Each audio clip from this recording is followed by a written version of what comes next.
for that concept might include some of the social roles prescribed to men in society, such as breadwinning or fatherhood. Being a breadwinner or a father might therefore be considered indicators of a person as masculinity. The extent to which a man fulfills either or both of these roles might be understood as clues or indicators about the extent to which he is viewed as masculine. Let us look at another example of indicators. Each day, Gallup researchers poll 1,000 randomly selected Americans to ask them about their well-being. To measure well-being, Gallup asks these people to respond to questions covering 6 broad areas: physical health, emotional health, work environment, life evaluation, healthy behaviors, and access to basic necessities. Gallup uses these 6 factors as indicators of the concept that they are really interested in well-being. http://www.gallup.com/ poll/1232115/ Gallup Healthways Index.aspx. Identifying indicators can be even simpler than the examples described thus far. What are the possible indicators of the concept of gender? Most of us would probably agree that women and men are both reasonable indicators of gender, and if you read a sociologist of gender, like me, you might also add an indicator of other to the list. Political party is another relatively easy concept for which to identify indicators. In the United States, likely indicators include Democrat and Republican, and, depending on your research interest, you may include additional indicators such as independent, green, or libertarian as well. Age and birthplace are additional examples of concepts for which identifying indicators is a relatively simple process. What concepts are of interest to you, and what are the possible indicators of those concepts? We have now considered a few examples of concepts and their indicators, but it is important that we don't make the process of coming up with indicators too arbitrary or casual. One way to avoid taking an overly casual approach in identifying indicators, as described previously, is to turn to prior theoretical and empirical work in your area. Theories will point you in the direction of relevant concepts and possible indicators. Empirical work will give you some very specific examples of how the important Chapter 6 concepts in an area have been measured in the past and what sorts of indicators have been used. Perhaps it makes sense to use the same indicators as researchers who have come before you. On the other hand, perhaps you notice some possible weaknesses in measures that have been used in the past that your own methodological approach will enable you to overcome. Speaking of your methodological approach, another very important thing to think about when deciding on indicators and how you will measure your key concepts is the strategy you will use for data collection. A survey implies one way of measuring concepts, while field research implies a quite different way of measuring concepts. Your data collection strategy will play a major role in shaping how you operationalize your concepts. 6年1月3日2 Putting it all together. Available under Creative Commons, Non-Commercial, Sharia-alike 4.0 International License, http:// Creative Commons org /licenses by NC SA 4.0 moving from identifying concepts to conceptualizing them and then to operationalizing them is a matter of increasing specificity. You begin with a general interest, identify a few concepts that are essential for studying that interest, work to define those concepts, and then spell out precisely how you will measure those concepts. Your focus becomes narrower as you move from a general interest to operationalization. The process looks something like that depicted in Figure 6.1. Here, the researcher moves from a broader level of focus to a more narrow focus. The example provided in italics in the figure indicates what this process might look like for a researcher interested in studying the socialization of boys into their roles as men. Figure 6.1. The process of measurement, missing in original. One point not yet mentioned is that while the measurement process often works as outlined in Figure 6.1, it doesn't necessarily always have to work out that way. What if your interest is in discovering how people define the same concept differently? If that is the case, you probably begin the measurement process the same way as outlined earlier, by having some general interest and identifying key concepts related to that interest. You might even have some working definitions of the concepts you wish to measure. And of course you'll have some idea of how you'll go about discovering how your concept is defined by different people. But you may not go so far as to have a clear set of indicators identified before beginning data collection, for that would defeat the purpose if your aim is to discover the variety of indicators people rely on. Let us consider an example of when the measurement process may not work out exactly as depicted in Figure 6.1. One of my early research projects, Blackstone 2003-9 was a study of activism in the breast cancer movement compared to activism in the anti-rape movement. A goal of this study was to understand what politics means in the context of social movement participation. I began the study with a rather open-ended understanding of the term. By observing participants to understand how 9. Blackstone A. 2003.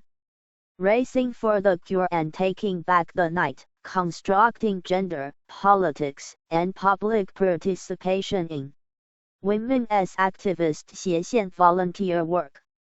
PhD dissertation, Department of Sociology, University of Minnesota, Minneapolis, MN. 105. They engaged in politics. I began to gain an understanding of what politics meant for these groups and individuals. I learned from my observations that politics seemed to be about power, who has it, who wants it, and how it is given, negotiated and taken away. Blackstone 2007. Specific actions, such as the awareness-raising bicycle event Ride Against Rape, seemed to be political in that they empowered survivors to see that they were not alone, and they empowered clinics, through funds raised at the event, to provide services to survivors. By taking the time to observe movement participants in action for many months, I was able to learn how politics operated in the day-to-day goings-on of social movements and in the lives of movement participants. While it was not evident at the outset of the study, my observations led me to define politics as linked to action and challenging power. In this case, I conducted observations before actually coming up with a clear definition for my key term, and certainly before identifying indicators for the term. The measurement process, therefore, worked more inductively than implies that it might. Key takeaways. Operationalization involves spelling out precisely how a concept will be measured. The measurement process generally involves going from a more general focus to a narrower one, but the process does not proceed in exactly the same way for all research projects. Exercise 1. Think of a concept that is of interest to you. Now identify some possible indicators of that concept.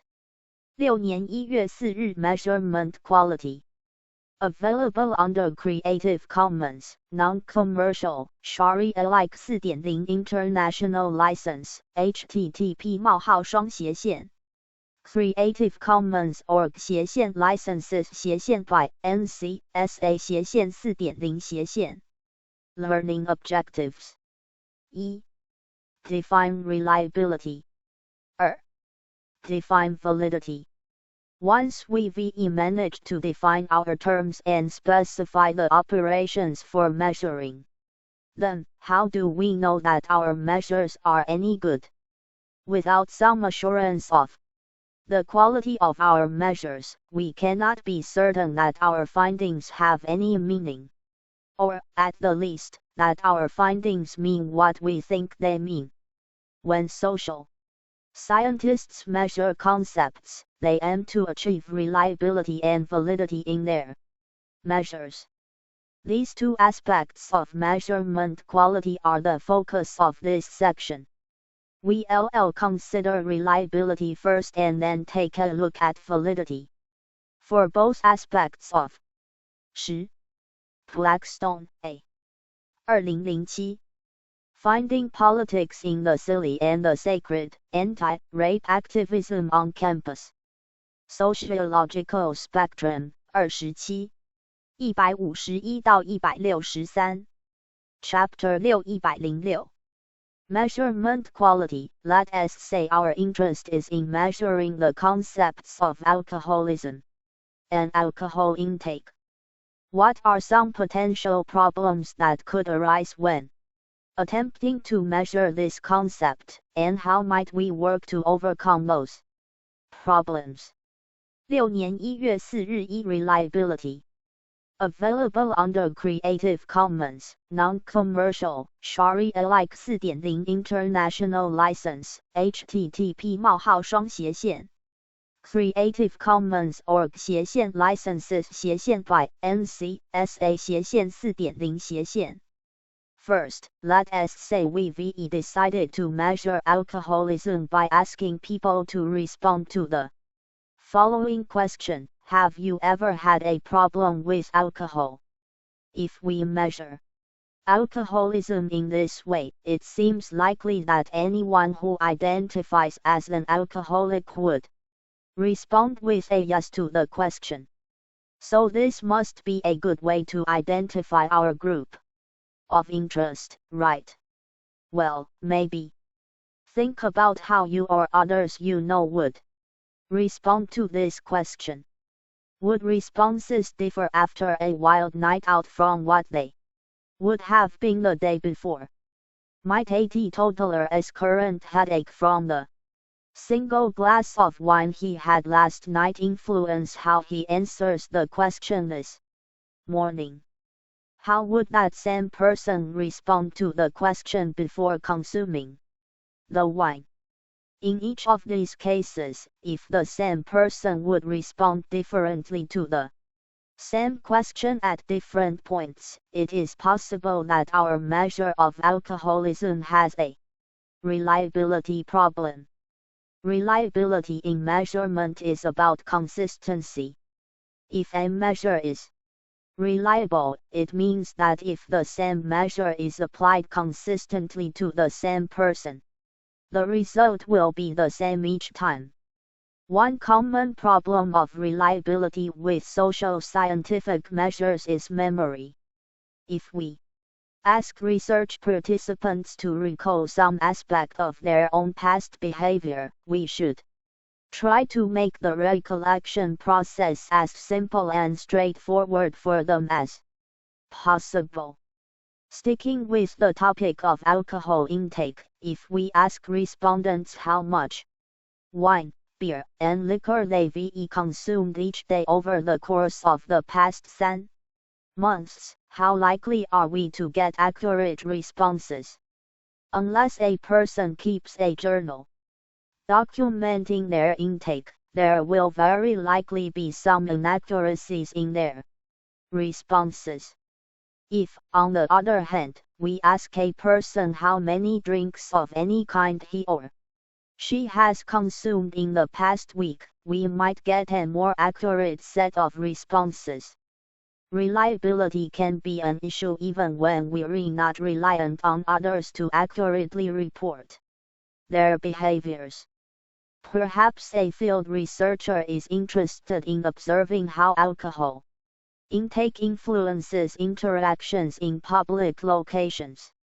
She may decide to conduct observations at a local pub, noting how many drinks patrons consume and how their behavior changes as their intake changes. But what if the researcher has to use the restroom and misses the 3 shots of tequila that the person next to her downs during the brief period she is away? The reliability of this researcher's measure of alcohol intake, counting numbers of drinks she observes patrons consume, depends on her ability to actually observe every instance of patrons consuming drinks. If she is unlikely to be able to observe every such instance, then perhaps her mechanism for measuring this concept is not reliable. 107. 6年1月4日2 Validity. Available under Creative Commons, Non-Commercial, Sharia-like 4.0 International License, http://. Creative Commons org licenses by NC.SA 4.0 While reliability is about consistency, validity is about shared understanding.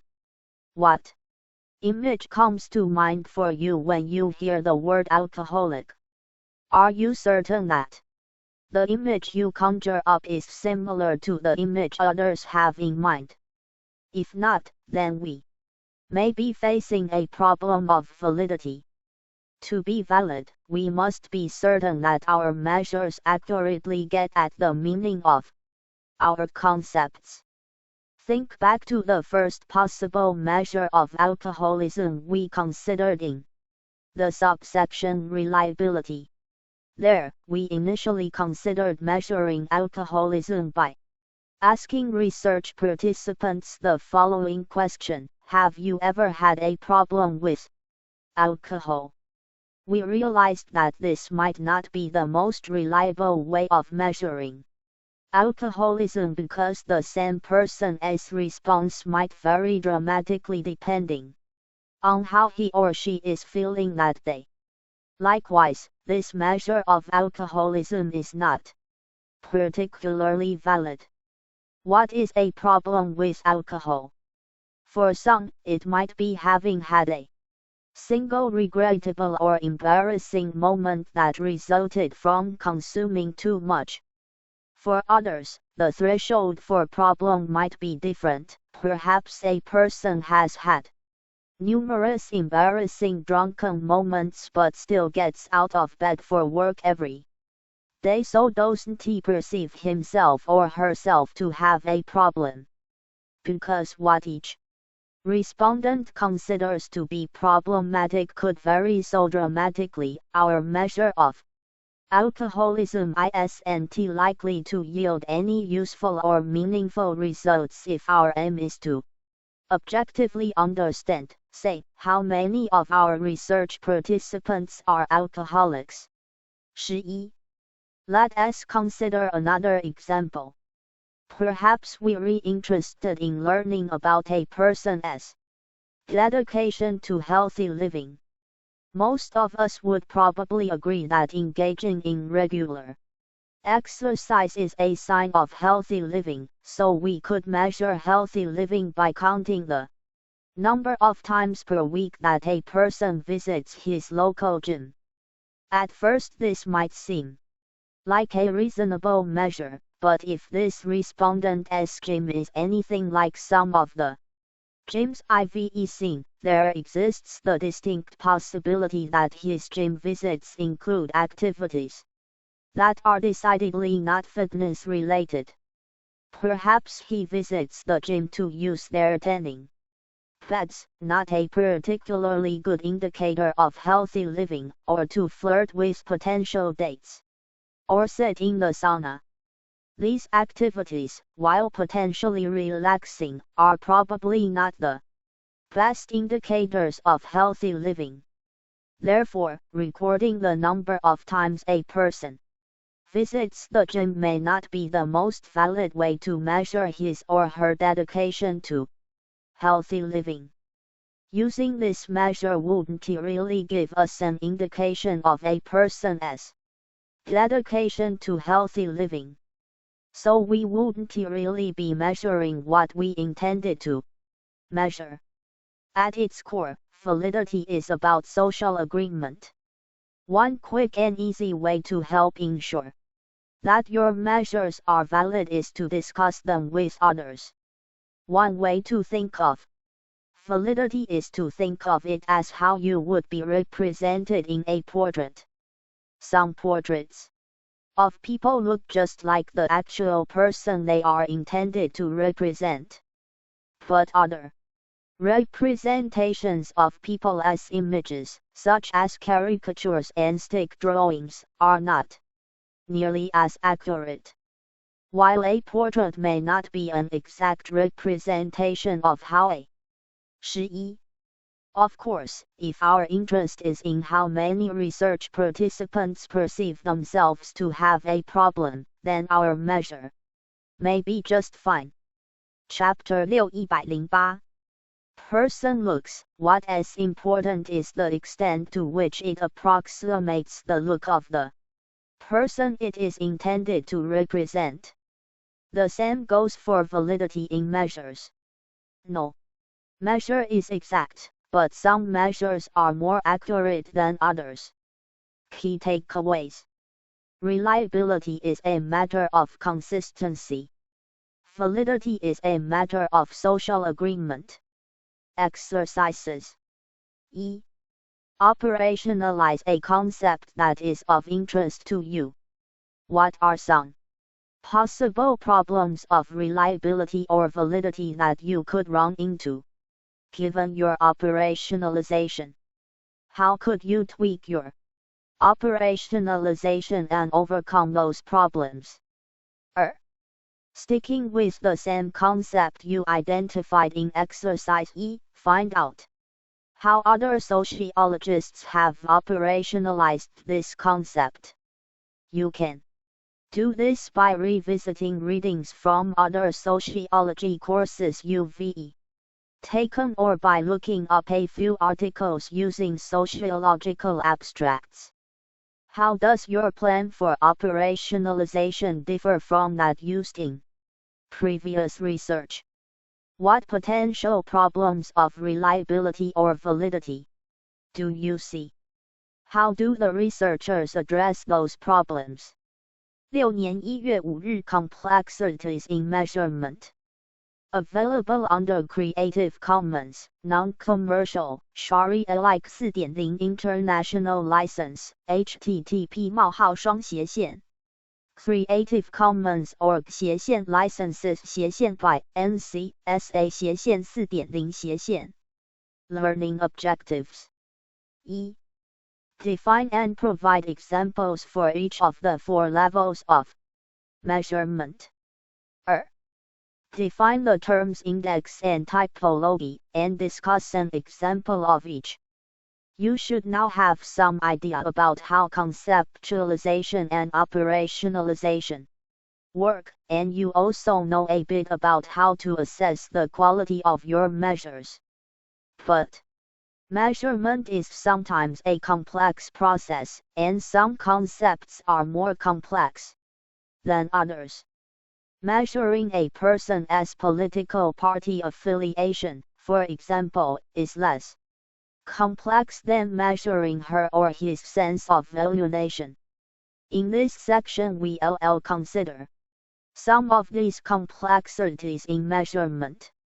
First, we'll take a look at the various levels of measurement that exist, and then we'll consider a couple of strategies for capturing the complexities of the concepts we wish to measure. 109. 6年1月5日 levels of measurement. Available under Creative Commons, Non-Commercial, Sharia-alike 4.0 International License, http://. Creative Commons org licenses by NC.SA 4.0 When social scientists measure concepts, they sometimes use the language of variables and attributes. A variable refers to a grouping of several characteristics. Attributes are those characteristics. A variable's attributes determine its level of measurement. There are 4 possible levels of measurement. They are nominal, ordinal, interval, and ratio. At the nominal level of measurement, variable attributes meet the criteria of exhaustiveness and mutual exclusivity. This is the most basic level of measurement. Relationship status, gender, race, political party affiliation, and religious affiliation are all examples of nominal level variables. For example, to measure relationship status, we might ask respondents to tell us if they are currently partnered or single. These 2 attributes pretty much exhaust the possibilities for relationship status, i.e., everyone is always one or the other of these, and it is not possible for a person to simultaneously occupy more than one of these statuses, e.g., if you are single, you cannot also be partnered. Thus this measure of relationship status meets the criteria that nominal level attributes must be exhaustive and mutually exclusive. One unique feature of nominal level measures is that they cannot be mathematically quantified. We cannot say, for example, that being partnered has more or less quantifiable value than being single. Note we're not talking here about the economic impact of one's relationship status, we're talking only about relationship status on its own, not in relation to other variables. Unlike nominal level measures, attributes at the ordinal level can be rank ordered. Though we cannot calculate a mathematical distance between those attributes, we can simply say that one attribute of an ordinal level variable is more or less than another attribute. Ordinal level attributes are also exhaustive and mutually exclusive, as with nominal level variables. Examples of ordinal level measures include social class, degree of support for policy initiatives, television program rankings, and prejudice. Thus, while we can say that one person's support for some public policy may be more or less than his neighbor's level of support, we cannot say exactly how much more or less. At the interval level, measures meet all the criteria of the 2 preceding levels, plus the distance between attributes is known to be equal. IQ scores are interval level, as are temperatures. Interval level variables are not particularly common in social science research, but their defining characteristic is that we can say how much more or less one attribute differs from another. We cannot, however, say with certainty what the ratio of one attribute is in comparison to another. For example, it would not make sense to say that 50 degrees is half as hot as 100 degrees. Finally, at the ratio level, attributes are mutually exclusive and exhaustive. Attributes can be rank ordered. The distance between attributes is equal, and attributes have a true zero point. Thus, with these variables, we can say what the ratio of one attribute is in comparison to another. Examples of ratio level variables include age and years of. Chapter 6 110 Education. We know, for example, that a person who is 12 years old is twice as old as someone who is 6 years old. 6年1月5日 2 Indexes, Scales, and Typologies. Available under Creative Commons, Non-Commercial, Sharia-alike 4.0 International License, http://. Creative Commons org licenses by NC.SA 4.0 Earlier I mentioned that some concepts have dimensions. To account for a concept as dimensions, a researcher might rely on indexes, scales, or typologies. An index is a type of measure that contains several indicators and is used to summarize some more general concept. The Gallup poll on well-being described earlier in this chapter uses an index to measure well-being. Rather than ask respondents how well they think they are, Gallup has designed an index that includes multiple indicators of the more general concept of well-being. http://www.gallup.com/poll/1232115/Gallup-health-ways index.aspx. Like an index, a scale is also a composite measure. But unlike indexes, scales are designed in a way that accounts for the possibility that different items on an index may vary in intensity. Take the Gallup well-being poll as an example and think about Gallup's 6 dimensions of well-being: physical health, emotional health, work environment, life evaluation, healthy behaviors, and access to basic necessities. Is it possible that one of these dimensions is a more important contributor to overall well-being than the others? For example, it seems odd that a person who lacks access to basic necessities would rank equally in well-being to someone who has access to basic necessities but doesn't regularly engage in healthy behaviors such as exercise.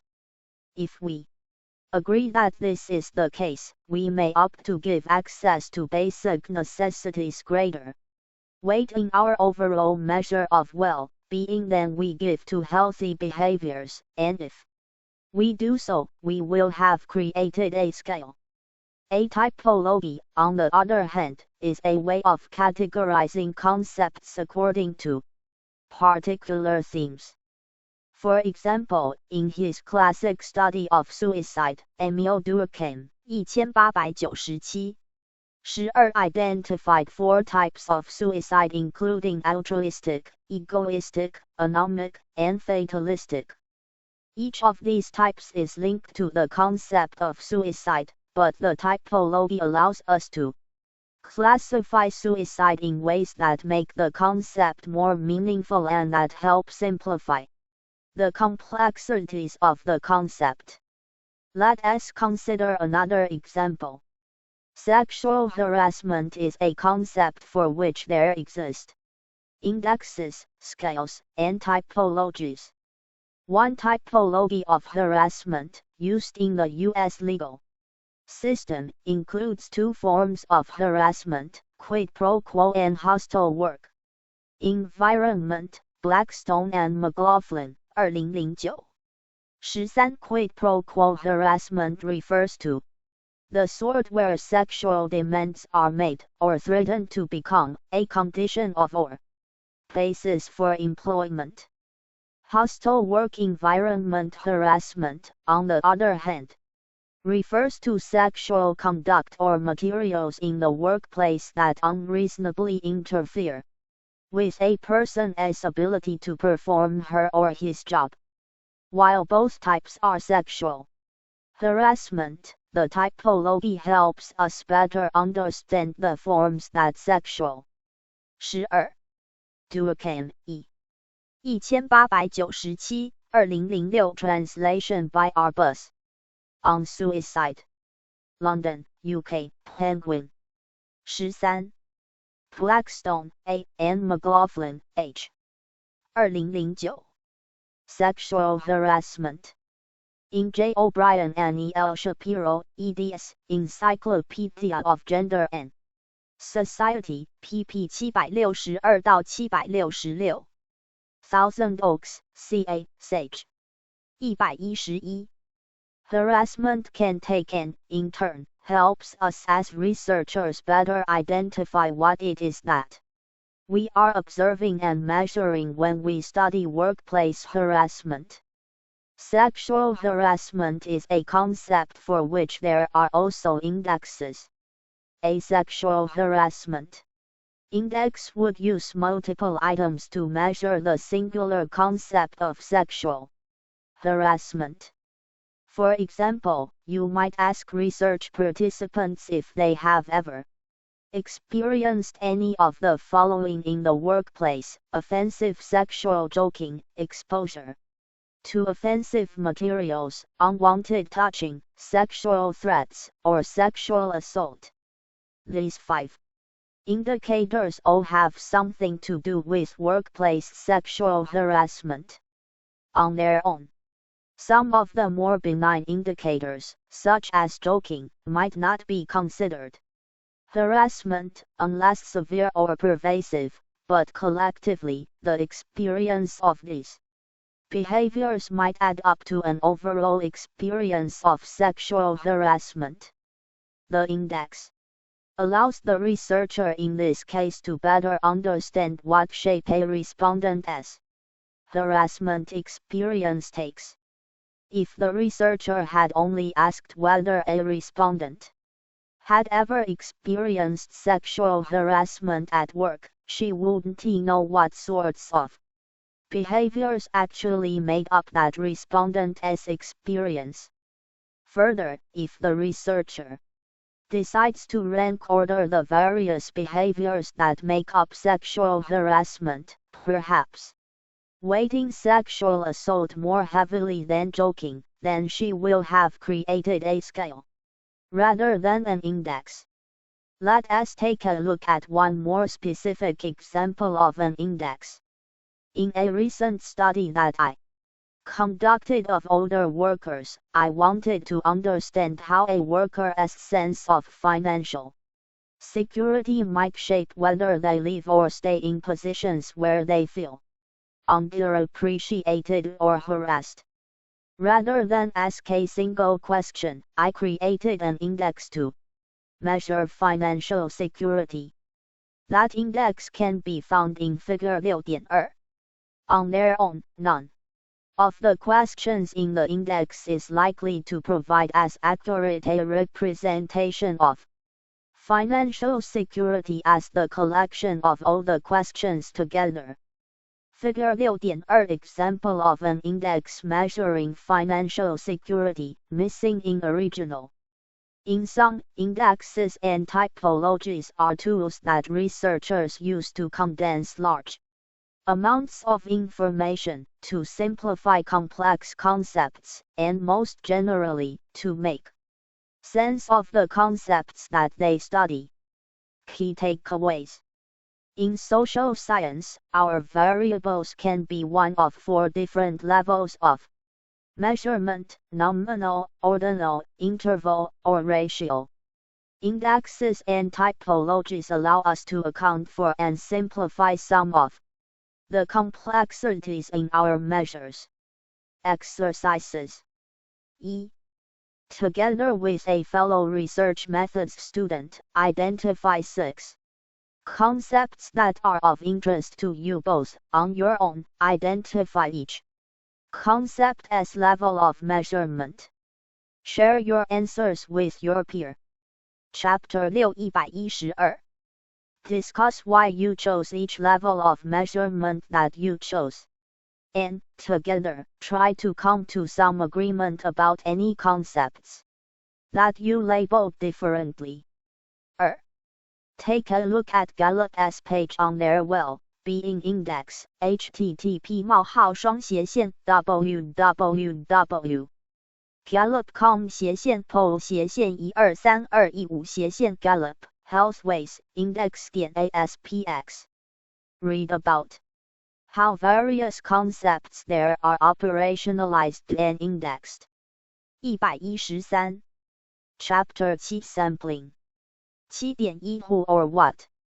Available under Creative Commons, Non-Commercial, Sharia-alike 4.0 International License, http://Creative Commons org/licenses by NC-SA 4.0 Remember back in introduction, page 3, when we saw the cute photo of the babies hanging out together and one of them was wearing a green onesie. I mentioned there that if we were to conclude that all babies wore green based on the photo, that we would have committed selective observation.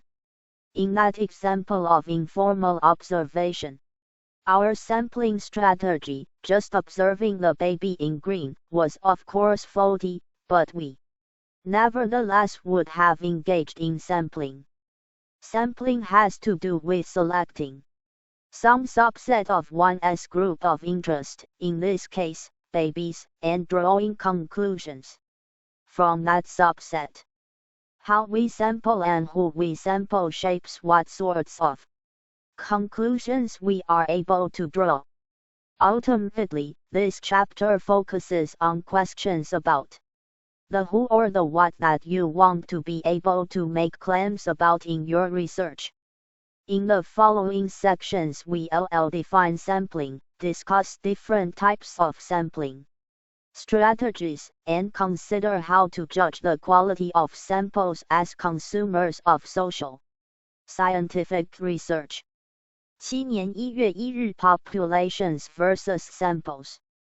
Available under Creative Commons, Non-Commercial, Sharia-alike 4.0 International License, http://Creative Commons org/licenses by NC-SA 4.0 Learning Objective. E. Understand the difference between populations and samples. When I teach research methods, my students are sometimes disheartened to discover that the research projects they complete during the course will not make it possible for them to make sweeping claims about all of whomever it is that they are interested in studying. What they fail to realize, however, is that they are not alone. One of the most surprising and frustrating lessons research methods students learn is that there is a difference between one's population of interest and one's study sample. While there are certainly exceptions, more often than not a researcher's population and her or his sample are not the same. In social scientific research, a population is the cluster of people, events, things, or other phenomena that you are most interested in. It is often the who or what that you want to be able to say something about at the end of your study. Populations in research may be rather large, such as the American people, but they are more typically a little less vague than that. For example, a large study for which the population of interest really is the American people will likely specify which American people, such as adults over the age of 18 or citizens or legal residents. A sample, on the other hand, is the cluster of people or events, for example, from or about which. Chapter 7 114. You will actually gather data. Some sampling strategies allow researchers to make claims about populations that are much larger than their actual sample with a fair amount of confidence.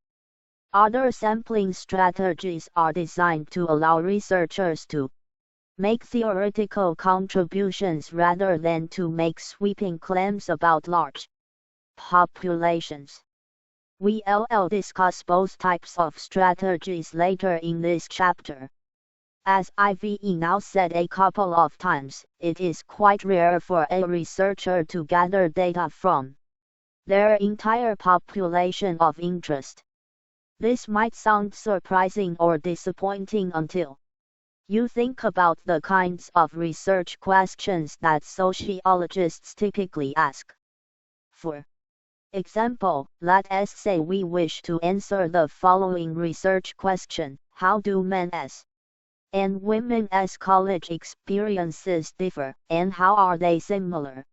Would you expect to be able to collect data from all college students across all nations from all historical time periods?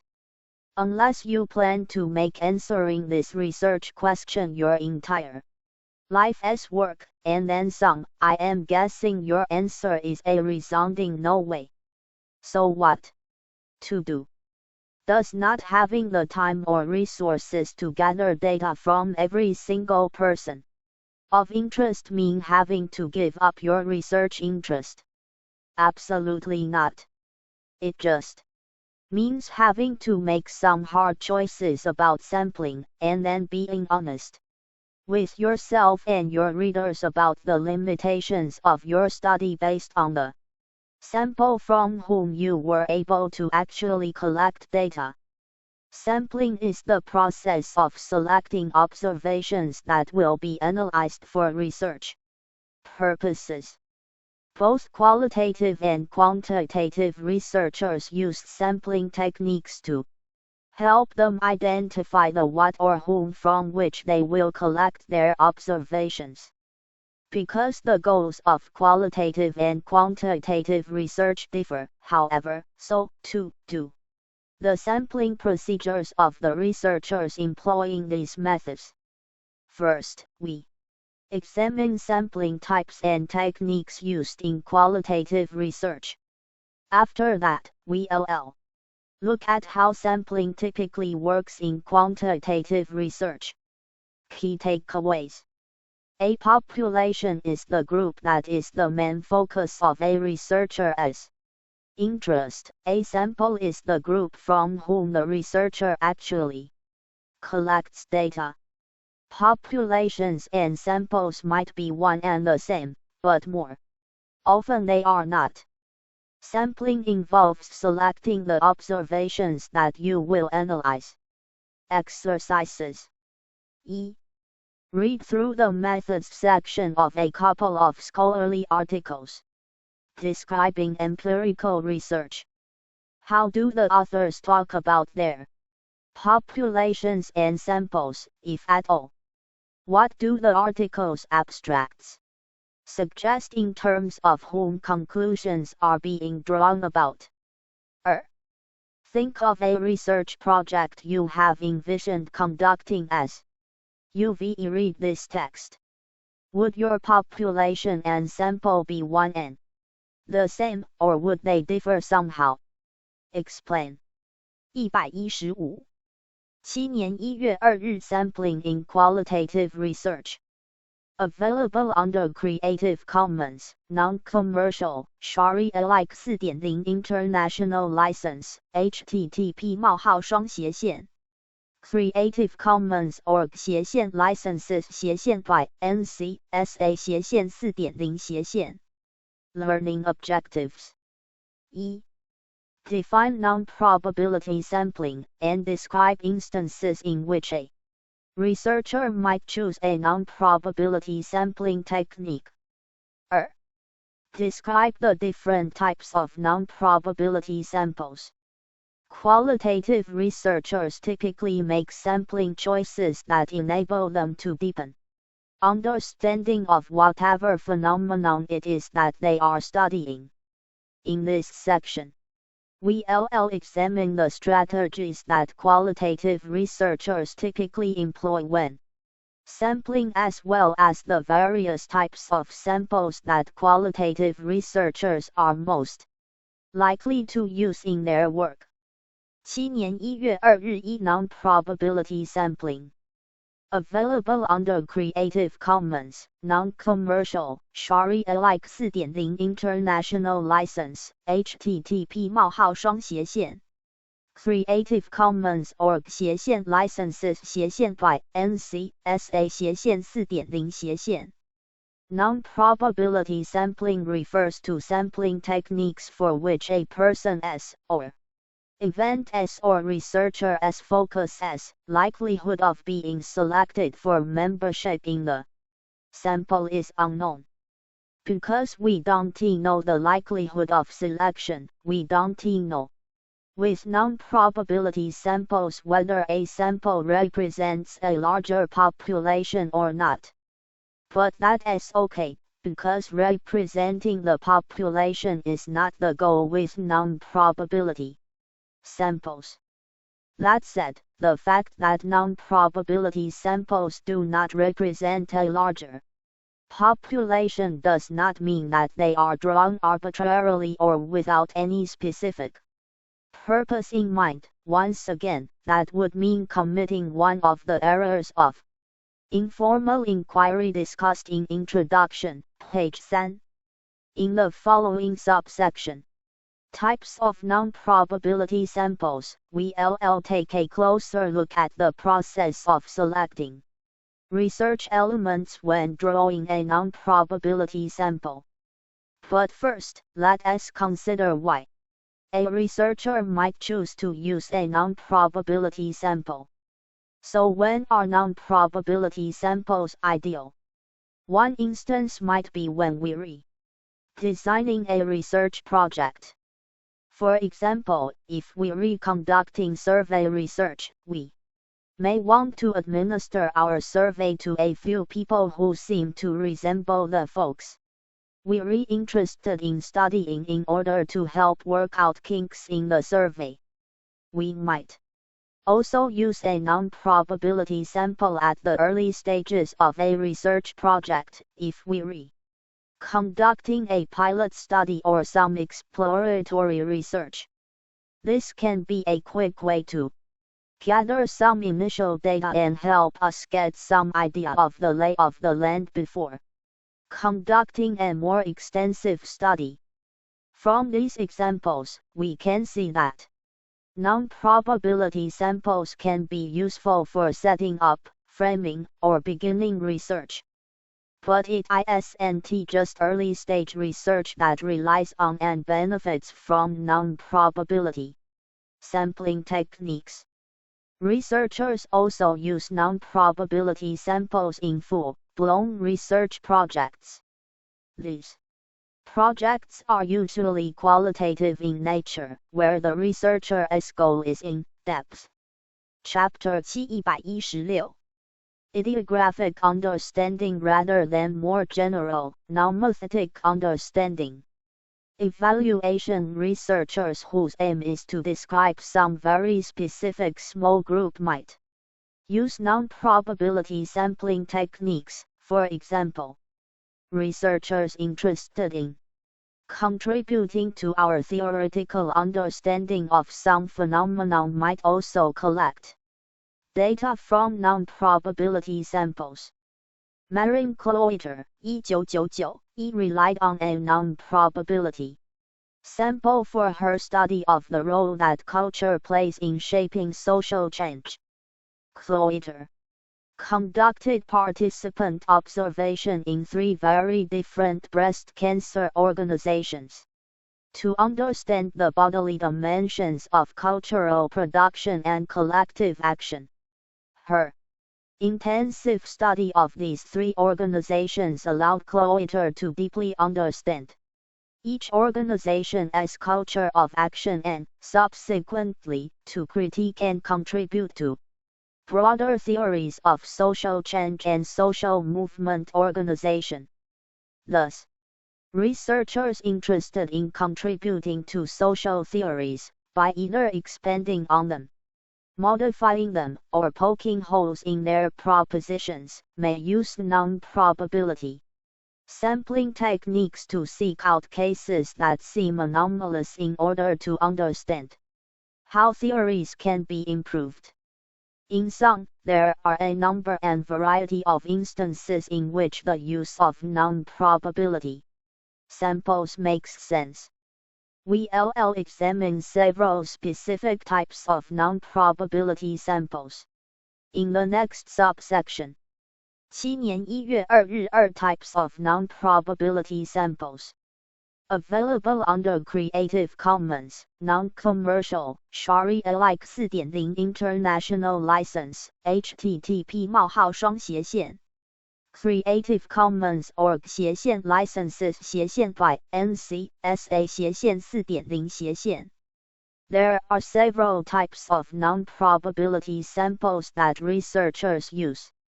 These include purposive samples, snowball samples, quota samples, and convenience samples. While the latter two strategies may be used by quantitative researchers from time to time, they are more typically employed in qualitative research, and because they are both non-probability methods, we include them in this section of the chapter.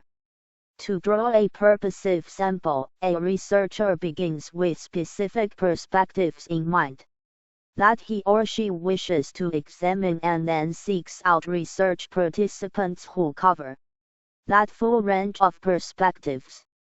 For example, if you are studying students' satisfaction with their living quarters on campus, you'll want to be sure to include students who stay in each of the different types or locations of on-campus housing in your study. If you only include students from each of the dorms on campus, you may miss important details about the experiences of students who live in the dorms you didn't include in your study. In my own interviews of young people about their workplace sexual harassment experiences, I and my co-authors used a purposive sampling strategy. We used participants' prior responses on a survey to ensure that we included both men and women in the interviews and that we included participants who had a range of harassment experiences, from relatively minor experiences to much more severe harassment. While purposive sampling is often used when one's goal is to include participants who represent a broad range of perspectives, purposive sampling may also be used when a researcher wishes to include only people who meet very narrow or specific criteria. Cloeter, M. 1999.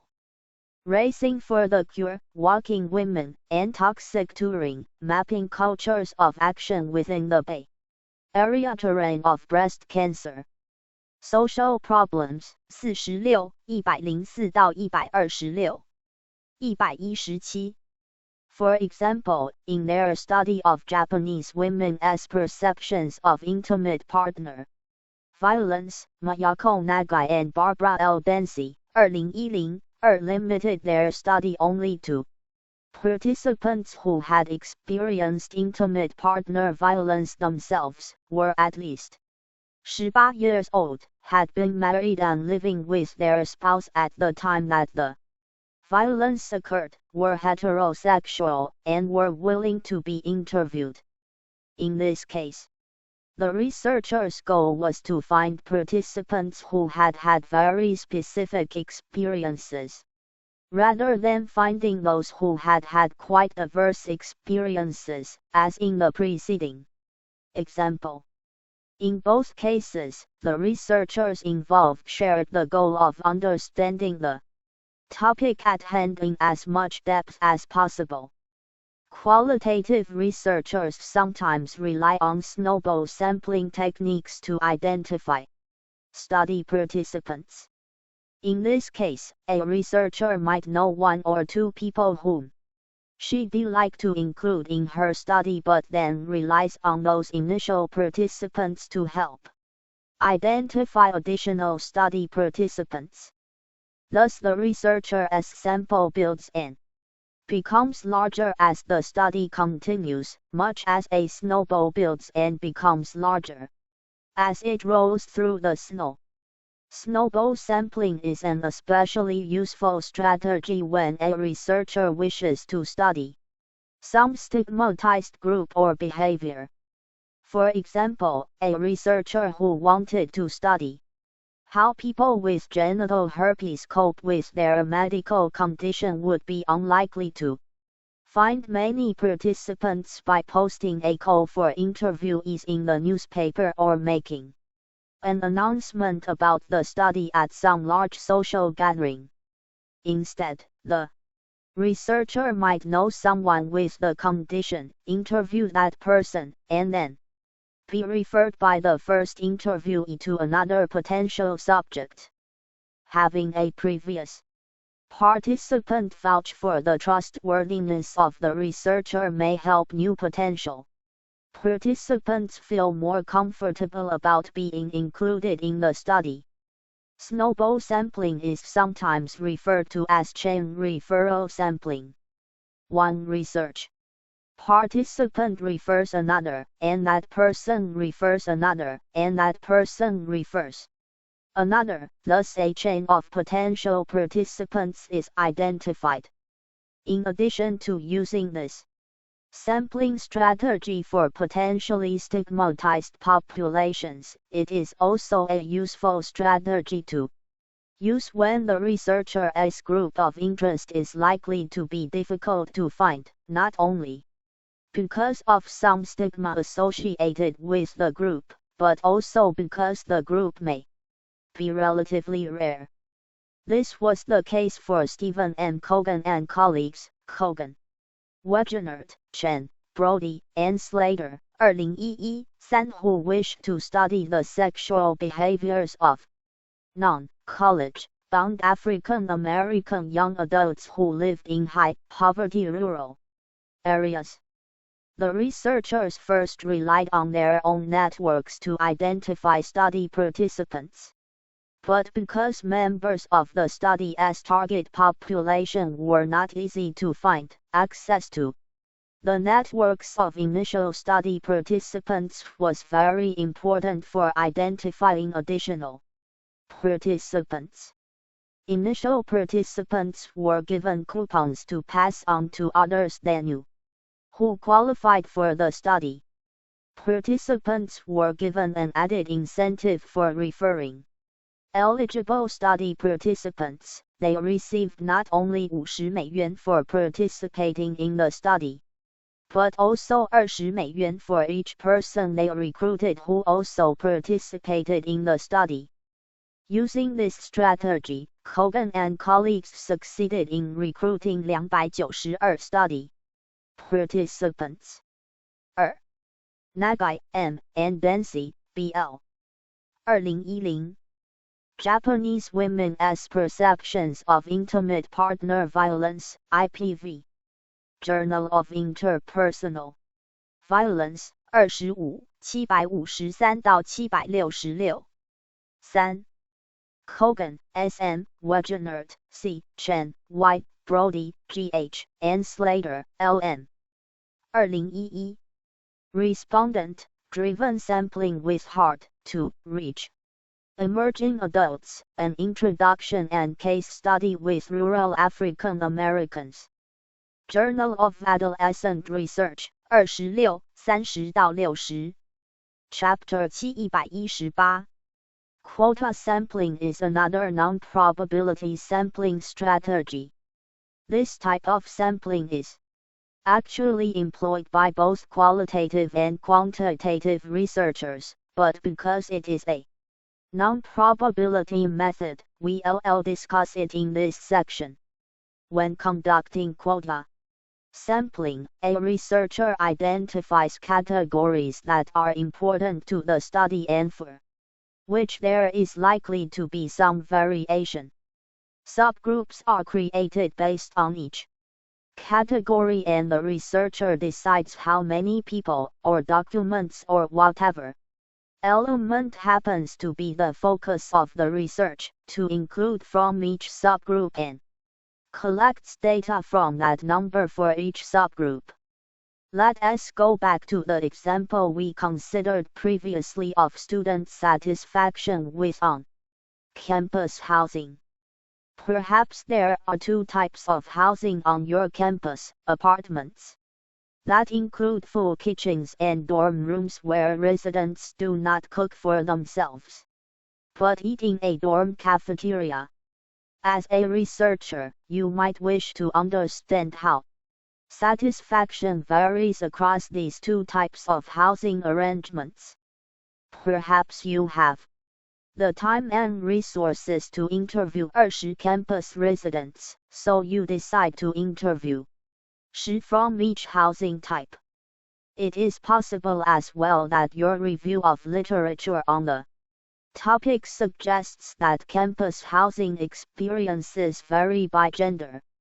If that is that case, perhaps you'll decide on 4 important subgroups: men who live in apartments, women who live in apartments, men who live in dorm rooms, and women who live in dorm rooms. Your quota sample would include 5 people from each subgroup. In 1936, up and coming pollster George Gallup made history when he successfully predicted the outcome of the presidential election using quota sampling methods. The leading polling entity at the time, the Literary Digest, predicted that Alfred Landon would beat Franklin Roosevelt in the presidential election by a landslide. When Gallup's prediction that Roosevelt would win turned out to be correct, the Gallup poll was suddenly on the map. Van Allen, 2011. 4. Gallup successfully predicted subsequent elections based on quota samples, but in 1948, Gallup incorrectly predicted that Dewey would beat Truman in the U.S. presidential election. Among other problems, the fact that Gallup's quota categories did not represent those who actually voted, Newman, 2007, 6 underscores the point that one should avoid attempting to make statistical generalizations from data collected using quota sampling methods. While quota sampling offers the strength of helping the researcher account for potentially relevant variation across study elements, it would be a mistake to think of this strategy as yielding statistically representative findings. Finally, convenience sampling is another non-probability sampling strategy that is employed by both qualitative and quantitative researchers. To draw a convenience sample, a researcher simply collects data from those people or other relevant elements to which he or she has most convenient access. This method, also sometimes referred to as haphazard sampling, is most useful in exploratory research. It is also often used by journalists who need quick and easy access to people from their population of interest.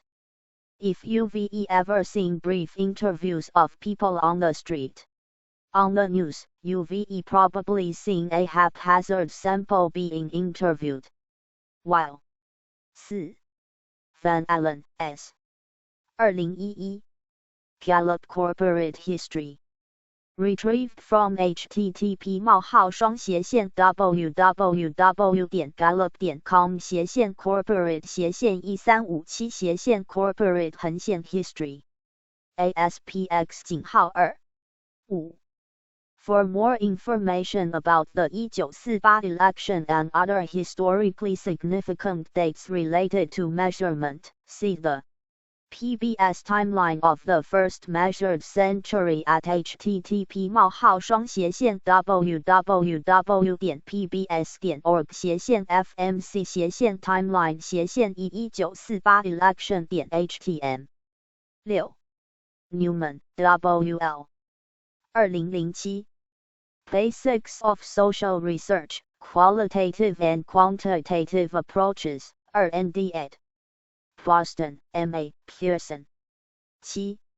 If you are interested in the history of polling, I recommend a recent book, Fried, A.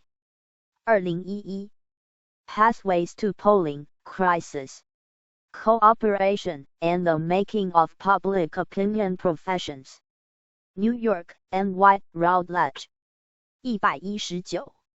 Convenience samples offer one major benefit, convenience. We should be cautious about generalizing from research that relies on convenience samples. Sample type description. Purposive. Researcher seeks out elements that meet specific criteria. Snowball. Researcher relies on participant referrals to recruit new participants. Quota. Researcher selects cases from within several different subgroups. Convenience. Researcher gathers data from whatever cases happen to be convenient. Table 7.1 Types of non-probability samples. Key takeaways. Non-probability samples might be used when researchers are conducting exploratory research, by evaluation researchers, or by researchers whose aim is to make some theoretical contribution. There are several types of non-probability samples including purposive samples, snowball samples, quota samples, and convenience samples. Exercises. E. Imagine you are about to conduct a study of people's use of the public parks in your hometown. Explain how you could employ each of the non-probability sampling techniques described previously to recruit a sample for your study. Of the 4 non-probability sample types described, which seems strongest to you? Which seems weakest? Explain. Chapter 7 120 7年1月3日 Sampling in Quantitative Research. Available under Creative Commons, Non-Commercial, Share-alike 4.0 International License, http://Creative Commons org licenses by NC.SA 4.0 Learning Objectives. E. Describe how probability sampling differs from non-probability sampling. Define generalizability, and describe how it is achieved in probability samples. 3. Identify the various types of probability samples, and provide a brief description of each. Quantitative researchers are often interested in being able to make generalizations about groups larger than their study samples. While there are certainly instances when quantitative researchers rely on non-probability samples, e.g., when doing exploratory or evaluation research, quantitative researchers tend to rely on probability sampling techniques. The goals and techniques associated with probability samples differ from those of non-probability samples. We'll explore those unique goals and techniques in this section. 7年1月3日 Probability Sampling. Available under Creative Commons, Non-Commercial, Share-alike 4.0 International License, http://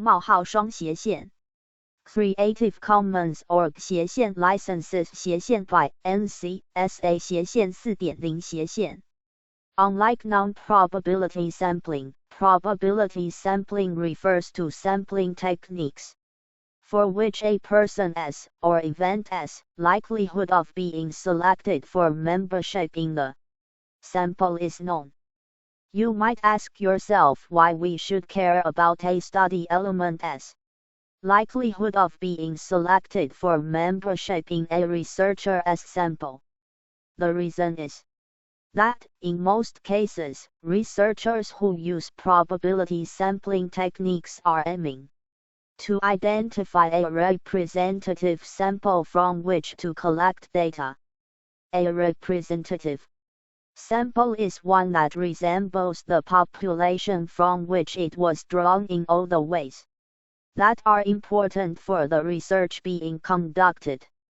If, for example, you wish to be able to say something about differences between men and women at the end of your study, you better make sure that your sample doesn't contain only women.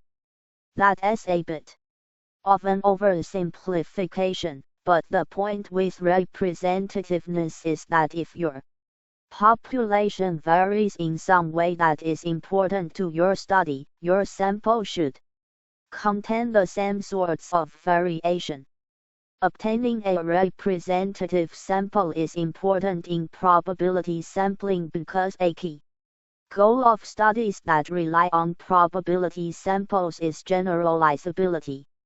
In fact, generalizability is perhaps the key feature that distinguishes probability samples from non-probability samples.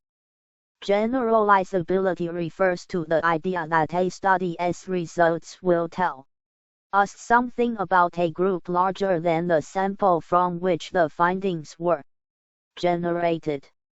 In order to achieve generalizability, a core principle of probability sampling 121 is that all elements in the researcher's target population have an equal chance of being selected for inclusion in the study.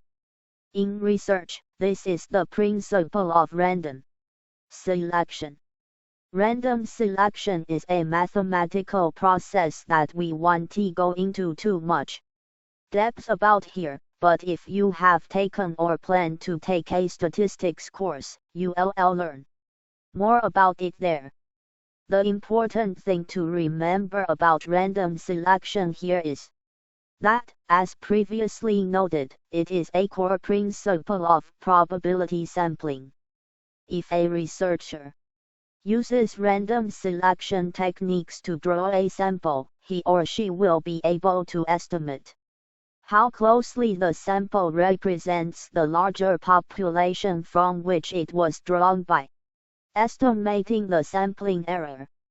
Sampling error is a statistical calculation of the difference between results from a sample and the actual parameters of a population. 7年1月3日 2 types of probability samples. Available under Creative Commons, Non-Commercial, Sharia-alike 4.0 International License, http:// Creative Commons Org Licenses by NC.SA /4.0 There are a variety of probability samples that researchers may use. These include simple random samples, systematic samples, stratified samples, and cluster samples. Simple random samples are the most basic type of probability sample, but their use is not particularly common. Part of the reason for this may be the work involved in generating a simple random sample. To draw a simple random sample, a researcher starts with a list of every single member or element of his or her population of interest. This list is sometimes referred to as a sampling frame. Once that list has been created, The researcher numbers each element sequentially and then randomly selects the elements from which he or she will collect data. To randomly select elements, researchers use a table of numbers that have been generated randomly. There are several possible sources for obtaining a random number table. Some statistics and research methods textbooks offer such tables as appendices to the text. Perhaps a more accessible source is one of the many free random number generators available on the internet. A good online source is the website StatTrack, which contains a random number generator that you can use to create a random number table of whatever size you might need. http://stattrack.com/tables/random.aspx Randomizer.org also offers a useful random number generator. http://randomizer.org. As you might have guessed, drawing a simple random sample can be quite tedious. Systematic sampling techniques are somewhat less tedious but offer the benefits of a random sample. As with simple random samples, you must be able to produce a list of every one of your population elements. Once you've done that, to draw a systematic sample you'd simply select every kth element on your list. But what is k, and where on the list of population elements does one begin the selection process? K is your selection interval or the distance between the elements you select for inclusion in your study. To begin the selection process, you'll need to figure out how many elements you wish to include in your sample. Let us say you want to interview 25 fraternity members on your campus, and there are 100 men on campus who are members of fraternities. In this case, your selection interval, or K, is 4. To arrive at 4, simply divide the total number of population elements by your desired sample size. This process is represented in Figure 7.1, Chapter 722. Figure 7.1 Formula for determining selection interval for systematic sample, missing in original. To determine where on your list of population elements to begin selecting the names of the 25 men you will interview, select a random number between E and K, and begin there. If we randomly select 3 as our starting point, we begin by selecting the third fraternity member on the list and then select every fourth member from there. This might be easier to understand if you can see it visually. Table 7.2 lists the names of our hypothetical 100 fraternity members on campus. You'll see that the third name on the list has been selected for inclusion in our hypothetical study, as has every fourth name after that. A total of 25 names have been selected. Number name include in study. Number name include in study. 1 Jacob 51 Blake Yes. 2 Ethan 52 Oliver. 3 Michael Yes 53 Cole. 4 Jaden 54 Carlos. 5 William 55 Jaden Yes. 6 Alexander 56 Jesus. 7 Noah Yes 57 Alex. 8 Daniel 58 Aiden. 9 Aiden 59 Eric Yes. 10 Anthony 60 Hayden. 11 Joshua Yes 61 Brian. 12 Mason 62 Max. 13 Christopher 63 Jackson Yes. 14 Andrew 64 Brian. 15 David Yes 65 Matthew. Table 7.2 Systematic sample of 25 fraternity members. 123 16 Logan 66 Elisha 17 James 67 Joseph Yes 18 Gabriel 68 Benjamin 19 Ryan Yes 69 Samuel 20 Jackson 70 John 21 Nathan 71 Jonathan Yes 22 Christian 72 Liam 23 Dylan Yes 73 Landon 24 Caleb 74 Tyler 25 Lucas 75 Evan Yes 26 Gavin 76 Nicholas 27 Isaac Yes 77 Braden 28 Luke 78 Angel 29 Brandon 79 Jack Yes 30 Isaiah 80 Jordan 31 Owen Yes 81 Carter 32 Connor 82 Justin 33 Jose 83 Jeremiah Yes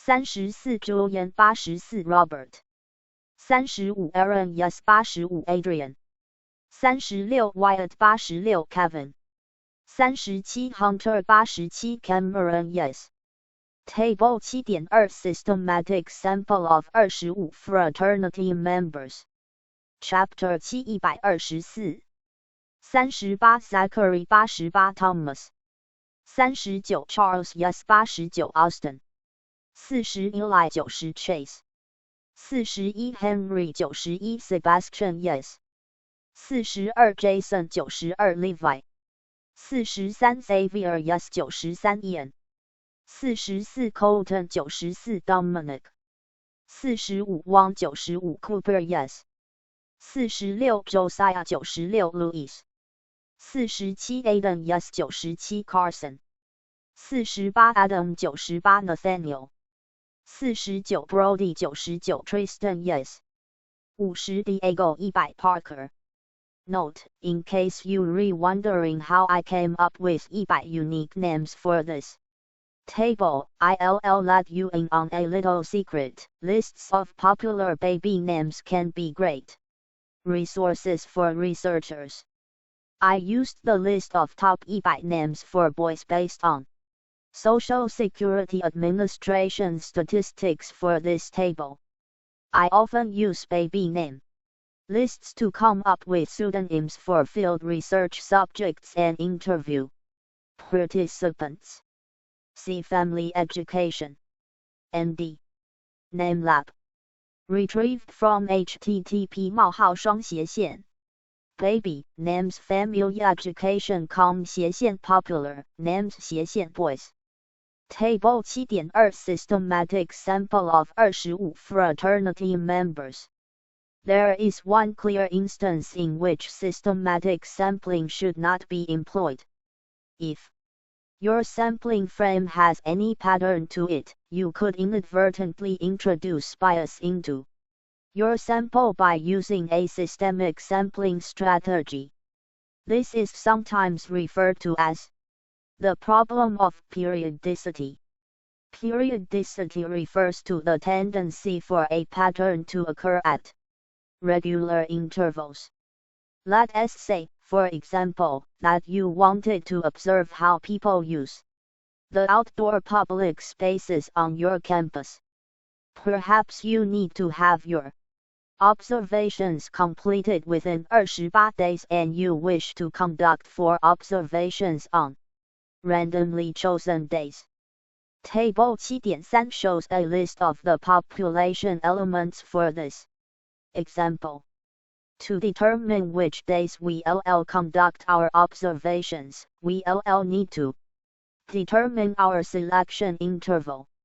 As you'll recall from the preceding paragraphs, to do 125. So we must divide our population size, in this case 28 days, by our desired sample size. In this case 4 days. This formula leads us to a selection interval of 7. If we randomly select as our starting point and select every 7th day after that, we'll wind up with a total of 4 days on which to conduct our observations. You'll see how that works out in the following table. Number day. Include. In study. Number day. Include. In study. 1 Monday 15 Monday. 2 Tuesday yes 16 Tuesday yes. 3 Wednesday 17 Wednesday. 4 Thursday 18 Thursday. 5 Friday 19 Friday. 6 Saturday 20 Saturday. 7 Sunday 21 Sunday. 8 Monday 22 Monday. 9 Tuesday yes 23 Tuesday yes. 10 Wednesday 24 Wednesday. 11 Thursday 25 Thursday. 12 Friday 26 Friday. 13 Saturday 27 Saturday. 14 Sunday 28 Sunday. Table 7.3 Systematic sample of observation days. Do you notice any problems with our selection of observation days? Apparently we'll only be observing on Tuesdays. As you have probably figured out, that isn't such a good plan if we really wish to understand how public spaces on campus are used. My guess is that weekend use probably differs from weekday use, and that use may even vary during the week, just as class schedules do. In cases such as this, where the sampling frame is cyclical, it would be better to use a stratified sampling technique. In stratified sampling, a researcher will divide the study population into relevant Chapter 726 subgroups and then draw a sample from each subgroup. In this example, we might wish to first divide our sampling frame into two lists, weekend days and weekdays. Once we have our two lists, we can then apply either simple random or systematic sampling techniques to each subgroup. Stratified sampling is a good technique to use when, as in our example, a subgroup of interest makes up a relatively small proportion of the overall sample. In our example of a study of use of public space on campus, we want to be sure to include weekdays and weekends in our sample, but because weekends make up less than a third of an entire week, there is a chance that a simple random or systematic strategy would not yield sufficient weekend observation days. As you might imagine, stratified sampling is even more useful in cases where a subgroup makes up an even smaller proportion of the study population. Say, for example, if we want to be sure to include both men as and women as perspectives in a study, but men make up only a small percentage of the population.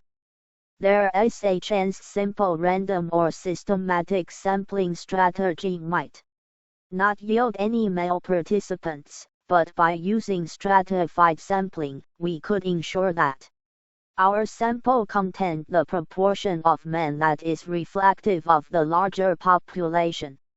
Up to this point in our discussion of probability samples, we've assumed that researchers will be able to access a list of population elements in order to create a sampling frame. This, as you might imagine, is not always the case. Let us say, for example, that you wish to conduct a study of hairstyle preferences across the United States. Just imagine trying to create a list of every single person with and without hair in the country. Basically, we're talking about a list of every person in the country. Even if you could find a way to generate such a list, attempting to do so might not be the most practical use of your time or resources. When this is the case, researchers turn to cluster sampling. Cluster sampling occurs when a researcher begins by sampling groups or clusters of population elements and then selects elements from within those groups. Let us take a look at a couple more examples. Perhaps you are interested in the Workplace experiences of public librarians. Chances are good that obtaining a list of all librarians that work for public libraries would be rather difficult. But I'll bet you could come up with a list of all public libraries without too much hassle. Thus you could draw a random sample of libraries, your cluster, and then draw another random sample of elements, in this case, librarians, from within the libraries you initially selected. Cluster sampling works in stages. In this example, we sampled in 2 stages. As you might have guessed, sampling in multiple stages does introduce the possibility of greater error. Each stage is subject to its own sampling error, but it is nevertheless a highly efficient method. Jessica Holt and Wen Gillespie, 2008, used cluster sampling in their study of students' experiences with violence in intimate relationships.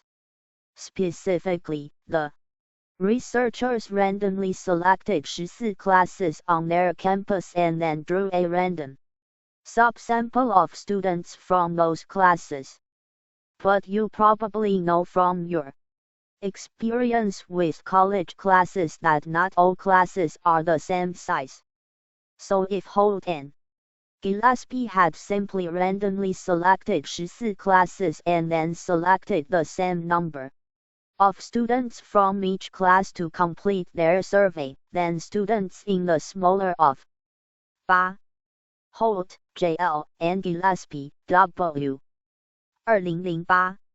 Intergenerational transmission of violence, threatened egoism, and reciprocity, a test of multiple psychosocial factors affecting intimate partner violence. American Journal of Criminal Justice, 33, 252-266, 127. Those classes would have had a greater chance of being selected for the study than students in the larger classes. Keep in mind with random sampling the goal is to make sure that each element has the same chance of being selected. When clusters are of different sizes, as in the example of sampling college classes, researchers often use a method called probability proportionate to size, PPS. This means that they take into account that their clusters are of different sizes. They do this by giving clusters different chances of being selected based on their size so that each element within those clusters winds up having an equal chance of being selected. Sample type. Description. Simple. Random. Researcher randomly selects elements from sampling frame. Systematic. Researcher selects every kth element from sampling frame. Stratified. Researcher creates subgroups then randomly selects elements from each subgroup. Cluster. Researcher randomly selects clusters then randomly selects elements from selected clusters. Table 7.4 Types of probability samples. Key takeaways. In probability sampling, the aim is to identify a sample that resembles the population from which it was drawn. There are several types of probability samples including simple random samples, systematic samples, stratified samples, and cluster samples. Exercises. E. Imagine that you are about to conduct a study of people's use of public parks. Explain how you could employ each of the probability sampling techniques described earlier to recruit a sample for your study. Of the 4 probability sample types described, which seems strongest to you? Which seems weakest? Explain. Chapter 7 128 7年1月4日 A word of caution, questions to ask about samples. Available under Creative Commons, Non-Commercial, Sharia-alike 4.0 International License, http://Creative Commons org/ licenses/ by NC/SA/ 4.0/ Learning objectives. 1. Identify several questions we should ask about samples when reading the results of research. 2. Name some tenets worth keeping in mind with respect to responsibly reading research findings. We read and hear about research results so often that we might overlook the need to ask important questions about where research participants come from and how they are identified for inclusion in a research project. It is easy to focus only on findings when we're busy and when the really interesting stuff is in a study's conclusions, not its procedures. But now that you have some familiarity with the variety of procedures for selecting study participants, you are equipped to ask some very important questions about the findings you read and to be a more responsible consumer of research. 7年1月4日 Who sampled, how sampled, and for what purpose?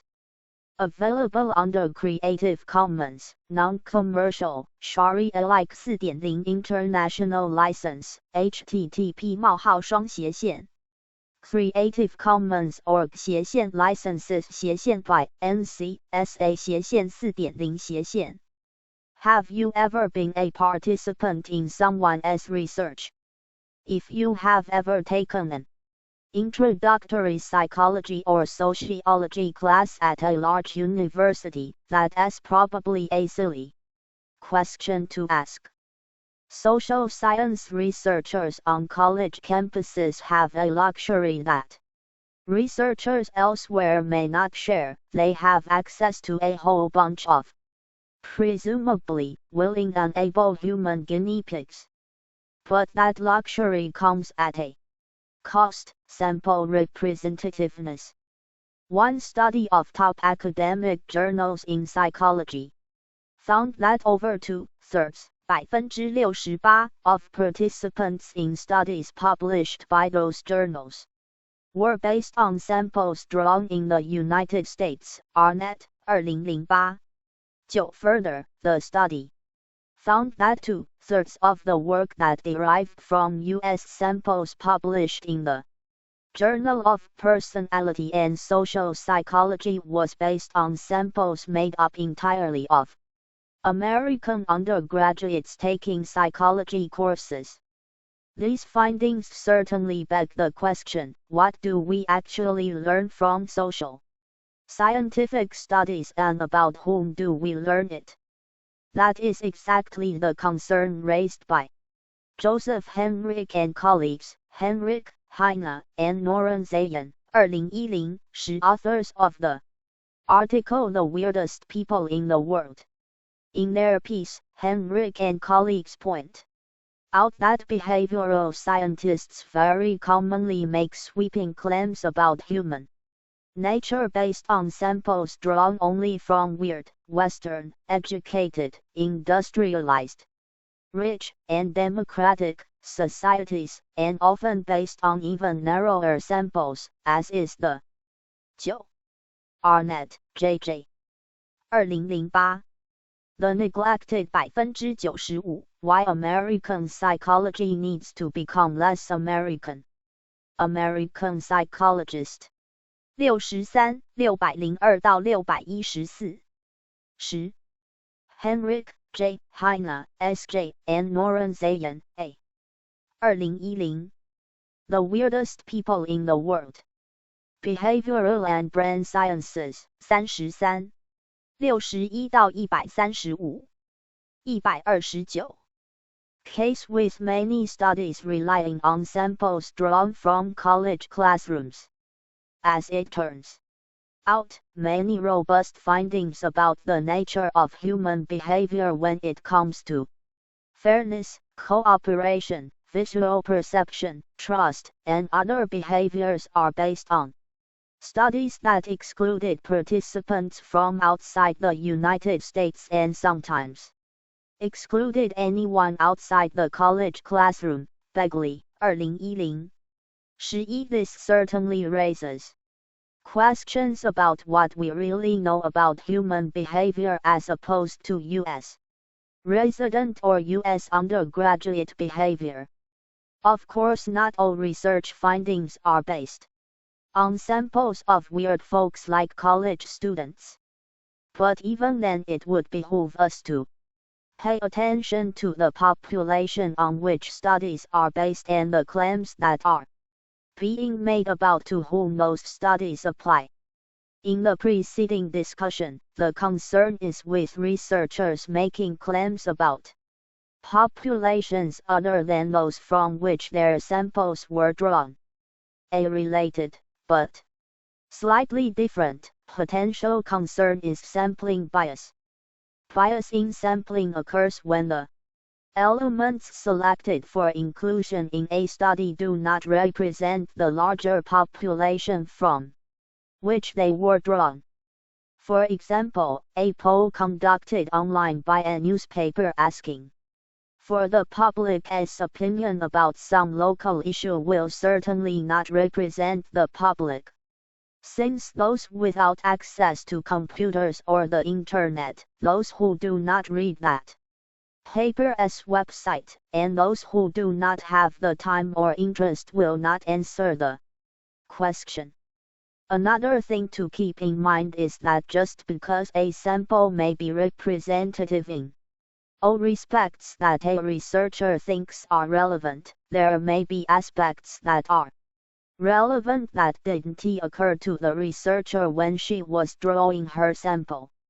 You might not think that a person's phone would have much to do with their voting preferences, for example, but had posters making predictions about the results of the 2008 presidential election not been careful to include both cell phone only and landline households in their surveys, it is possible that their predictions would have underestimated Barack Obama's lead over John McCain because Obama was much more popular among cell-only users than McCain, Carter, Dimock, and Christian. 2008.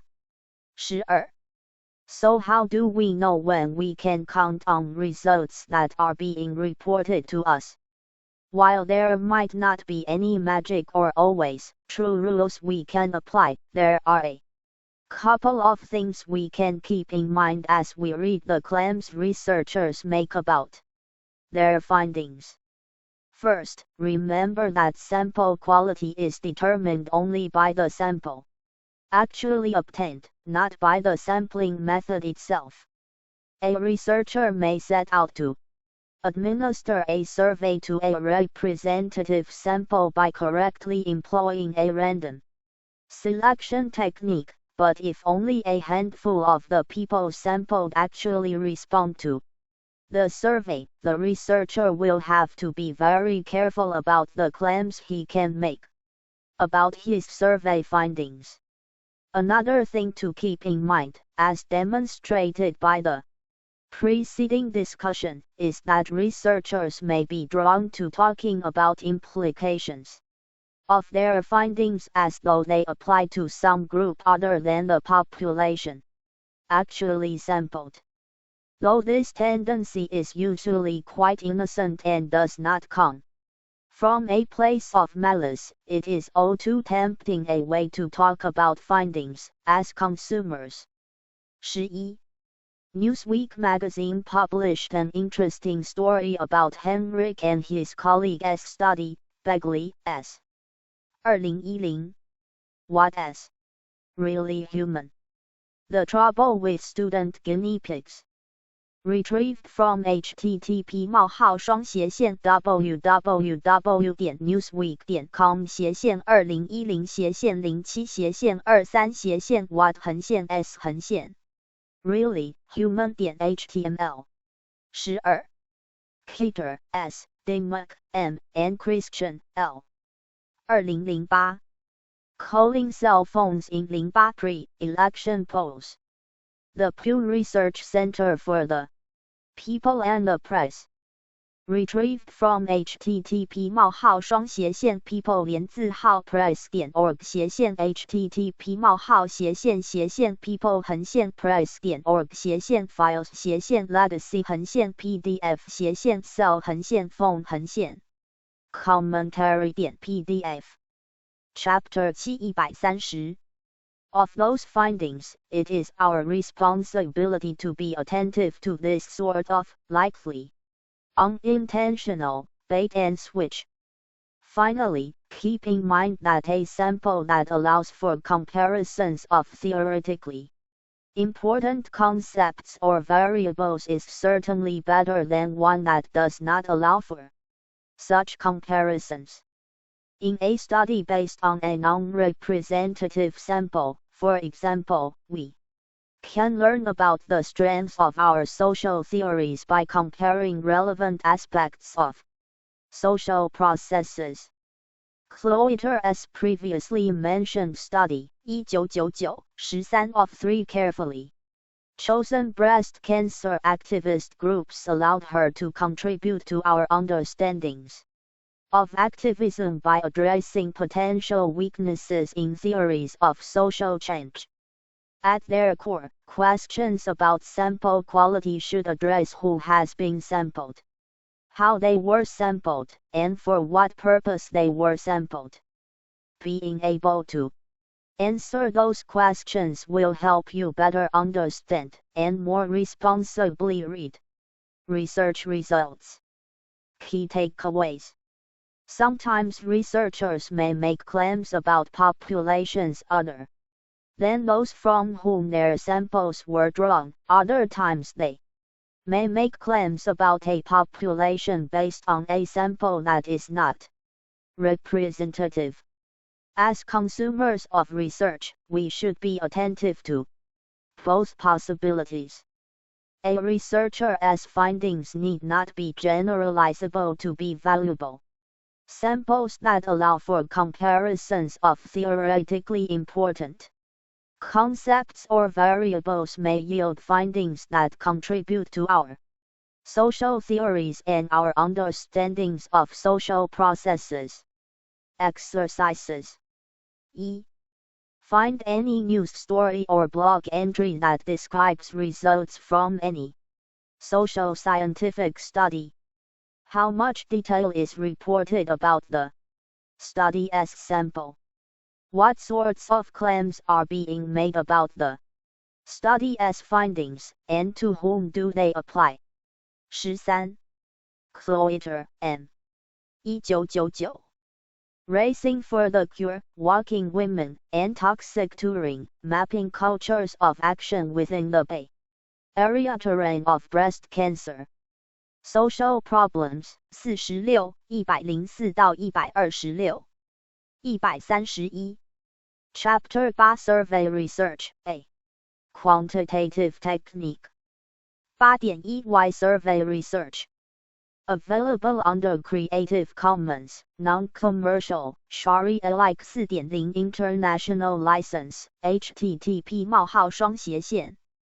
Creative Commons org/licenses by NC SA 4.0 In 2008, the voters of the United States elected our first African American president, Barack Obama. It may not surprise you to learn that when President Obama was coming of age in the 1970s, 1/4 of Americans reported that they would not vote for a qualified African American presidential nominee. 3 decades later, when President Obama ran for the presidency, fewer than 8% of Americans still held that position, and President Obama won the election. Smith, 2009. We know about these trends in voter opinion because the General Social Survey, http://www.norg.chicago.edu/GSS website, a nationally representative survey of American adults, included questions about race and voting over the years described here. Without survey research, we may not know how Americans' perspectives on race and the presidency shifted over these years. 8年1月1日 Survey research, what is it and when should it be used? Available under Creative Commons, Non-Commercial, Sharia-alike 4.0 International License, http://Creative Commons org/licenses/ by NC-SA/ 4.0/ Learning Objectives. 1. Define survey research. 2. Identify when it is appropriate to employ survey research as a data collection strategy. Most of you have probably taken a survey at one time or another, so you probably have a pretty good idea of what a survey is. Sometimes students in my research methods classes feel that understanding what a survey is and how to write one is so obvious, there is no need to dedicate any class time to learning about it. This feeling is understandable. Surveys are very much a part of our everyday lives. We've probably all taken one, we hear about their results in the news, and perhaps we've even administered one ourselves. What students quickly learn is that there is more to constructing a good survey than meets the eye. Survey design takes a great deal of thoughtful planning and often a great many rounds of revision. But it is worth the effort. As we'll learn in this chapter, there are many benefits to choosing survey research as one's method of data collection. We'll take a look at what a survey is. 1. Smith, T.W. 2009. Trends in willingness to vote for a black and woman for president, 1972-2008. GSS Social Change. Report No. 55. Chicago, IL, National Opinion Research Center. Chapter 832.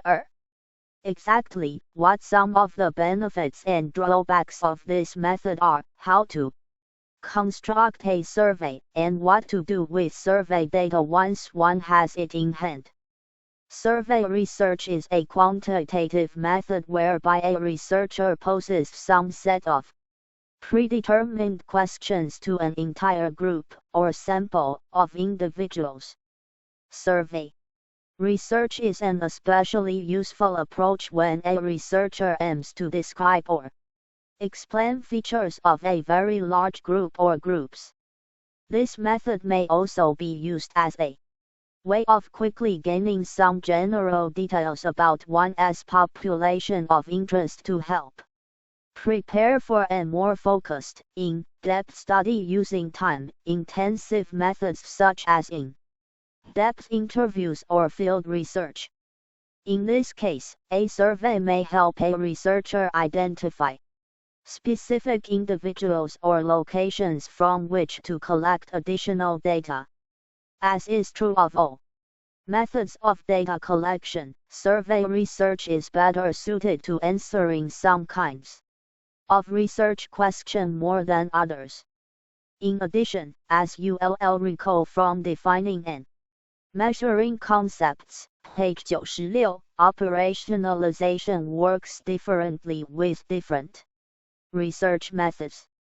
If your interest is in political activism, for example, you likely operationalize that concept differently in a survey than you would for a field research study of the same topic.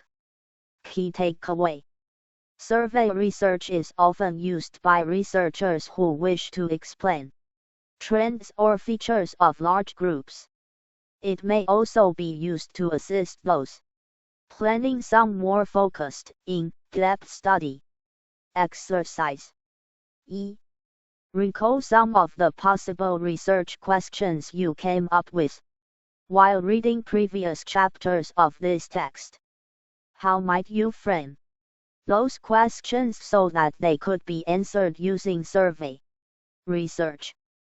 8年1月2日 Pros and Cons of Survey Research. Available under Creative Commons, Non-Commercial, Share-alike 4.0 International License, http://. Creative Commons org licenses by NC.SA 4.0 Learning Objectives 1. Identify and explain the strengths of survey research. 2. Identify and explain the weaknesses of survey research. Survey research, as with all methods of data collection, comes with both strengths and weaknesses. We'll examine both in this section. 133. 8年1月2日 Strengths of Survey Method. Available under Creative Commons, Non-Commercial, Share-alike 4.0 International License, http://. Creative Commons org licenses by NC.SA 4.0 Researchers employing survey methods to collect data enjoy a number of benefits. First, surveys are an excellent way to gather lots of information from many people. In my own study of older people's experiences in the workplace, I was able to mail a written questionnaire to around 500 people who lived throughout the state of Maine, at a cost of just over 1,000 美元. This cost included printing copies of my 7-page survey, printing a cover letter, addressing and stuffing envelopes, mailing the survey, and buying return postage for the survey. I realized that 1,000 美元 is nothing to sneeze at. But just imagine what it might have cost to visit each of those people individually to interview them in person. Consider the cost of gas to drive around the state, other travel costs, such as meals and lodging while on the road, and the cost of time to drive to and talk with each person individually. We could double, triple, or even quadruple our costs pretty quickly by opting for an in-person method of data collection over a mailed survey. Thus, surveys are relatively cost-effective. Related to the benefit of cost-effectiveness is a survey's potential for generalizability. Because surveys allow researchers to collect data from very large samples for a relatively low cost, survey methods lend themselves to probability sampling techniques, which we discussed in sampling, page 114. Of all the data collection methods described in this text, survey research is probably the best method to use when one hopes to gain a representative picture of the attitudes and characteristics of a large group. Survey research also tends to be a reliable method of inquiry. This is because surveys are standardized in that the same questions, phrased in exactly the same way, are posed to participants. Other methods, such as qualitative interviewing, which we'll learn about in interviews, qualitative and quantitative approaches, page 160, do not offer the same consistency that a quantitative survey offers. This is not to say that all surveys are always reliable. A poorly phrased question can cause respondents to interpret its meaning differently, which can reduce that question's reliability. Assuming well-constructed question and questionnaire design. One strength of survey methodology is its potential to produce reliable results. The versatility of survey research is also an asset. Surveys are used by all kinds of people in all kinds of professions. I repeat, surveys are used by all kinds of people in all kinds of professions. Is there a light bulb switching on in your head? I hope so. The versatility offered by survey research means that understanding how to construct and administer surveys is a useful skill to have for all kinds of jobs. Lawyers might use surveys in their efforts to select juries. Social service and other organizations, e.g., churches, clubs, fundraising groups, activist groups, use them to evaluate the effectiveness of their efforts. Businesses use them to learn how to market their products. Governments use them to understand community opinions and needs, and politicians and media outlets use surveys to understand their constituencies. In sum, the following are benefits of survey research. Chapter 834 1. Cost effective 2. Generalizable 3. Reliable 4. Versatile 8年1月2日 2 Weaknesses of survey method.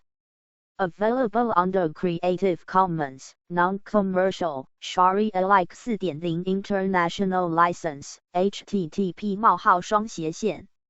Creative Commons org licenses by NC.SA 4.0 As with all methods of data collection, survey research also comes with a few drawbacks.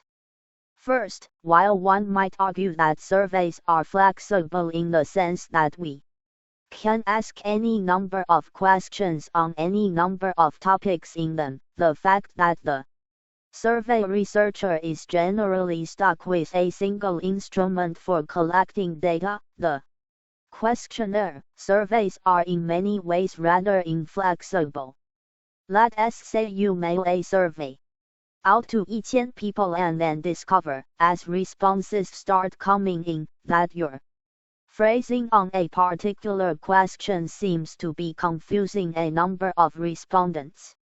At this stage, it is too late for a do-over or to change the question for the respondents who haven't yet returned their surveys. When conducting in-depth interviews, on the other hand, a researcher can provide respondents further explanation if they are confused by a question and can tweak their questions as they learn more about how respondents seem to understand them. Validity can also be a problem with surveys. Survey questions are standardized, thus it can be difficult to ask anything other than very general questions that a broad range of people will understand. Because of this, survey results may not be as valid as results obtained using methods of data collection that allow a researcher to more comprehensively examine whatever topic is being studied. Let us say, for example, that you want to learn something about voters' willingness to elect an African American president, as in our opening example in this chapter. General Social Survey. Respondents were asked if your party nominated an African American for president. Would you vote for him if he were qualified for the job? Respondents were then asked to respond either yes or no to the question. But what if someone's opinion was more complex than could be answered with a simple yes or no? What if, for example, a person was willing to vote for an African American woman but not an African American man? In sum, potential drawbacks to survey research include the following. 1. Inflexibility. 2. Validity. Key takeaways. Strengths of survey research include its cost-effectiveness, generalizability, reliability, and versatility. I am not at all suggesting that such a perspective makes any sense, but it is conceivable that an individual might hold such a perspective. 135. Weaknesses of survey research include inflexibility and issues with validity. Exercises. 1. What are some ways that survey researchers might overcome the weaknesses of this method? 2. Find an article reporting results from survey research. Remember how to use sociological abstracts. How do the authors describe the strengths and weaknesses of their study? Are any of the strengths or weaknesses described here mentioned in the article? 8年1月3日 Types of surveys. Available under Creative Commons, Non-Commercial, Sharia-alike 4.0 International License, http:// Creative Commons org licenses by NC-SA 4.0 Learning Objectives. 1. Define cross-sectional surveys. Provide an example of a cross-sectional survey and outline some of the drawbacks of cross-sectional research. 2. Describe the various types of longitudinal surveys. 3. Define retrospective surveys and identify their strengths and weaknesses. 4. Discuss some of the benefits and drawbacks of the various methods of delivering self-administered questionnaires. There is much variety when it comes to surveys. This variety comes both in terms of time, when or with what frequency a survey is administered, and in terms of administration, how a survey is delivered to respondents. In this section we'll take a look at what types of surveys exist when it comes to both time and administration. 8年1月3日 time. Available under Creative Commons, Non-Commercial, Sharia-alike 4.0 International License, http:// Creative Commons org licenses by NC-SA 4.0 In terms of time, there are two main types of surveys, cross-sectional and longitudinal. Cross-sectional surveys are those that are administered at just one point in time. These surveys offer researchers a sort of snapshot in time and give us an idea about how things are for our respondents at the particular point in time that the survey is administered. My own study of older workers mentioned previously is an example of a cross-sectional survey. I administered the survey at just one time. Chapter 8 136. Another example of a cross-sectional survey comes from Enrico Casti and colleagues. Study, Casti, Martas, Boland, and Horvath, Sobel, 2011, 3 of the association between religious attitudes, religious beliefs, and mental health among students in Hungary. These researchers administered a single, one-time only, cross-sectional survey to a convenience sample of 403 high school and college students. The survey focused on how religious attitudes impact various aspects of one's life and health. The researchers found from analysis of their cross-sectional data that anxiety and depression were highest among those who had both strong religious beliefs and also some doubts about religion. Yet another recent example of cross-sectional survey research can be seen in Bateman and colleagues' study, Bateman, Pike, and Butler. 2011 of how the perceived publicness of social networking sites influences users' self-disclosures. These researchers administered an online survey to undergraduate and graduate business students.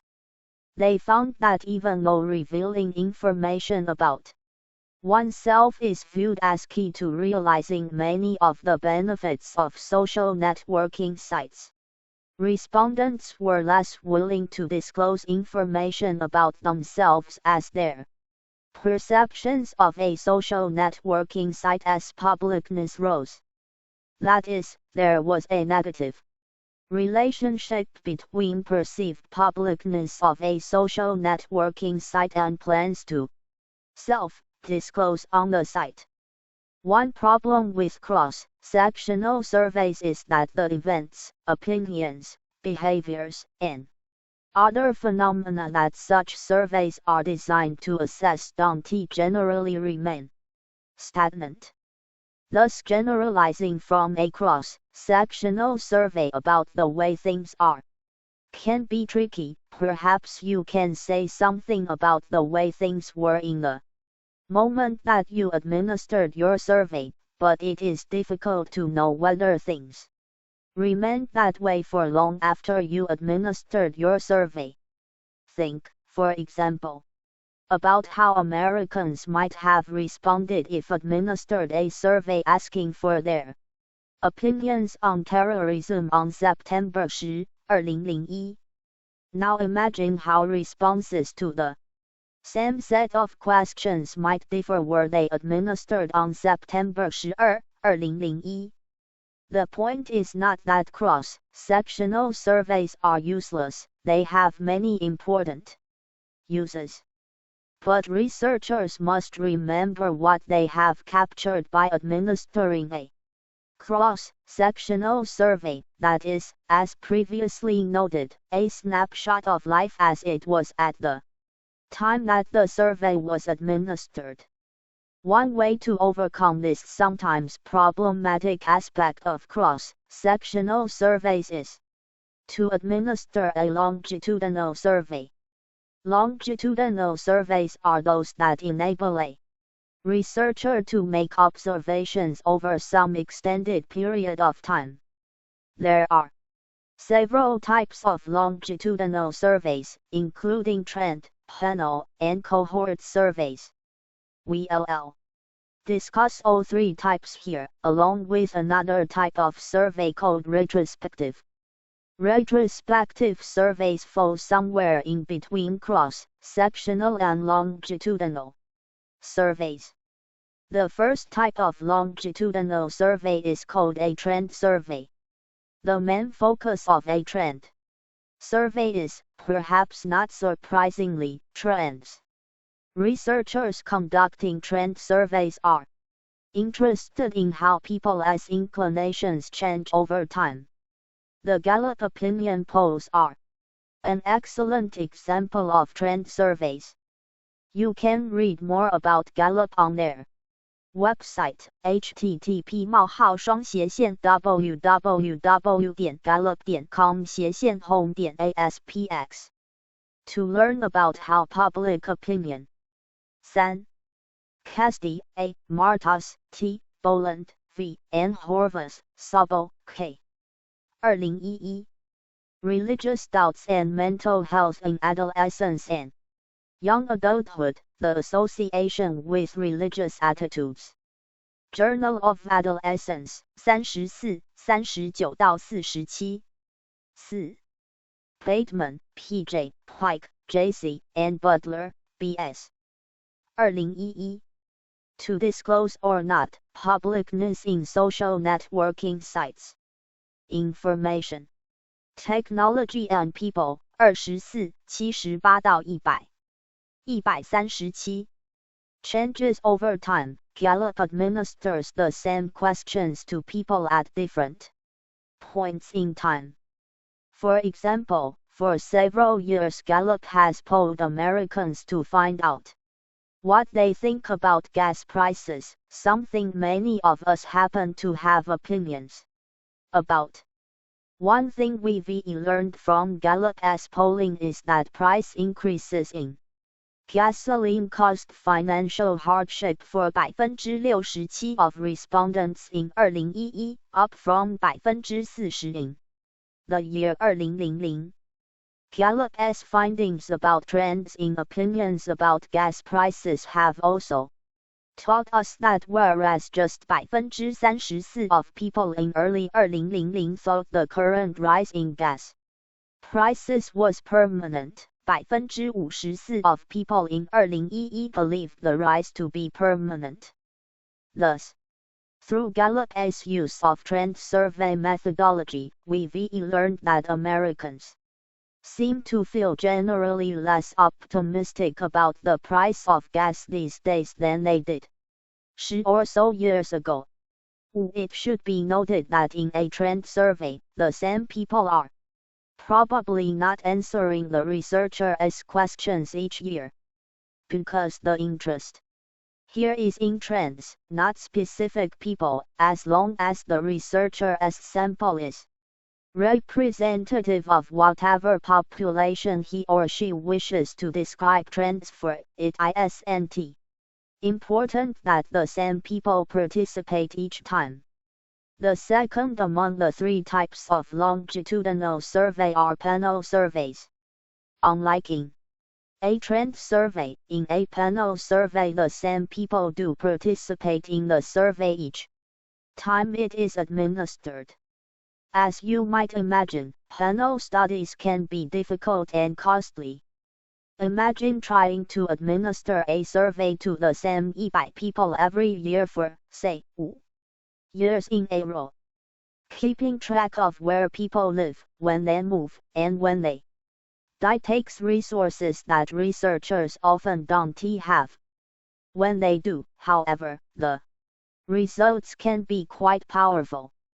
The Youth Development Study, YARDS, administered from the University of Minnesota, offers an excellent example of a panel study.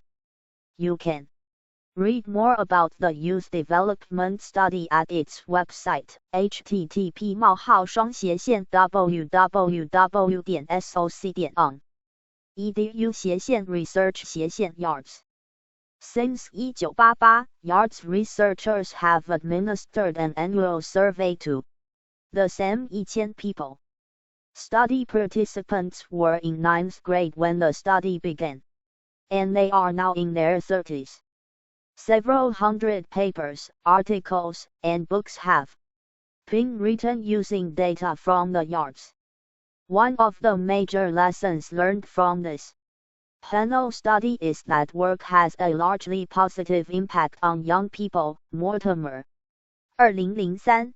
Contrary to popular beliefs about the impact of work on adolescents, performance in school and transition to adulthood, work in fact increases confidence, enhances academic success, and prepares students for success in their future careers.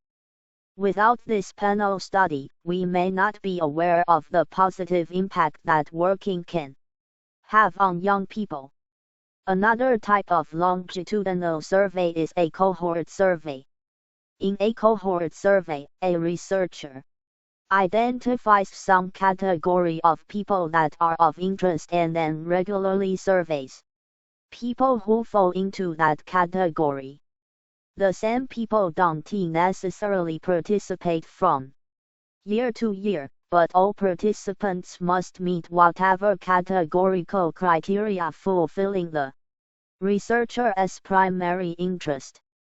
Common cohorts that may be of interest to researchers include people of particular generations or those who were born around the same time period, graduating classes, people who began work in a given industry at the same time, or perhaps people who have some specific life experience in common. An Example of this sort of research can be seen in Christine Perchesky's work, 2008 on 5. You can read about these and other findings on Gallup's gasoline questions at http://www.gallup.com/poll/14763/gas Prices ASPX 1 Mortimer, J.T. 2003 Working and Growing Up in America.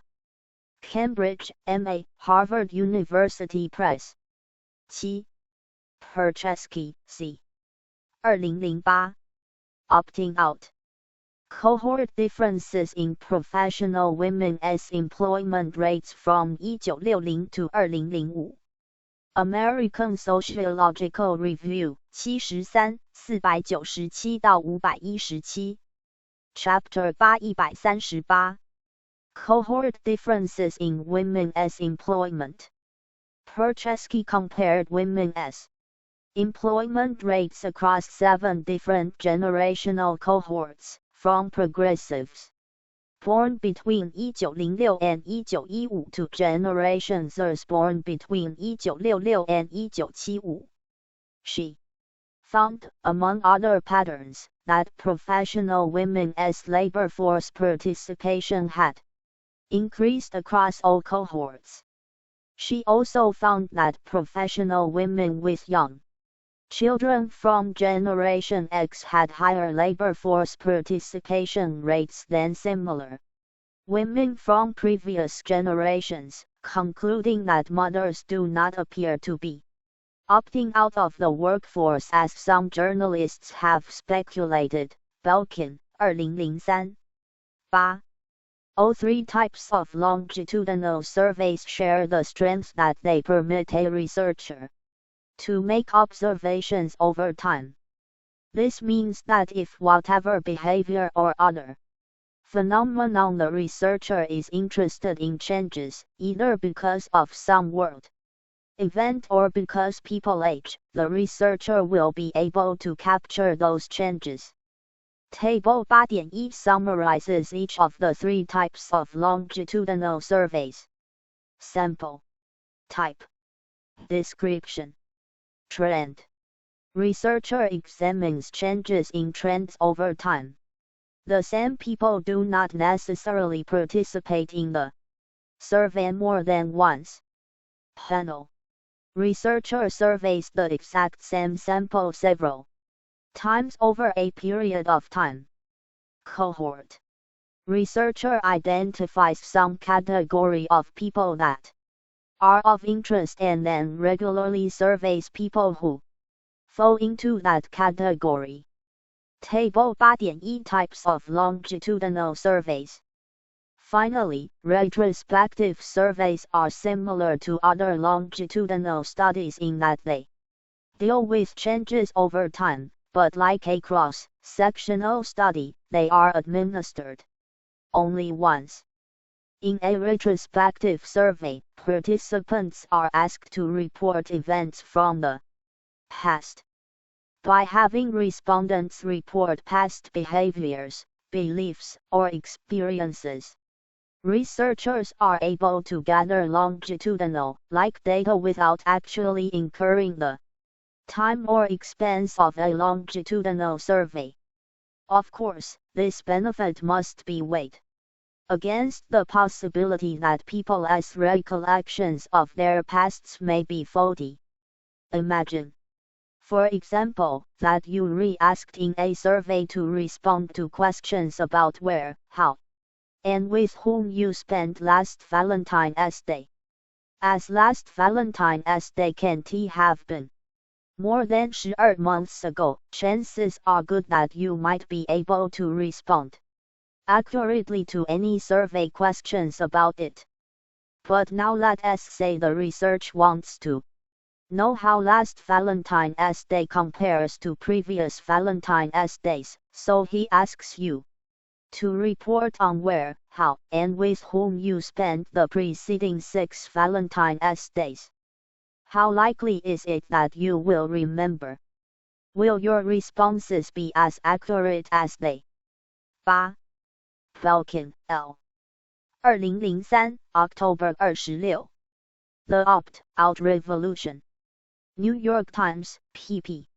42-47, 58, 85-86. 139.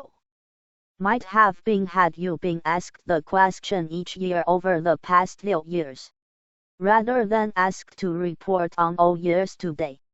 In sum, when or with what frequency a survey is administered will determine whether your survey is cross-sectional or longitudinal. While longitudinal surveys are certainly preferable in terms of their ability to track changes over time, the time and cost required to administer a longitudinal survey can be prohibitive. As you may have guessed, the issues of time described here are not necessarily unique to survey research. Other methods of data collection can be cross-sectional or longitudinal. These are really matters of research design. But we've placed our discussion of these terms here because they are most commonly used by survey researchers to describe the type of survey administered. Another aspect of survey administration deals with how surveys are administered. We'll examine that next. 8年1月3日2 Administration. Available under Creative Commons, Non-Commercial, Sharia-alike 4.0 International License, http://. Creative Commons org licenses by NC.SA 4.0 Surveys vary not just in terms of when they are administered but also in terms of how they are administered. One common way to administer surveys is in the form of self-administered questionnaires. This means that a research participant is given a set of questions in writing to which he or she is asked to respond. Self-administered questionnaires can be delivered in hard copy format, typically via mail, or increasingly, more commonly, online. We'll consider both modes of delivery here.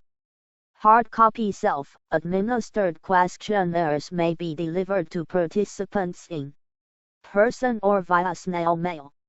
Perhaps you've take a survey that was given to you in person. On many college campuses it is not uncommon for researchers to administer surveys. In large social science classes, as you might recall from the discussion in our chapter on sampling. In my own introduction to sociology courses, I've welcomed graduate students and professors doing research in areas that are relevant to my students, such as studies of campus life, to administer their surveys to the class. If you are ever asked to complete a survey in a similar setting, it might be interesting to note how your perspective on the survey and its questions could be shaped by the new knowledge you're regaining about survey research in this chapter. Researchers may also deliver surveys in person by going door to door and either asking people to fill them out right away or making arrangements for the researcher to return to pick up completed surveys.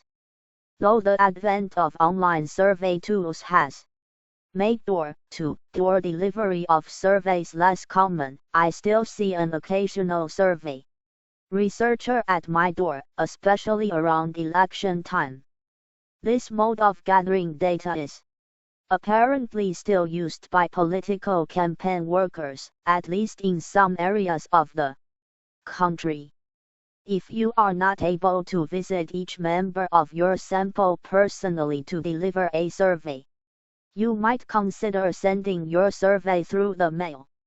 While this mode of delivery may not be ideal, imagine how much less likely you'd probably be to return a survey that didn't come with the researcher standing on your doorstep waiting to take it from you. Sometimes it is the only available or the most practical option.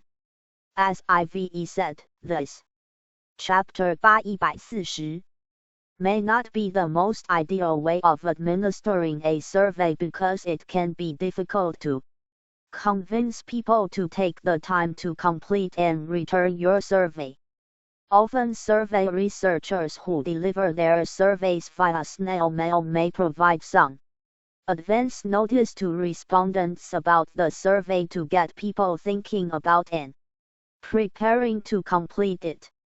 They may also follow up with their sample a few weeks after their survey has been sent out. This can be done not only to remind those who have not yet completed the survey to please do so, but also to thank those who have already returned the survey. Most survey researchers agree that this sort of follow-up is essential for improving mailed surveys return rates. Babi, 2010. 9. In my own study of older workers' harassment experiences, people in the sample were notified in advance of the survey mailing via an article describing the research in a newsletter they received from the agency with whom I had partnered to conduct the survey. When I mailed the survey, a $1 bill was included with each in order to provide some incentive and an advance token of thanks to participants for returning the surveys. 2 months after the initial mailing went out, those who were sent a survey were contacted by phone.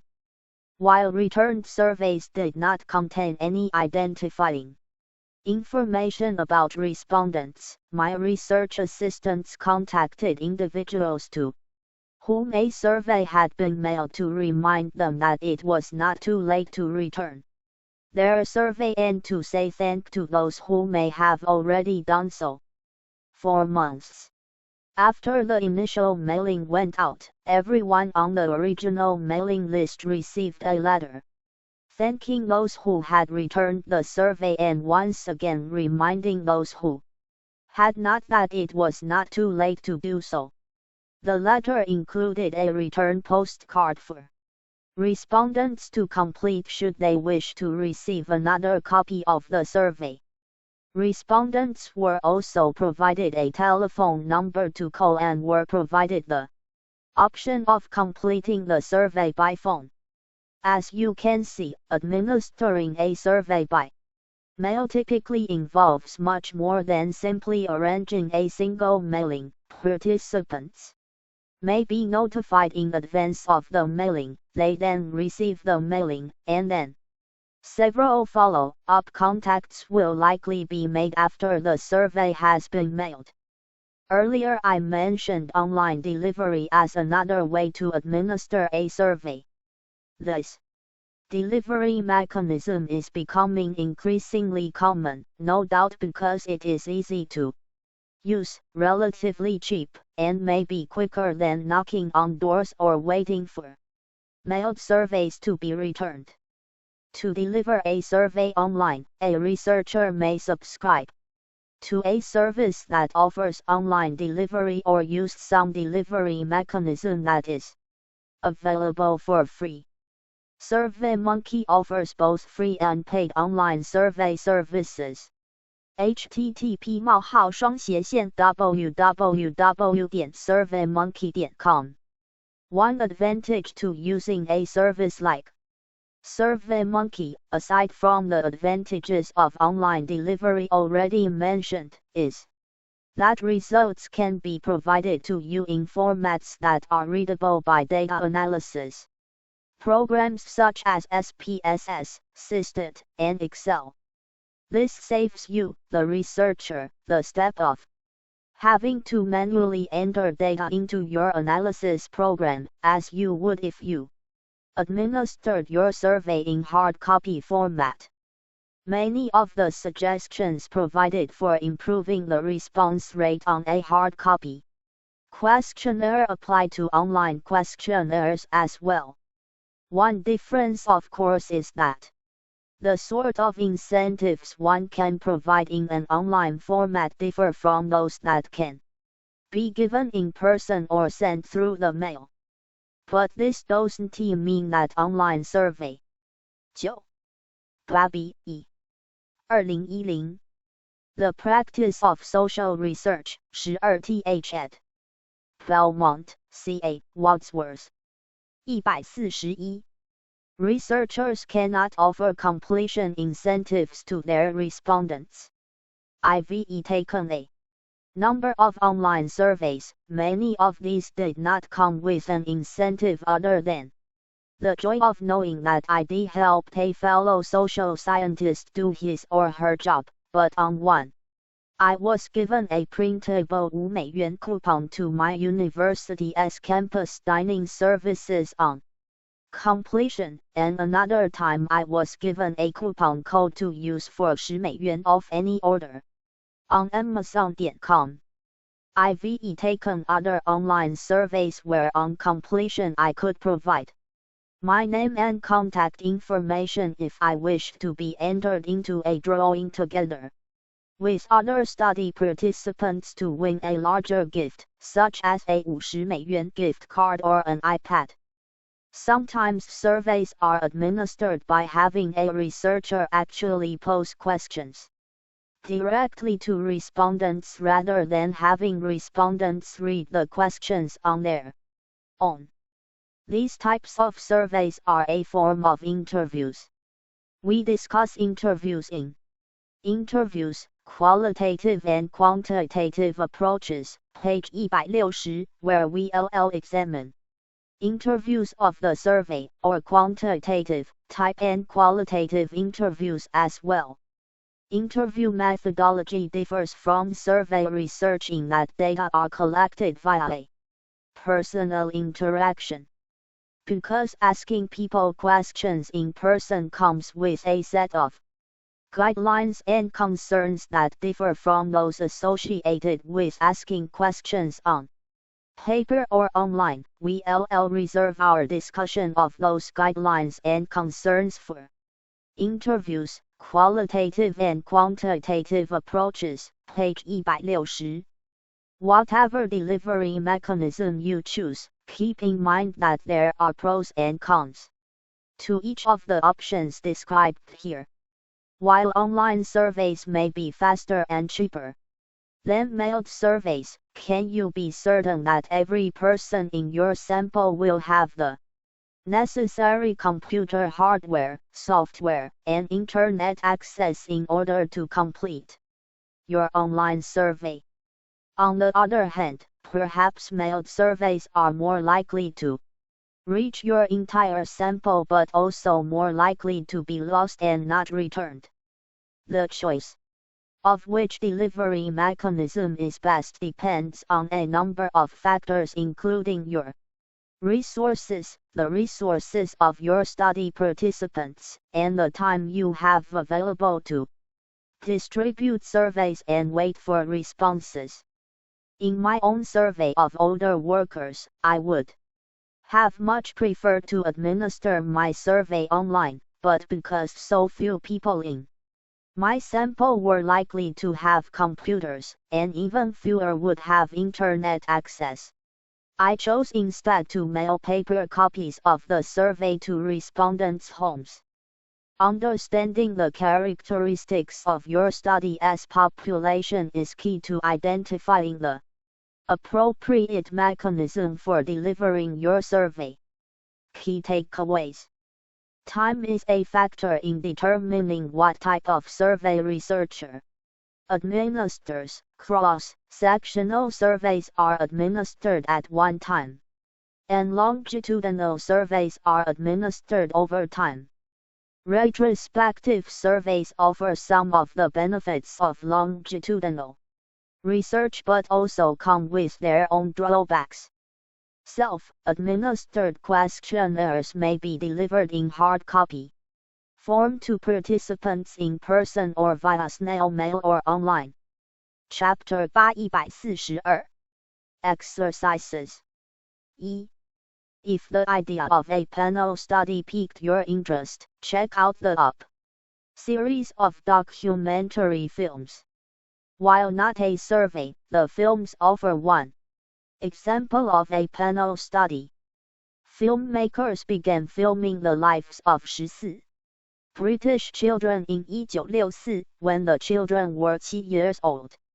They have since caught up with the children every 7 years. In 2012, the 8th installment of the documentary, 56 Up, will come out. Many clips from the series are available on YouTube. For more information about online delivery of surveys, check out SurveyMonkey's website, http://www.surveymonkey.com. 8年1月4日 Designing Effective Questions and Questionnaires. Available under Creative Commons, Non-Commercial, Sharia-alike 4.0 International License, http://Creative Commons org/licenses/ by NC-SA/ 4.0/ Learning Objectives. 1. Identify the steps one should take in order to write effective survey questions. 2. Describe some of the ways that survey questions might confuse respondents and how to overcome that possibility. 3. Recite the 2 response option guidelines when writing closed-ended questions. 4. Define fence, sitting and floating. 5. Describe the steps involved in constructing a well-designed questionnaire. 6. Discuss why pre-testing is important. To this point we've considered several general points about surveys including when to use them, some of their pros and cons, and how often and in what ways to administer surveys. In this section we'll get more specific and take a look at how to pose understandable questions that will yield usable data and how to present those questions on your questionnaire. 8年1月4日 Asking Effective Questions. Available under Creative Commons, Non-Commercial, Sharia-alike 4.0 International License, http://Creative Commons org/licenses/ by NC-SA/ 4.0/ The first thing you need to do in order to write effective survey questions is identify what exactly it is that you wish to know. As silly as it sounds to state what seems so completely obvious, I can't stress enough how easy it is to forget to include important 143 questions when designing a survey. Let's say you want to understand how students at your school make the transition from high school to college. Perhaps you wish to identify which students were comparatively more or less successful in this transition, and which factors contributed to students' success or lack thereof.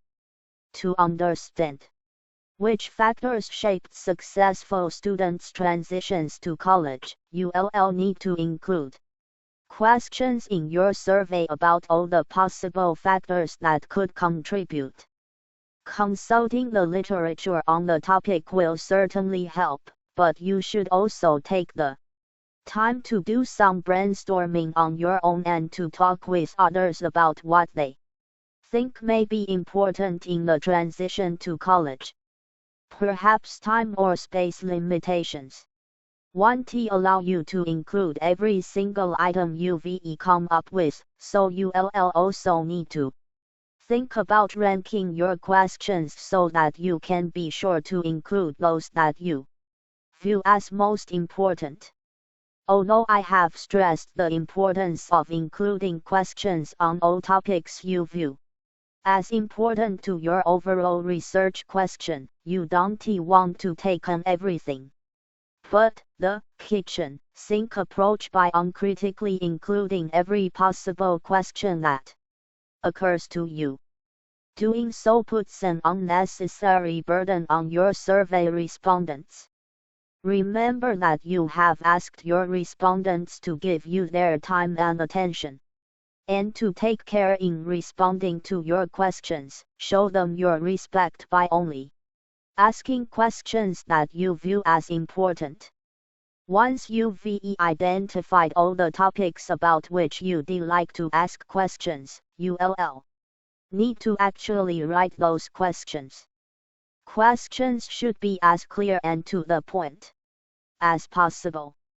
This is not the time to show off your creative writing skills. A survey is a technical instrument and should be written in a way that is as direct and succinct as possible. As I've said, your survey respondents have agreed to give their time and attention to your survey. The best way to show your appreciation for their time is to not waste it. Ensuring that your questions are clear and not overly wordy will go a long way toward showing your respondents the gratitude they deserve. Related to the point about not wasting respondents' time, make sure that every question you pose will be relevant to every person you ask to complete it. This means two things. First, that respondents have knowledge about whatever topic you are asking them about. And second, that respondents have experience with whatever events, behaviors, or feelings you are asking them to report. You probably wouldn't want to ask a sample of 18-year-old respondents, for example, how they would have advised President Reagan to proceed when news of the United States sale of weapons to Iran broke in the mid-1980s. For one thing, few 18-year-olds are likely to have any clue about how to advise a president, nor does this 30-something-year-old. Furthermore, the 18-year-olds of today were not even alive during Reagan's presidency, so they have had no experience with the event about which they are being questioned. In our example of the transition to college, hitting the criterion of relevance would mean that respondents must understand what exactly you mean by transition to college if you are going to use that phrase in your survey, and that respondents must have actually experienced the transition to college themselves. If you decide that you do wish to post some questions about matters with which only a portion of respondents will have had experience, it may be appropriate to introduce a filter question into your survey. A filter question is designed to identify some subset of survey respondents who are asked additional questions that are not relevant to the Chapter 844 entire sample. Perhaps in your survey on the transition to college you want to know whether substance use plays any role in students' transitions. You may ask students how often they drank during their first semester of college. But this assumes that all students drank. Certainly some may have abstained, and it wouldn't make any sense to ask the non-drinkers how often they drank. Nevertheless, it seems reasonable that drinking frequency may have an impact on someone's transition to college, so it is probably worth asking this question even if doing so violates the rule of relevance for some respondents. This is just the sort of instance when a filter question would be appropriate.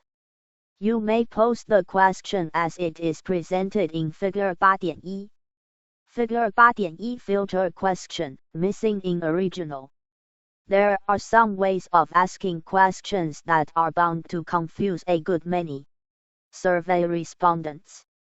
Survey researchers should take great care to avoid these kinds of questions.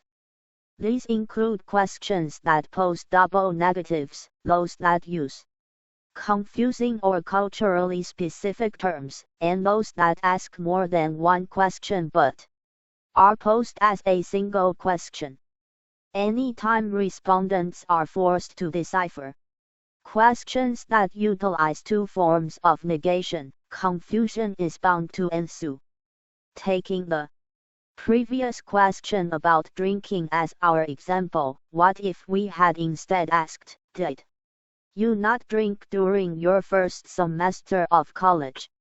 A response of no would mean that the respondent did actually drink, he or she did not drink. This example is obvious, but hopefully it drives home the point to be careful about question wording, so that respondents are not asked to decipher double negatives. In general, avoiding negative terms in your question wording will help to increase respondent understanding. 10.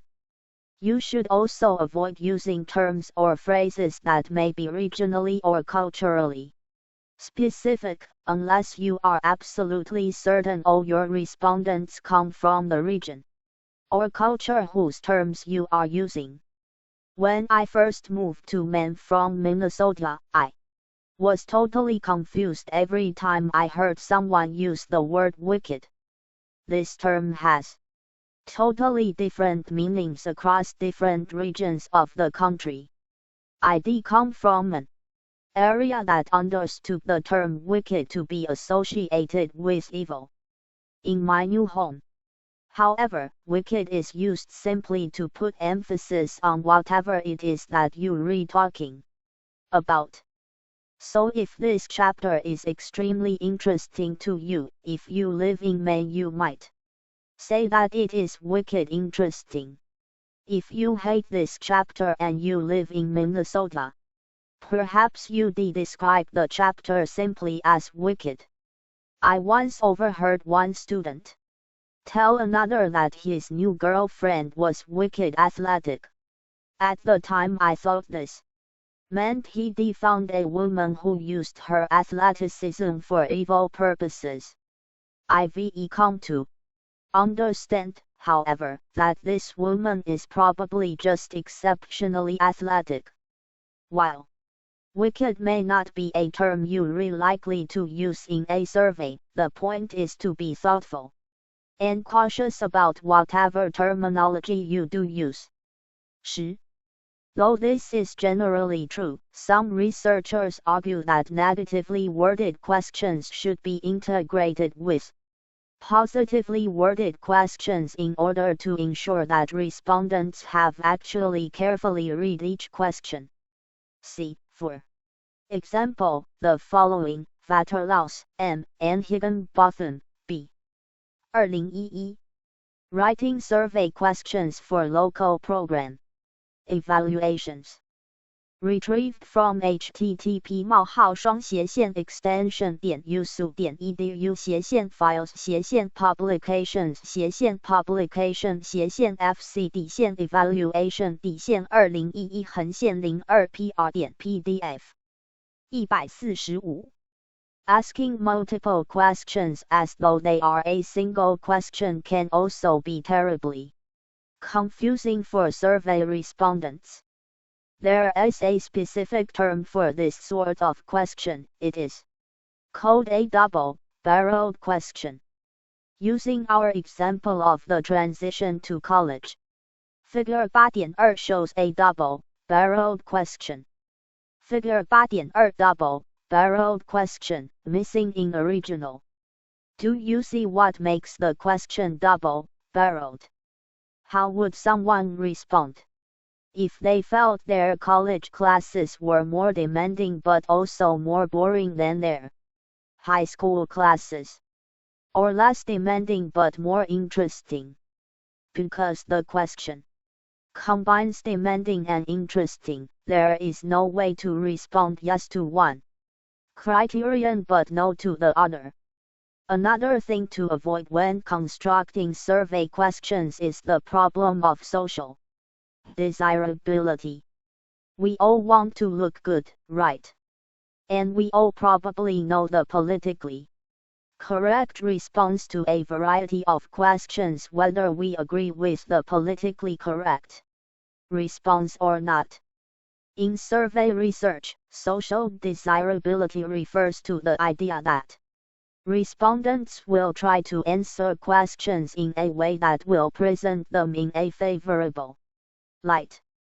Perhaps we decide that to understand the transition to college, we need to know whether respondents ever cheated on an exam in high school or college. We all know that cheating on exams is generally frowned upon, at least I hope we all know this. So, it may be difficult to get people to admit to cheating on a survey. But if you can guarantee respondents' confidentiality, or even better, their anonymity, chances are much better that they will be honest about having engaged in this socially undesirable behavior. Another way to avoid problems of social desirability is to try to phrase difficult questions in the most benign way possible. Earl Babby, 2010-11 offers a useful suggestion for helping you do this. Simply imagine how you would feel responding to your survey questions. If you would be uncomfortable, chances are others would as well. Finally, it is important to get feedback on your survey questions from as many people as possible, especially people who are like those in your sample. Now is not the time to be shy. Ask your friends for help, ask your mentors for feedback, ask your family to take a look at your survey as well. The more feedback you can get on your survey questions, the better the chances that you will come up with a set of questions that are understandable to a wide variety of people and, most importantly, to those in your sample. In sum, in order to pose effective survey questions, researchers should do the following. E. Identify what it is they wish to know. Keep questions clear and succinct. 3. Make questions relevant to respondents. 4. Use filter questions when necessary. 11. Babby, E. 2010. The Practice of Social Research, 12th ed. Belmont, C.A. Wadsworth. Chapter 846. 5. Avoid questions that are likely to confuse respondents, such as those that use double negatives, use culturally specific terms, or pose more than one question in the form of a single question. 6. Imagine how they would feel responding to questions. 7. Get feedback, especially from people who resemble those in the researcher's sample. 8年1月4日2 Response Options. Available under Creative Commons, Non-Commercial, Sharia-alike 4.0 International License, http://. Creative Commons org licenses by NC.SA 4.0 While posing clear and understandable questions in your survey is certainly important, so, too, is providing respondents with unambiguous response options. Response options are the answers that you provide to the people taking your survey. Generally, respondents will be asked to choose a single, or best, response to each question you pose, though certainly it makes sense in some cases to instruct respondents to choose multiple response options. One caution to keep in mind when accepting multiple responses to a single question, however, is that doing so may add Complexity when it comes to tallying and analyzing your survey results. Offering response options assumes that your questions will be closed-ended questions. In a quantitative written survey, which is the type of survey we've been discussing here, chances are good that most if not all your questions will be closed-ended. This means that you, the researcher, will provide respondents with a limited set of options for their responses. To write an effective closed-ended question, there are a couple of guidelines worth following. First, be sure that your response options are mutually exclusive. Look back at Figure 8.1, which contains questions about how often and how many drinks respondents consumed. Do you notice that there are no overlapping categories in the response options for these questions? This is another one of those points about question construction that seems fairly obvious but that can be easily overlooked. Response options should also be exhaustive. In other words, every possible response should be covered in the set of response options that you provide. For example, note that in question A in Figure 8.1 we have covered all possibilities. Those who drank, say, an average of once per month can choose the first response option, less than 1 time per week, while those who drank multiple times a day each day of the week can choose the last response option, 7加. All the possibilities in between these two extremes are covered by the middle 3 response options. Surveys need not be limited to closed-ended questions. Sometimes survey researchers include open-ended questions in their survey instruments as a way to gather additional details from respondents. An open-ended question does not include response options. Instead, respondents are asked to reply to the question in their own way, using their own words. These questions are generally used to find out more about a survey participant's experiences or feelings about whatever they are being asked to report in the survey. If, for example, a survey includes closed-ended questions asking respondents to report on their involvement in extracurricular activities during college, an open-ended question could ask respondents why they 147 participated in those activities or what they gained from their participation. While responses to such questions may also be captured using a closed-ended format, allowing participants to share some of their responses in their own words can make the experience of completing the survey more satisfying to respondents and can also reveal new motivations or explanations that had not occurred to the researcher. In asking effective questions, page 143, we discussed double-barreled questions. But response options can also be double-barreled, and this should be avoided. Figure 8.3 is an example of a question that uses double-barreled response options. Figure 8.3 double-barreled response options, missing in original. Other things to avoid when it comes to response options include fence sitting and floating. Fence sitters are respondents who choose neutral response options, even if they have an opinion. This can occur if respondents are given, say, 5 rank-ordered response options, such as strongly agree, agree, no opinion, disagree, and strongly disagree.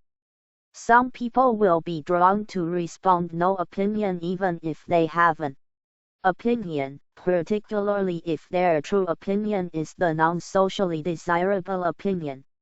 Floaters on the other hand, are those that choose a substantive answer to a question when really they don't understand the question or don't have an opinion. If a respondent is only given 4 rank-ordered response options, such as strongly agree, agree, disagree, and strongly disagree, those who have no opinion have no choice but to select a response that suggests they have an opinion. As you can see, floating is the flip side of fence sitting.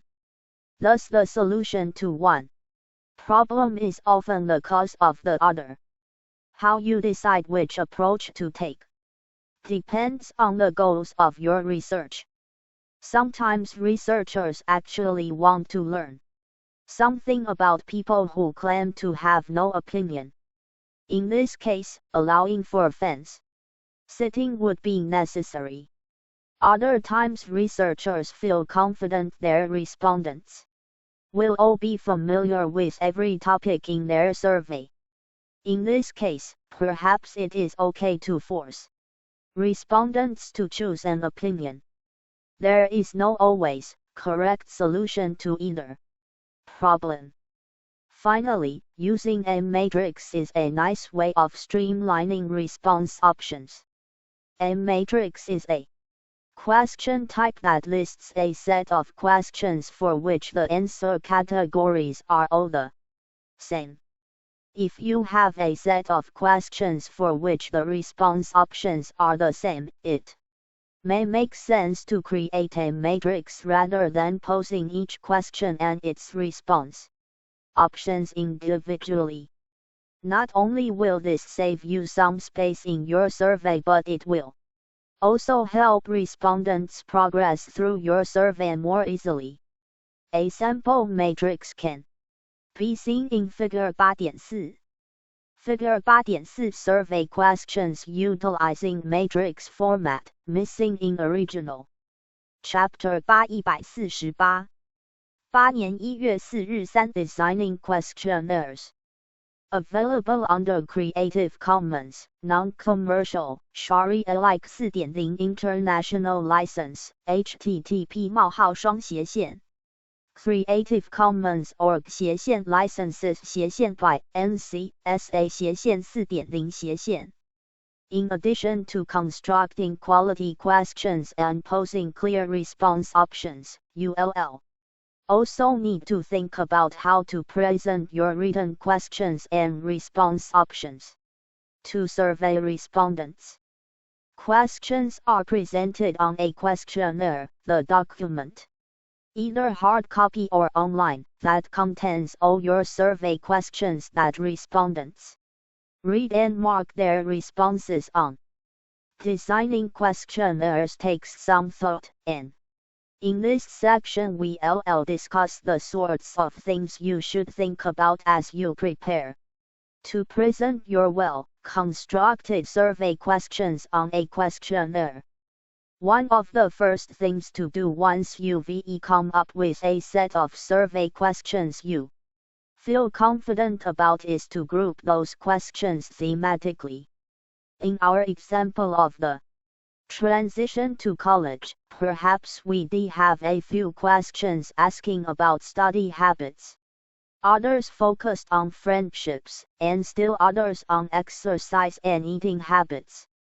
Those may be the themes around which we organize our questions. Or perhaps it would make more sense to present any questions we had about pre-college life and habits, and then present a series of questions about life after beginning college.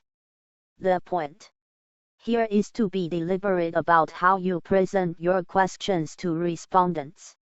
Once you have grouped similar questions together, you'll need to think about the order in which to present those question groups.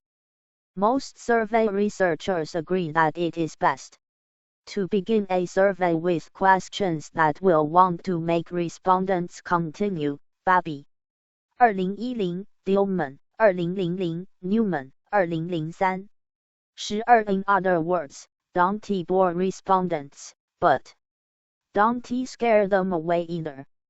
There is some disagreement over where on a survey to place demographic questions such as those about a person's age, gender, and race. On the one hand, placing them at the beginning of the questionnaire may lead respondents to think the survey is boring, unimportant, and not something they want to bother completing. On the other hand, if your survey deals with some very sensitive or difficult topic, such as child sexual abuse or other criminal activity, you don't want to scare respondents away or shock them by beginning with your most intrusive questions. In truth, the order in which you present questions on a survey is best determined by the unique characteristics of your research. Only you, the researcher, hopefully in consultation with people who are willing to provide you with feedback, can determine how best to order your questions. To do so, think about the unique characteristics of your topic, your questions, and most importantly, your sample. Keeping in mind the characteristics and needs of the people you will ask to complete your survey should help guide you as you determine the most appropriate order in which to present your questions. You'll also need to consider the time it will take respondents to complete your questionnaire. Surveys vary in length, from just a page or two to a dozen or more pages, which means they also vary in the time it takes to complete them. How long to make your survey depends on several factors. First, what is it that you wish to know? 12. Babi 2010 The Practice of Social Research 12th ed. Belmont, C.A. Wadsworth, Dillman, D.A. 2000 Mail and Internet Surveys, The Tailored Design Method, R&D ed. New York, N.Y., Wiley, Newman, W.L. 2003 Social Research Methods Qualitative and Quantitative Approaches, 5th ed. Boston, M.A. Pearson. 149. Wanting to understand how grades vary by gender and year in school certainly requires fewer questions than wanting to know how people's experiences in college are shaped by demographic characteristics, college attended, housing situation, family background, college major, friendship networks, and extracurricular activities. Keep in mind that even if your research question requires a good number of questions be included in your questionnaire, do your best to keep the questionnaire as brief as possible. Any hint that you've thrown in a bunch of useless questions just for the sake of throwing them in will turn off respondents and may make them not want to complete your survey. Second, and perhaps more important, how long are respondents likely to be willing to spend completing your questionnaire? If you are studying college students, asking them to use their precious fun time away from studying to complete your survey may mean they want to spend more than a few minutes on it. But if you have the endorsement of a professor who is willing to allow you to administer your survey in class, students may be willing to give you a little more time, though perhaps the professor will not. The time that survey researchers ask respondents to spend on questionnaires varies greatly. Some advise that surveys should not take longer than about 15 minutes to complete, cited in Babi 2010. 13 others suggest that up to 20 minutes is acceptable. Hopper 2010. 14 As with question order, there is no clear-cut, always correct answer about questionnaire length. The unique characteristics of your study and your sample should be considered in order to determine how long to make your questionnaire. A good way to estimate the time it will take respondents to complete your questionnaire is through pre-testing. Pre-testing allows you to get feedback on your questionnaire so you can improve it before you actually administer it. Pre-testing can be quite expensive and time-consuming if you wish to test your questionnaire on a large sample of people who very much resemble the sample to whom you will eventually administer the finalized version of your questionnaire. But you can learn a lot and make great improvements to your questionnaire simply by pre-testing with a small number of people to whom you have easy access. Perhaps you have a few friends who owe you a favor. By pre-testing your questionnaire, you can find out how understandable your questions are, get feedback on question wording and order, find out whether any of your questions are exceptionally boring or offensive, and learn whether there are places where you should have included filter questions, to name just a few of the benefits of pre-testing. You can also time pre-testers as they take your survey. Ask them to complete the survey as though they were actually members of your sample. This will give you a good idea about what sort of time estimate to provide respondents when it comes time to actually administer your survey, and about whether you have some wiggle room to add additional items or need to cut a few items. Perhaps this goes without saying, but your questionnaire should also be attractive. A messy presentation style can confuse respondents or, at the very least, annoy them. Be brief, to the point, and as clear as possible. Avoid cramming too much into a single. 13. This can be found at http://www.worldopinion.com/frame/frame4.html cited in Babi E. 2010. The Practice of Social Research, 12th ed. Belmont, C.A., Wadsworth. 14. Hopper, J. 2010. How long should a survey be? Retrieved from http://www.verstaresearch.com/blog/how-long-should a survey be? Chapter 8 150. Page. Make your font size readable, at least 12 point, leave a reasonable amount of space between items, and make sure all instructions are exceptionally clear. Think about books, documents, articles, or web pages that you have read yourself, which were relatively easy to read and easy on the eyes, and why. Try to mimic those features in the presentation of your survey questions. Key takeaways. Brainstorming and consulting the literature are two important early steps to take when preparing to write effective survey questions. Make sure that your survey questions will be relevant to all respondents and that you use filter questions when necessary. Getting feedback on your survey questions is a crucial step in the process of designing a survey. When it comes to creating response options, the solution to the problem of fence sitting might cause floating, whereas the solution to the problem of floating might cause fence sitting.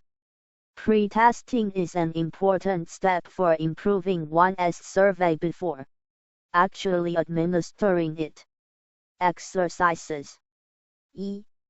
Do a little internet research to find out what a Likert scale is and when you may use one. Write a closed-ended question that follows the guidelines for good survey question construction. Have a peer in the class check your work. You can do the same for him or her. 8年1月5日 Analysis of survey data. Available under Creative Commons, Non-Commercial, Share-alike 4.0 International License, http:// Creative Commons org licenses by NC.SA 4.0 Learning Objectives. E. Define response rate, and discuss some of the current thinking about response rates. Describe what a codebook is and what purpose it serves. 3. Define univariate, bivariate, and multivariate analysis. 4. Describe each of the measures of central tendency. 5. Describe what a contingency table displays. 151.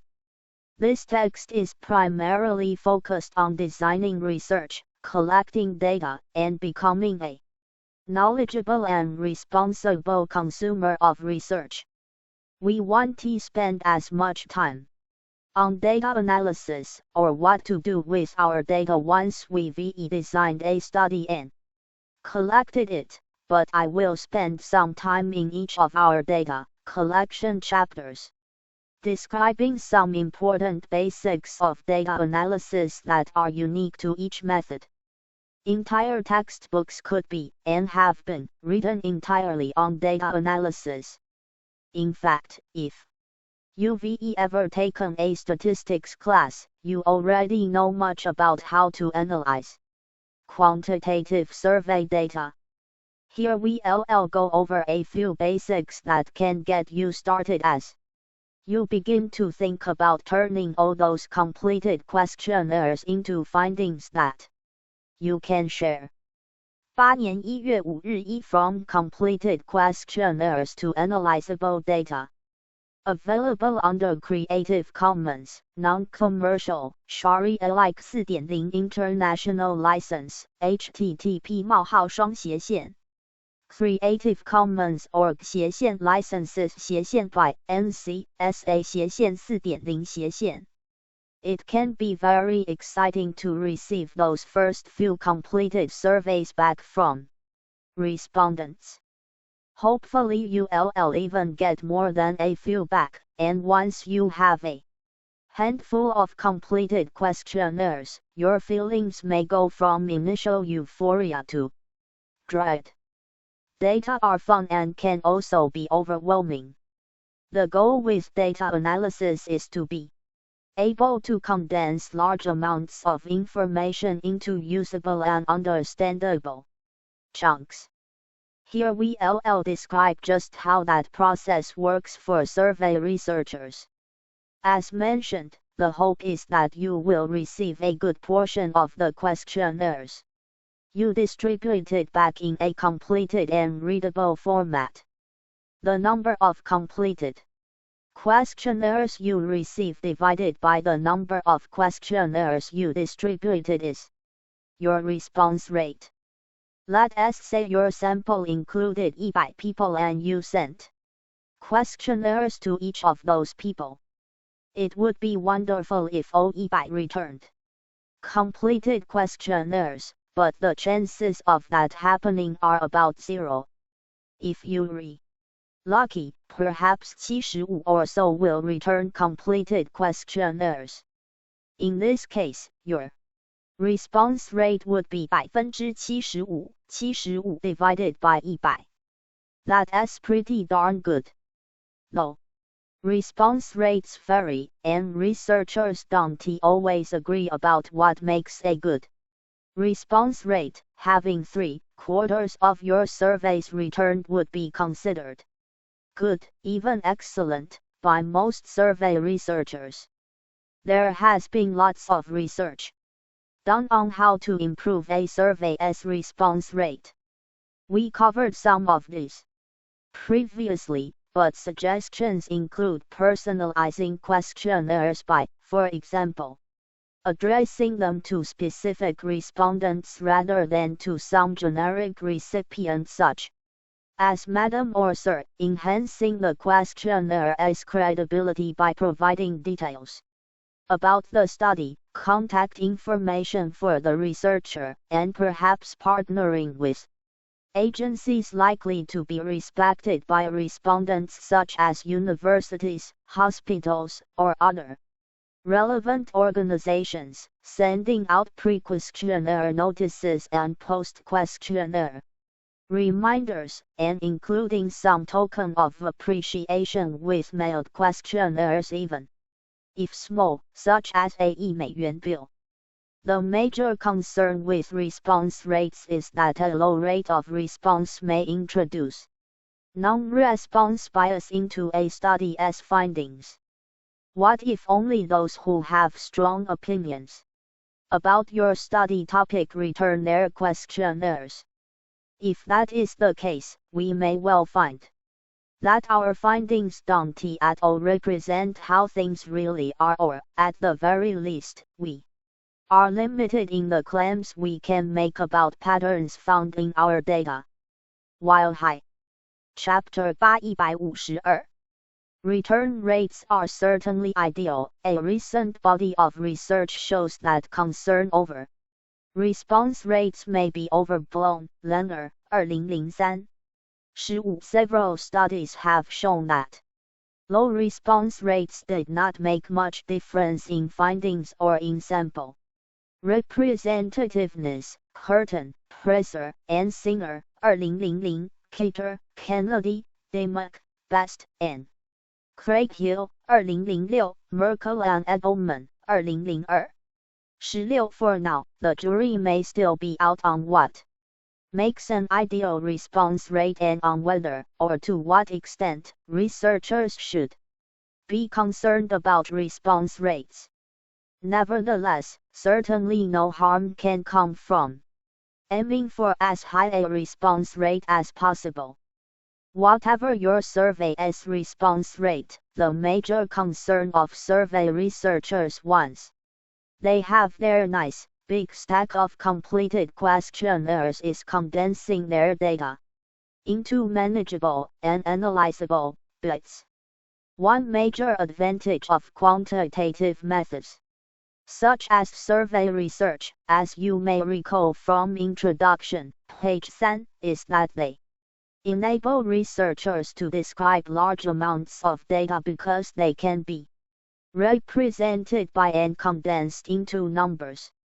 In order to condense your completed surveys into analyzable numbers, you'll first need to create a codebook. A codebook is a document that outlines how a survey researcher has translated her or his data from words into numbers. An excerpt from the codebook I developed from my survey of older workers can be seen in Table 8.2. The coded responses you see can be seen in their original survey format in defining and measuring concepts, page 96, figure 6. As you'll see in the table, in addition to converting response options into numerical values, a short variable name is given to each question. This shortened name comes in handy when entering data into a computer program for analysis. Variable 井号 variable name question options 1等于 not at all secure 2等于 between not at all and moderately secure 11 FinSec in general, how financially secure would you say you are? 3等于 moderately secure. Table 8.2 Codebook excerpt from Survey of Older Workers. 15. Lerner, G. 2003. About response rates, some unresolved questions. Public Perspective, 梅斜线 June 16到18. Retrieved from http://www.apper.org/content/apper/resources/polyp survey FAQ1/do response rates matter/response rates -learner.pdf 16 Curtin, R. Presser, S. and Singer, E. 2000 The effects of response rate changes on the index of consumer sentiment.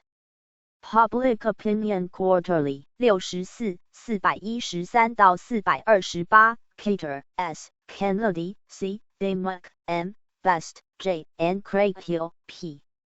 2006 Gauging the Impact of Growing Non-Response on Estimates from a National RDD Telephone Survey. Public Opinion Quarterly 70 759-779 Merkel, D.M., and Edelman, M. 2002 Non-Response in Exit Polls, A Comprehensive Analysis. In M. Groves, D.A.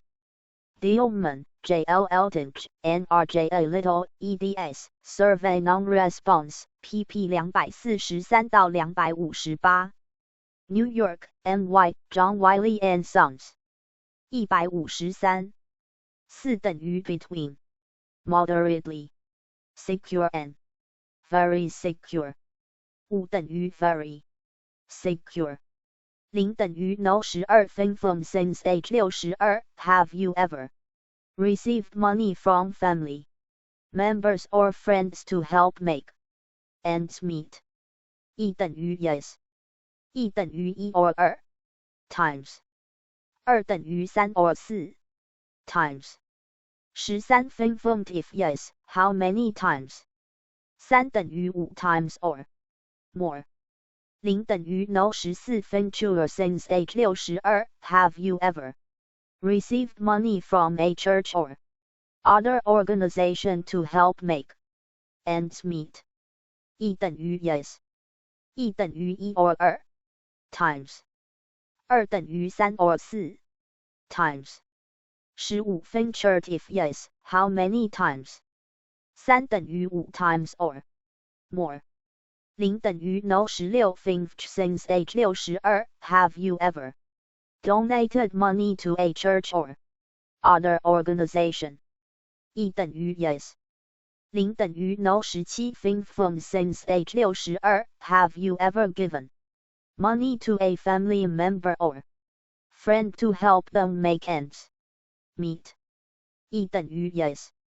Table 8.2 Codebook excerpt from Survey of Older Workers. Chapter 8 154. If you administered your questionnaire the old-fashioned way, via snail mail, the next task after creating your codebook is data entry. If you utilized an online tool, such as SurveyMonkey to administer your survey, here is some good news. Most online survey tools come with the capability of importing survey results directly into a data analysis program. Trust me, this is indeed most excellent news. If you don't believe me, I highly recommend administering hard copies of your questionnaire next time around. You'll surely then appreciate the wonders of online survey administration. For those who will be conducting manual data entry, there probably isn't much I can say about this task that will make you want to perform it other than pointing out the reward of having a database of your very own analyzable data. We won't get into too many of the details of data entry, but I will mention a few programs that survey researchers may use to analyze data once it has been entered. The first is SPSS, or the Statistical Package for the Social Sciences, http://www.spss.com.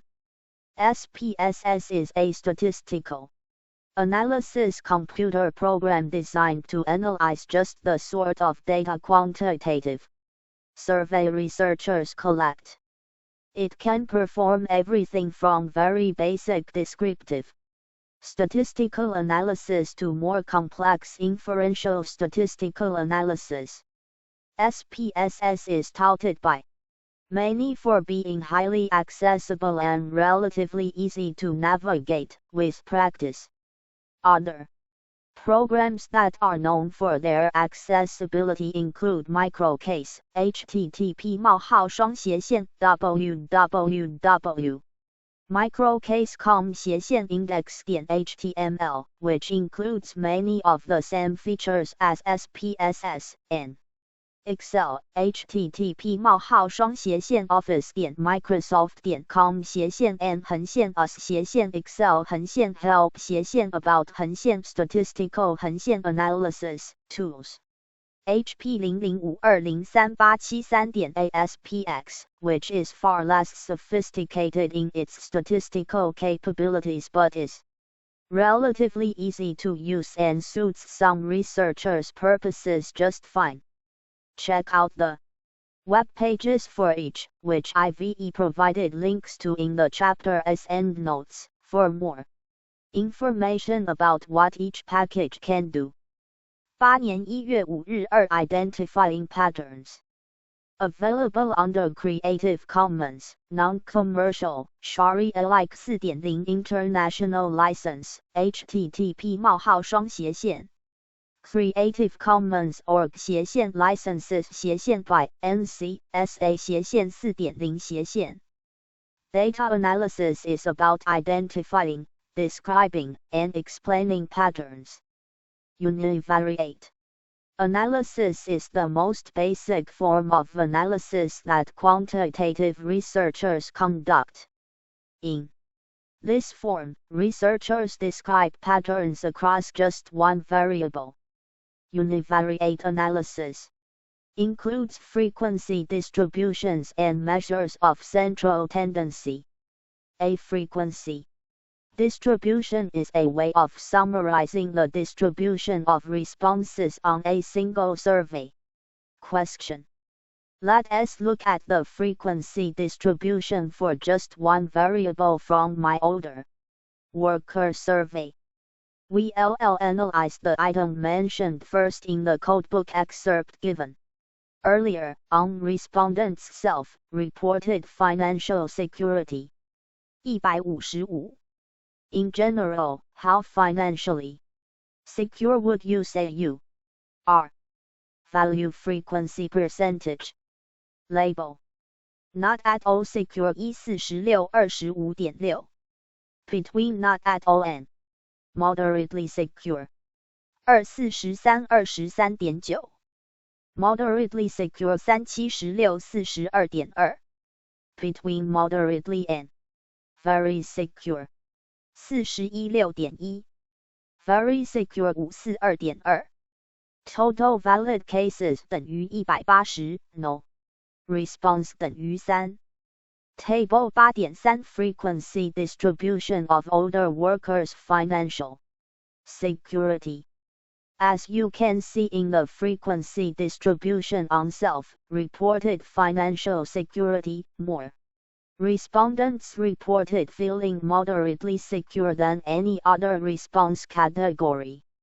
We also learn from this single frequency distribution that fewer than 10% of respondents reported being in one of the two most secure categories. Another form of univariate analysis that survey researchers can conduct on single variables is measures of central tendency. Measures of central tendency tell us what the most common, or average, response is on a question. Measures of central tendency can be taken for any level variable of those we learned about in defining and measuring concepts, page 96, from nominal to ratio. There are three kinds of measures of central tendency: modes, medians, and means. Mode refers to the most Common response given to a question. Modes are most appropriate for nominal level variables. A median is the middle point in a distribution of responses. Median is the appropriate measure of central tendency for ordinal level variables. Finally, the measure of central tendency used for interval and ratio level variables is the mean. To obtain a mean, one must add the value of all responses on a given variable and then divide that number by the total number of responses. In the previous example of older workers' self-reported levels of financial security, the appropriate measure of central tendency would be the median, as this is an ordinal level variable. If we were to list all responses to the financial security question in order, and then choose the middle point in that list, we'd have our median. In Figure 8.5, the value of each response to the financial security question is noted, and the middle Chapter 856 point within that range of responses is highlighted. To find the middle point, we simply divide the number of valid cases by 2. The number of valid cases, 180, divided by 2, is 90, so we're looking for the 90th value on our distribution to discover the median. As ULLC in Figure 8.5, that value is 3, thus the median on our financial security question is 3, or moderately secure. Figure 8.5 distribution of responses and median value on workers' financial security, missing in original. As you can see, we can learn a lot about our respondents simply by conducting univariate analysis of measures on our survey. We can learn even more, of course, when we begin to examine relationships among variables. Either we can analyze the relationships between two variables, called bivariate analysis, or we can examine relationships among more than two variables. This latter type of analysis is known as multivariate analysis. Bivariate analysis allows us to assess covariation among two variables.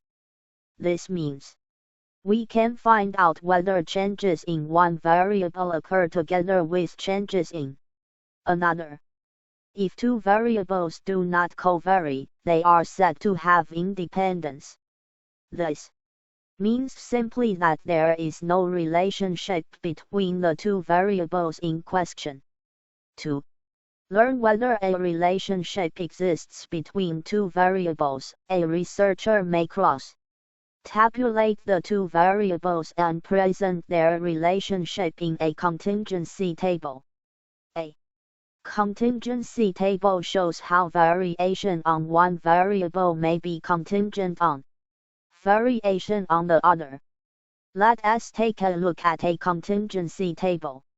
In Table 8.4, I have cross-tabulated two questions from my older worker survey. Respondents reported gender and their self-rated financial security. Men, women. Not financially secure, 44.151.8%. Moderately financially secure, 48.939.2%. Financially secure, 7.09.0%. Total n 等于43 n 等于135. Table 8.4 Financial security among men and women workers age 62 and up. ULLC in Table 8.4 that I collapsed a couple of the financial security response categories. Recall that there were 5 categories presented in Table 8.3, here there are just 3. Researchers sometimes collapse response categories on items such as 157. This in order to make it easier to read results in a table. You'll also see that I placed the variable gender in the table as columns and financial security in its rows. Typically, values that are contingent on other values are placed in rows, aka dependent variables, while independent variables are placed in columns. This makes comparing across categories of our independent variable pretty simple. Reading across the top row of our table, we can see that around 44% of men in the sample reported that they are not financially secure, while almost 52% of women reported the same. In other words, more women than men reported that they are not financially secure. You'll also see in the table that I reported the total number of respondents for each category of the independent variable in the table as bottom row. This is also standard practice in a bivariate table, as is including a table heading describing what is presented in the table. Researchers interested in simultaneously analyzing relationships among more than two variables conduct multivariate analysis. If I hypothesized that financial security declines for women as they age but increases for men as they age, I might consider adding age to the preceding analysis. To do so would require multivariate, rather than bivariate, analysis.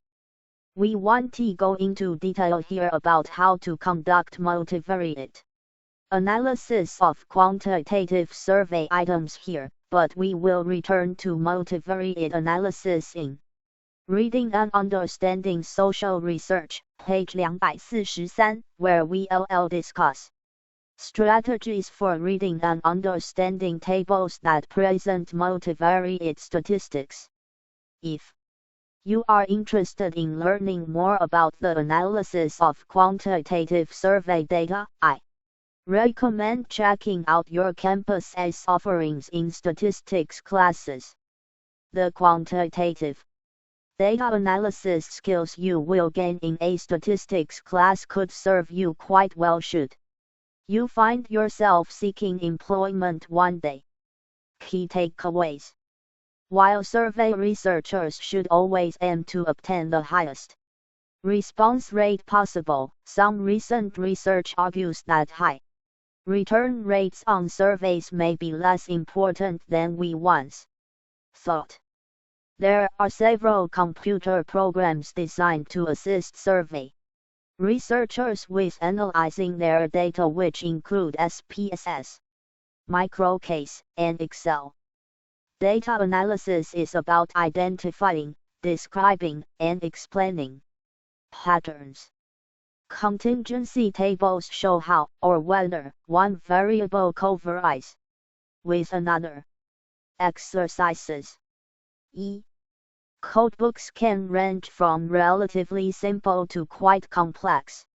For an excellent example of a more complex codebook, check out the Coding for the General Social Survey, GSS http://publicdata.org 41000/documents/book/gss-codebook.pdf Chapter 8 The GSS allows researchers to cross-tabulate GSS variables directly from its website. Interested? Check out http://www.norg.chicago.edu/gss-website-data-analysis 159 Chapter 9 Interviews, Qualitative and Quantitative Approaches 9.1 Why Interview Research Available under Creative Commons, Non-Commercial, Sharia-alike 4.0 International License, http:// Creative Commons Org Licenses by NC SA 4.0 Today as young men are delaying their entry into adulthood.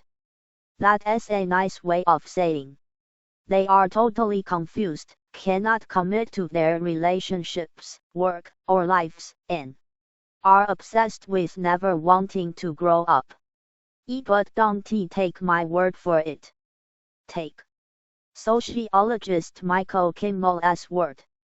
He interviewed 400 young men, ages 16 to 26, over the course of 4 years across the United States to learn how they made the transition from adolescence into adulthood. Since the results of Kimmel's research were published in 2008, his book has made quite a splash. Featured in news reports, on blogs, and in many book reviews, some claim Kimmel's research could save the humanity of many young men, while others suggest that its conclusions can only be applied to fraternity guys and jocks. Whatever your take on Kimmel's research, one thing remains true: we surely would not know nearly as much as we now do about the lives of many young American men were it not for interview research. 9年1月1日 Interview research, what is it and when should it be used? Available under Creative Commons, Non-Commercial, Sharia-alike 4.0 International License, http:// Creative Commons Org Licenses by NC SA 4.0 Learning Objectives. E. Define interviews from the social-scientific perspective. Identify when it is appropriate to employ interviews as a data collection strategy.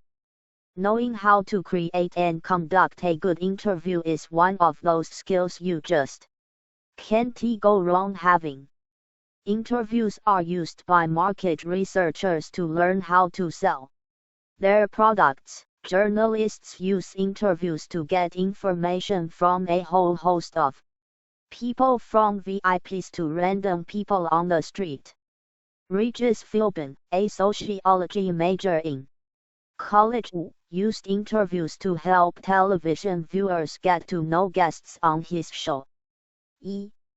These quotes come from a summary of reviews on the website dedicated to Kimmel's book, Gallant, http://www.gallant.net. Kimmel, M. 2008. Gallant, The Perilous World Where Boys Become Men. New York, NY, HarperCollins. 3. This quote from Gloria Steinem is provided on the website dedicated to Kimmel's book, Gallant, http://www.gallant.net. 4. This quote comes from Thomas, who wrote a review of Kimmel's book on the following site, http://yesmincs blog. wordpress.com/2010/03/review, Gallant. 5. This information comes from the following list of famous sociology majors provided by the American Sociological Association on their website, http://www.asnet.org/students/famous.cfm. Chapter 9 160. Employers use them to make decisions about job offers, and even Ruth Westheimer, the famous sex doctor who has an MA in sociology, used interviews to elicit details from call-in participants on her radio show. It seems everyone who asks anyone knows how to conduct an interview.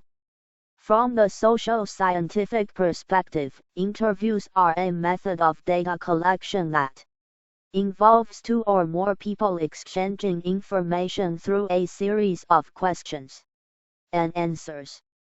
The questions are designed by a researcher to elicit information from interview participants on a specific topic or set of topics. Typically, interviews involve an in-person meeting between two people, an interviewer and an interviewee. But as you'll discover in this chapter, interviews need not be limited to two people, nor must they occur in person. The question of when to conduct an interview might be on your mind. Interviews are an excellent way to gather detailed information. They also have an advantage over surveys. With a survey, if a participant's response sparks some follow-up question in your mind, you generally don't have an opportunity to ask for more information. What you get is what you get. In an interview, however, because you are actually talking with your study participants in real time, you can ask that follow-up question. Thus, interviews are a useful method to use when you want to know the story behind responses you might receive in a written survey. Interviews are also useful when the topic you are studying is rather complex, when whatever you plan to ask requires lengthy explanation, or when your topic or answers to your questions may not be immediately clear to participants who may need some time or dialogue with others in order to work through their responses to your questions. Also, if your research topic is one about which people will likely have a lot to say or will want to provide some explanation or describe some process, interviews may be the best method for you. For example, I used interviews to gather data about how people reach the decision not to have children and how others in their lives have responded to that decision. To understand this, I needed to have some back and forth dialogue with respondents. When they begin to tell me their story, inevitably, new questions that hadn't occurred to me from prior interviews come up because each person's story is unique. Also, because the process of choosing not to have children is complex for many people, describing that process by responding to closed-ended questions on a survey wouldn't work particularly well. In sum, interview research is especially useful when the following are true. E. You wish to gather very detailed information. You anticipate wanting to ask respondents for more information about their responses. 3. You plan to ask questions that require lengthy explanation. 4. The topic you are studying is complex or may be confusing to respondents. 5. Your topic involves studying processes. 6. Read more about Ruth, her background, and her credentials at her website, http://www.druth.com. 7. Interested in hearing Ruth's interview style? There are a number of audio clips from her radio show, Sexually Speaking, linked from the following site, http://cs.www.cs.cmu.edu/连接号check/Ruth page. Warning: some of the images and audio clips on this page may be offensive to some readers. 161. Key takeaways. Understanding how to design and conduct interview research is a useful skill to have. In a social scientific interview, two or more people exchange information through a series of questions and answers. Interview research is often used when detailed information is required and when a researcher wishes to examine processes. Exercise. Think about a topic about which you might wish to collect data by conducting interviews. What makes this topic suitable for interview? Research. 9年1月2日 Qualitative Interview Techniques and Considerations. Available under Creative Commons, Non-Commercial, Sharia-alike 4.0 International License, http:// Creative Commons org licenses by NC.SA 4.0 Learning Objectives. 1. Identify the primary aim of in-depth interviews. 2. Describe what makes qualitative interview techniques unique. 3. Define the term interview guide and describe how to construct an interview guide. 4. Outline the guidelines for constructing good qualitative interview questions. 5. Define the term focus group and identify one benefit of focus groups. 6. Identify and describe the various stages of qualitative interview data analysis. 7. Identify the strengths and weaknesses of qualitative interviews. Qualitative interviews are sometimes called intensive or in-depth interviews. These interviews are semi-structured. The researcher has a particular topic about which he or she would like to hear from the respondent, but questions are open-ended and may not be asked in exactly the same way or in exactly the same order to each and every respondent. In in-depth interviews, the primary aim is to hear from respondents about what they think is important about the topic at hand and to hear it in their own words. In this section, we'll take a look at how to conduct interviews that are specifically qualitative in nature, analyze qualitative interview data, and use some of the strengths and weaknesses of this method. In issues to consider for all interview. Chapter 9 162. Types, page 175, we return to several considerations that are relevant to both qualitative and quantitative interviewing. 9年1月2日 Conducting qualitative interviews. Available under Creative Commons, Non-Commercial, Sharia-alike 4.0 International License, http:// Creative Commons org licenses by NC.SA 4.0 Qualitative interviews might feel more like a conversation than an interview to respondents, but the researcher is in fact usually guiding the conversation with the goal in mind of gathering information from a respondent. A key difference between qualitative and quantitative interviewing is that qualitative interviews contain open-ended questions. The meaning of this term is of course implied by its name, but just so that we're sure to be on the same page, I'll tell you that open-ended questions are questions that a researcher poses but does not provide answer options for. Open-ended questions are more demanding of participants than closed-ended questions, for they require participants to come up with their own words, phrases, or sentences to respond. In a qualitative interview, the researcher usually develops a guide in advance that he or she then refers to during the interview, or memorizes in advance of the interview. An interview guide is a list of topics or questions that the interviewer hopes to cover during the course of an interview. It is called a guide because it is simply that, it is used to guide the interviewer, but it is not set in stone.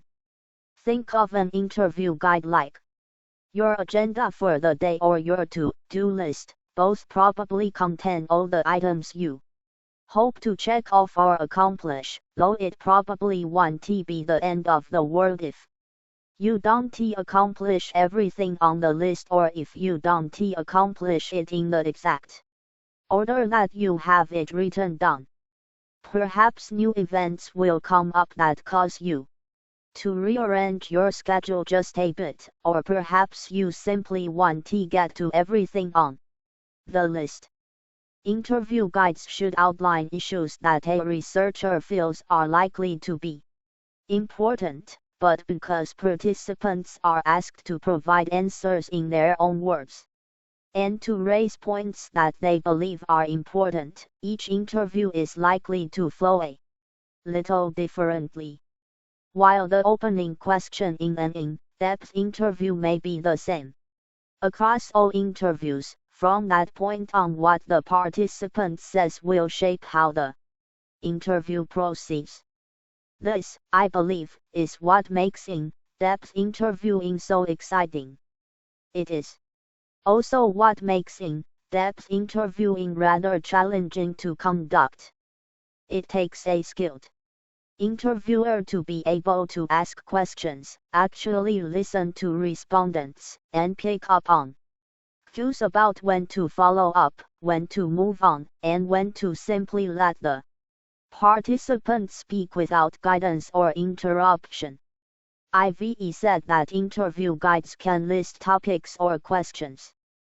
The specific format of an interview guide might depend on your style, experience, and comfort level as an interviewer or with your topic. I have conducted interviews using different kinds of guides.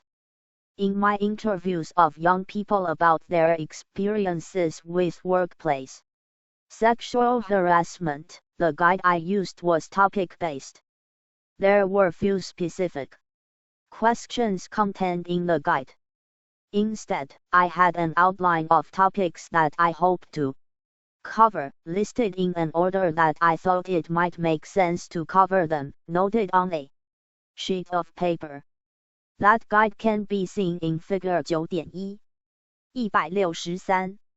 Figure 9.1 interview guide displaying topics rather than questions, missing in original. In my interviews with child-free adults, the interview guide contained questions rather than brief topics. One reason I took this approach is that this was a topic with which I had less familiarity than workplace sexual harassment. I'd been studying harassment for some time before I began those interviews, and I had already analyzed much quantitative survey data on the topic. When I began the child-free interviews, I was embarking on a research topic that was entirely new for me. I was also studying a topic about which I have strong personal feelings, and I wanted to be sure that I phrased my questions in a way that didn't appear biased to respondents. To help ward off that possibility, I wrote down specific question wording in my interview guide. As I conducted more and more interviews, and read more and more of the literature on child-free adults, I became more confident about my ability to ask open-ended, non-biased questions about the topic without the guide, but having some specific questions written down at the start of the data collection process certainly helped. The interview guide I used for the child-free project is displayed in Figure 9.2. Figure 9.2 interview guide displaying questions rather than topics, missing in original. As you might have guessed, interview guides do not appear out of thin air. They are the result of thoughtful and careful work on the part of a researcher.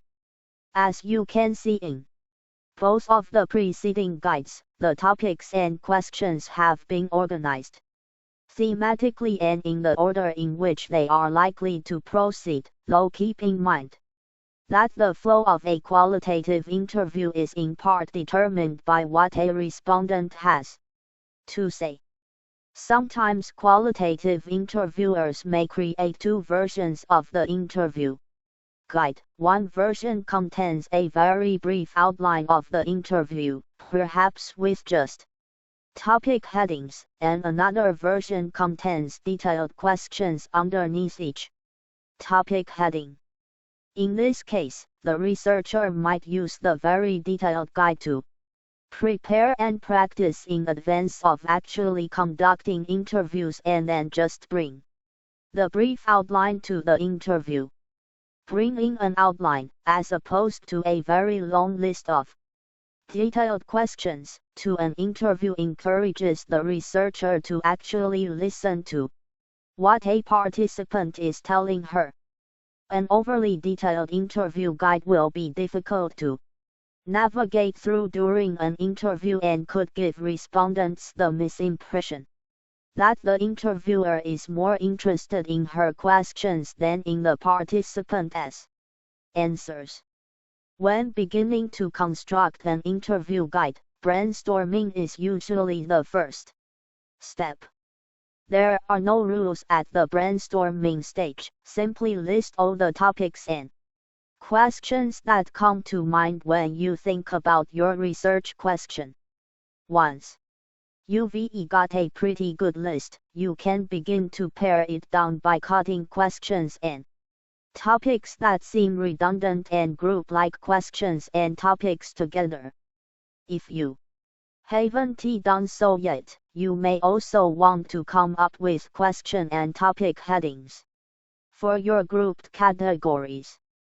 You should also consult the scholarly literature to find out what kinds of questions other interviewers have asked in studies of similar topics. Chapter 9 164. As with quantitative survey research, it is best not to place very sensitive or potentially controversial questions at the very beginning of your qualitative interview guide. You need to give participants the opportunity to warm up to the interview and to feel comfortable talking with you. Finally, get some feedback on your interview guide. Ask your friends, family members, and your professors for some guidance and suggestions once you've come up with what you think is a pretty strong guide. Chances are they'll catch a few things you hadn't noticed. In terms of the specific questions you include on your guide, there are a few guidelines worth noting. First, try to avoid questions that can be answered with a simple yes or no, or if you do choose to include such questions, be sure to include follow-up questions. Remember, one of the benefits of qualitative interviews is that you can ask participants for more information. Be sure to do so. While it is a good idea to ask follow-up questions, try to avoid asking why as your follow-up question, as this particular question can come off as confrontational, even if that is not how you intend it. Often people want to know how to respond to why, perhaps because they don't even know why themselves. Instead of why, I recommend that you say something like, "Could you tell me a little more about that?" This allows participants to explain themselves further without feeling that they are being doubted or questioned in a hostile way. Also, try to avoid phrasing your questions in a leading way. For example, rather than asking, "Don't you think that most people who don't want kids are selfish?" you could ask, "What comes to mind for you when you hear that someone doesn't want kids?" Or, rather than asking, "What do you think about juvenile delinquents who drink and drive?" you could ask, "How do you feel about underage drinking?" or "What do you think about drinking and driving?" Finally, as noted earlier in this section, remember to keep most, if not all, of your questions open-ended. The key to a successful qualitative interview is giving participants the opportunity to share information in their own words and in their own way. Even after the interview guide is constructed, the interviewer is not yet ready to begin conducting interviews. The researcher next has to decide how to collect and maintain the information that is provided by participants. It is probably most common for qualitative interviewers to take audio recordings of the interviews they conduct. Recording interviews allows the researcher to focus on her or his interaction with the interview participant rather than being distracted by trying to take notes. Of course, not all participants will feel comfortable being recorded, and sometimes even the interviewer may feel that the subject is so sensitive that recording would be inappropriate. If this is the case, it is up to the researcher to balance excellent note-taking with exceptional question asking and even better listening. I don't think I can understate the difficulty of managing all these feats simultaneously. Whether you will be recording your interviews or not, and especially if not, practicing the interview in advance is crucial. Ideally, you'll find a friend or two willing to participate in a couple of trial runs with you. Even better, you'll find a friend or two who are similar in at least some ways to your sample. They can give you the best feedback on your questions and your interview demeanor. 165. All interviewers should be aware of, give some thought to, and plan for several additional factors, such as where to conduct an interview and how to make participants as comfortable as possible during an interview. Because these factors should be considered by both qualitative and quantitative interviewers, we will return to the main issues to consider for all interview types, page 175, after we've had a chance to look at some of the unique features of each approach to interviewing. Although our focus here has been on interviews for which there is one interviewer and one respondent, this is certainly not the only way to conduct a qualitative interview. Sometimes there may be multiple respondents present, and occasionally more than one interviewer may be present as well. When multiple respondents participate in an interview at the same time, this is referred to as a focus group.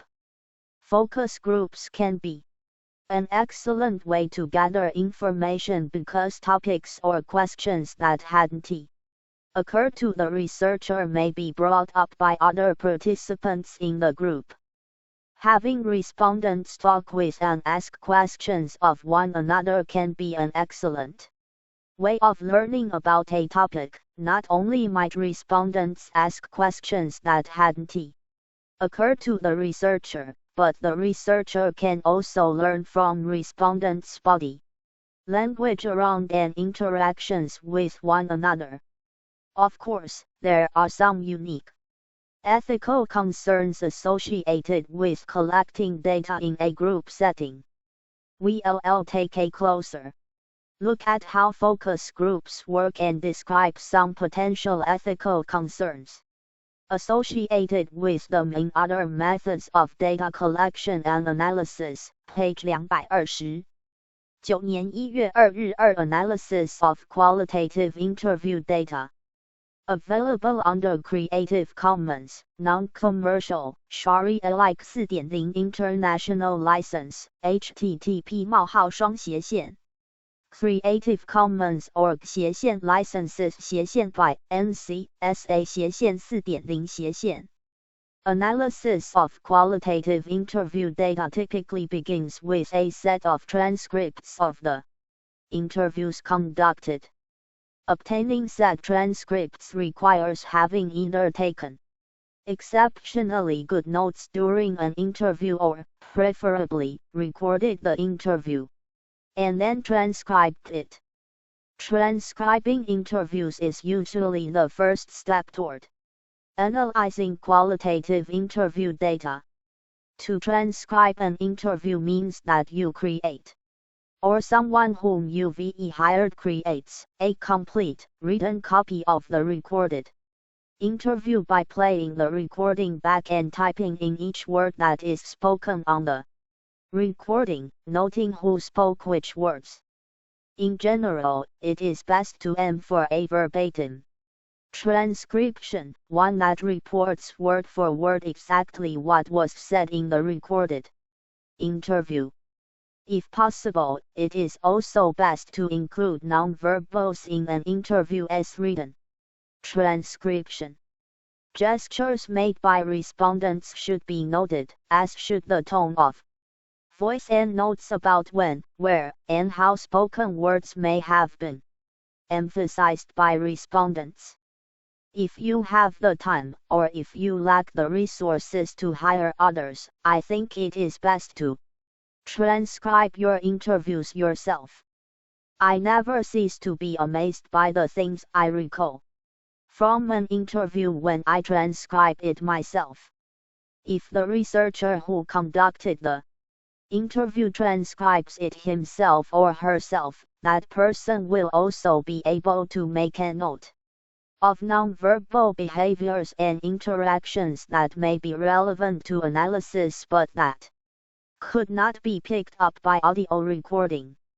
I've seen interviewees roll their eyes, wipe tears from their face, and even make obscene gestures that spoke volumes about Chapter 966.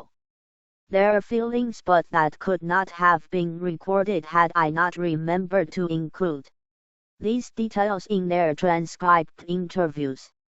The goal of analysis is to reach some inferences, lessons, or conclusions by condensing large amounts of data into relatively smaller, more manageable bits of understandable information. Analysis of qualitative interview data often works inductively. Glaser and Strauss, 1967, Chermas, 2006. To move from the specific observations an interviewer collects to identifying patterns across those observations. Qualitative interviewers will often begin by reading through transcripts of their interviews and trying to identify codes. A code is a shorthand representation of some more complex set of issues or ideas. In this usage, the word code is a noun, but it can also be a verb. The process of identifying codes in one's qualitative data is often referred to as coding.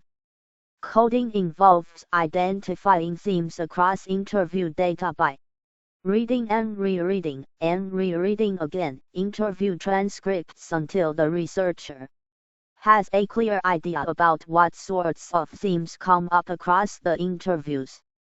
Qualitative researcher and textbook author Christine Esther Berg, 2002, describes coding as a multi-stage process. Esther Berg suggests that there are two types of coding: open coding and focused coding. To analyze qualitative interview data, one can begin by open coding transcripts.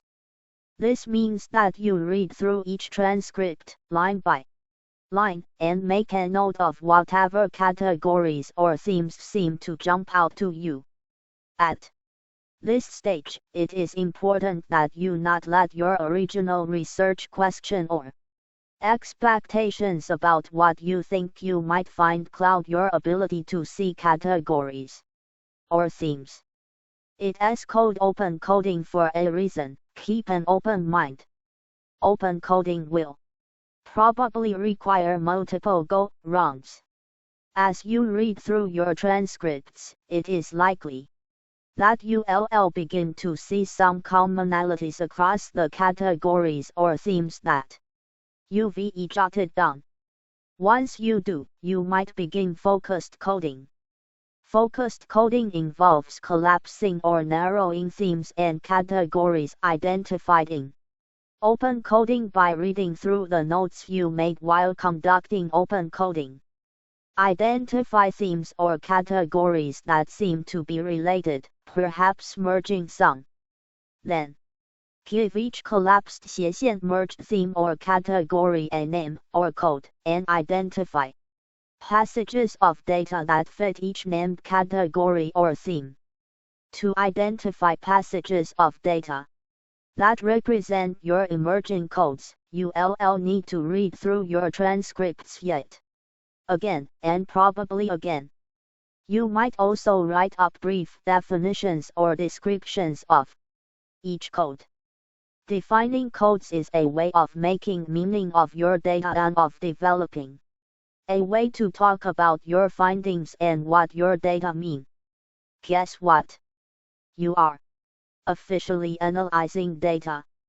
As tedious and laborious as it might seem to read through hundreds of pages of transcripts multiple times, sometimes getting started with the coding process is actually the hardest part. If you find yourself struggling to identify themes at the open coding stage, ask yourself some questions about your data. The answers should give you a clue about what sorts of themes or categories you are reading in their text on 8. For an additional reminder about what an inductive approach to analysis means, see linking methods with theory. Page 17. If you would like to learn more about inductive qualitative data analysis, I recommend two titles, Glaser, B. G. and Strauss, A.L. 1967. The Discovery of Grounded Theory, Strategies for Qualitative Research. Chicago, I.L. Odine, Chermas. K. 2006. Constructing Grounded Theory, A Practical Guide Through Qualitative Analysis. Thousand Oaks, C.A., Sage. 9. Esterberg, K.G. 2002. Qualitative Methods in Social Research. Boston, M.A., McGraw-Hill. 167. Analyzing Qualitative Data, Loveland and Loveland, 1995, should identify a set of questions that I find very useful when coding qualitative data. They suggest asking the following. E. Of what topic, unit, or aspect is this an instance? What question about a topic does this item of data suggest? 3. What sort of answer to a question about a topic does this item of data suggest? I.e., what proposition is suggested? Asking yourself these questions about the passages of data that you're rereading can help you begin to identify and name potential themes and categories. Still feeling uncertain about how this process works? Sometimes it helps to see how interview passages translate into codes. In Table 9.1, I present two codes that emerged from the inductive analysis of transcripts from my interviews with child-free adults. I also include a brief description of each code and a few of many interview excerpts from which each code was developed. Code description interview excerpts. The woman is more involved with taking care of the child. As a woman, I'd be the one waking up more often to feed the baby and more involved in the personal care of the child, much more involved. I would have more responsibilities than my partner. I know I would feel that burden more than if I were a man. I don't have that maternal instinct. I look at all my high school friends on Facebook, and I am the only one who isn't married and doesn't have kids. I question myself, like if there is something wrong with me that I don't have that. Review. Gender. Participants reinforce heteronormative ideals in two ways: A. By calling up stereotypical images of gender and family, and B. By citing their own failure to achieve those ideals. I feel badly that I'm not providing my parents with grandchildren. Resist. Gender. Participants resist gender norms in two ways: A. By pushing back against negative "Am I less of a woman because I don't have kids? I don't think so." Table 9.1 Interview Coding Example 10. Loveland, J. and Loveland, L.H. 1995. Analyzing Social Settings, A Guide to Qualitative Observation and Analysis, 3rd ed. Belmont. C.A. Wadsworth. Chapter 968.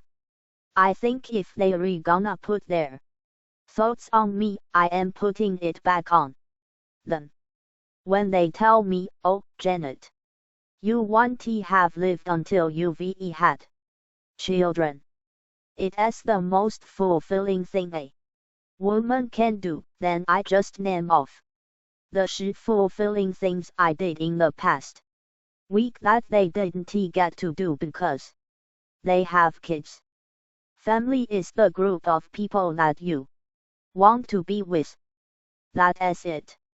Social responses, and B. By redefining family for themselves in a way that challenges normative notions of family.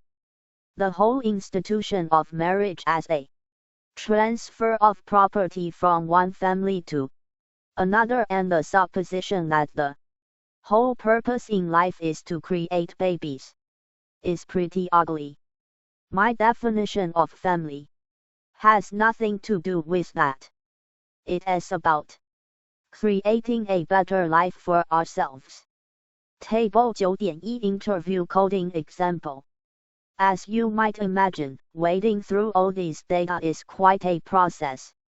Just as quantitative researchers rely on the assistance of special computer programs designed to help with sorting through and analyzing their data, so too do qualitative researchers.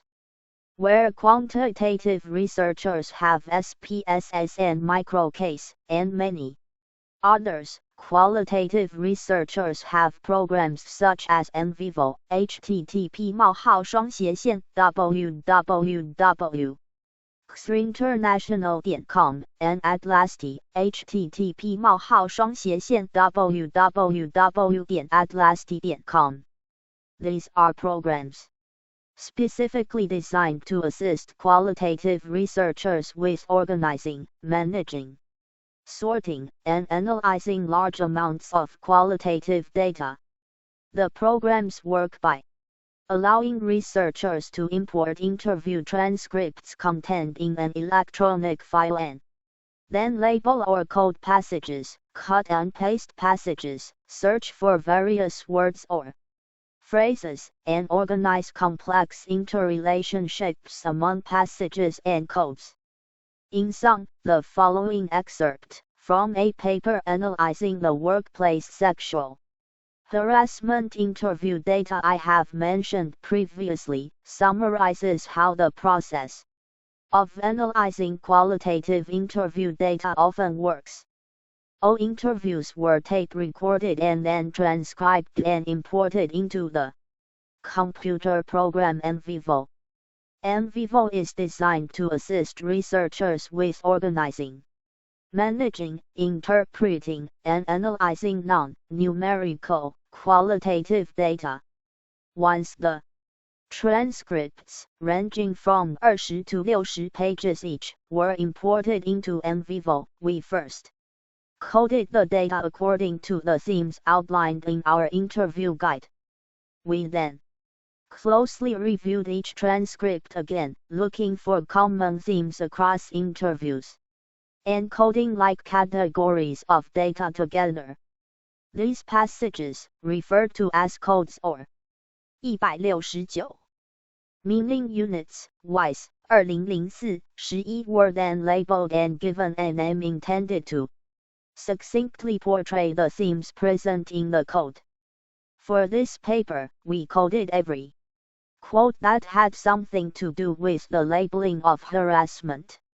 After reviewing passages within the labeling code, we placed quotes that seemed related together, creating several sub-codes.